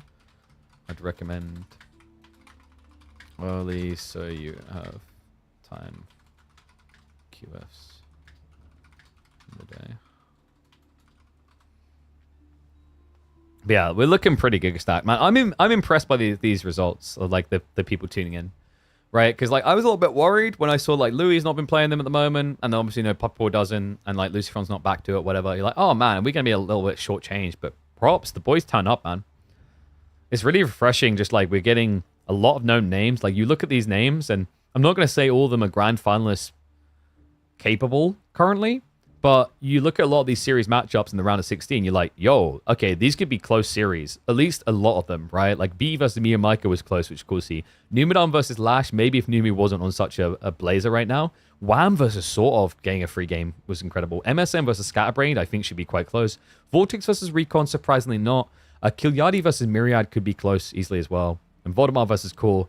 Nah, Voldemar is just on another one at the moment, so he's having a good time. Anatan, I think that's the only one where I say, like, maybe the outcome expected. No offense to Starflark. I think he just knows where I'm going with this. Is like Anatan, you know, he's the scary boogeyman. Like, him and Wham are the two most impressive here. Like, I'm impressed that Sordov was able to take a game off of Wham like that. In fact, if you guys haven't watched it, I would recommend going back on the YouTube VODs and watching the Wham. And please do it on the YouTube VODs, by the way, because you'll get ads on Twitch from watching a VOD on Twitch, but Twitch doesn't actually generate any revenue for the creators on their VODs. It's really scummy, whereas YouTube does. But I highly recommend that series because sort of, it looked like that should have been his series. Dude, like, Wham must be feeling like a comeback Kim because Sordov's early mid-game was incredible. But, guys, I need you to do me a favor.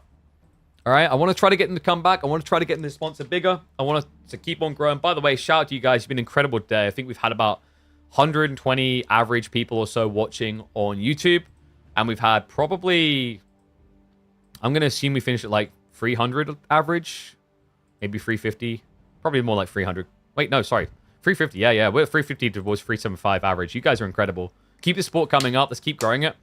Like I said before, my goal, we get up to like 600 or so people. I'm pretty sure we can start getting some brands on board because the reality is we offer 160 days of content on tournament level alone throughout the year, which is like a lot. So just keep on tuning in. My goal there is to get a few sponsors in and then try to up the prize pool from 20k to 25, 30, 35. So we'll see. But you know, to help along with that, it always helps to have results on existing campaigns that snowballed and smashed. And this is going to be an easy one for you guys. Exclamation mark Gigabyte. Right now, they're doing some awareness campaigns around the new OLED monitors. So if you guys click on the link and go across, you can check in on these incredible products that will also get you a bunch of games for free. You can see this list. There's a bunch in there. You can get your hands on the new Metal Gear Solid, which comes out in 2 days. You can get your hands on Silent Hill, which very different artistic style than what I remember from Silent Hill, but looks really interesting. They've even got Dune Awakened in there, which just recently, I believe, had a big update rather, or has it coming soon. And then you've got other games in there to choose alongside that. You can get up to 6 of those. So yeah, they're like advertising into a few different things. The OLEDs for me is going to be a big standout, man. I swear by OLEDs. I need to find a sponsor myself. I need to go talk to the Gigabyte guys to see if I can get one of those sent out because, dude, they make the difference. Like, it is crazy just how much more vibrant Age of Empires 4 becomes with them. Like, Age of Empires 4 is, I think, a game that suffers a bit when it comes to the color schematics, where the colors are sometimes a little drier. That doesn't pop as hard as it should. And I've talked about this before, where I think graphically AO4 doesn't do itself a favor because of that. If you want to do it a favor, getting an OLED will solve that problem. The deep, vibrant colors show off straight away. You'll notice the difference. It's night and day. But yeah, big shout out to Gigabyte for sponsoring the channel. And they also do have the AMD lineups. You got the 9070 XT as well as X870 motherboard. Those will also qualify you to get a bunch of games for free as a bonus. If you're not interested, still, I recommend clicking the link. A big part of these type of campaigns isn't just purchases. It's that they want people to be aware that they exist. And how do you get aware? Is by clicking on my link so they know that I sent you across. I'm also going to drop that on the YouTube side so you guys can have a look. Be sure to have a little bit of a browse. Enviously be like, I want one of these, but soon. I got to save up for it. But that'll be it. I think we'll get ready to round out. We've been live for 7.5 hours. We just keep on delivering the long, long days. If you guys have been enjoying this quality broadcast, remember in terms of like the laptop and how it's all been running, be sure to check out PCS, PC Specialist for your PC needs. And also, you guys liking the camera? This is the Elgato new 4K.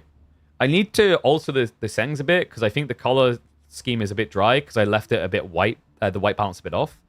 But we might switch this one out with the 4K camera we've got here, because this new one that Elgato just released is a little bit different. You can actually put proper like camera lenses on it. So I might try out some of the lenses. Get some different effects going. Go real creative. But guys, I'm going to get ready to round out. We're going to find someone to raid across on the Twitch side. As for YouTube, Kick, I'm getting now. Make sure you followed if you haven't. And we will be back tomorrow, probably midday or 1 p.m. UK time, where we should have some of the quarterfinals lined up to be done live and maybe finish off the round of 16. So tomorrow we're probably looking at, I'd say, 6 or 7 series to cast. So you don't want to miss it. Then reminder, Thursday will be grand finals Thursday with the semi-finals, finals, maybe even the third place match. I will see how it lines up. Reminder, Fridays has also been getting really interesting because we cast the third place match quite often on Fridays. But thank you very much, guys. Appreciate you tuning in. I'll see you tomorrow on Tuesday for more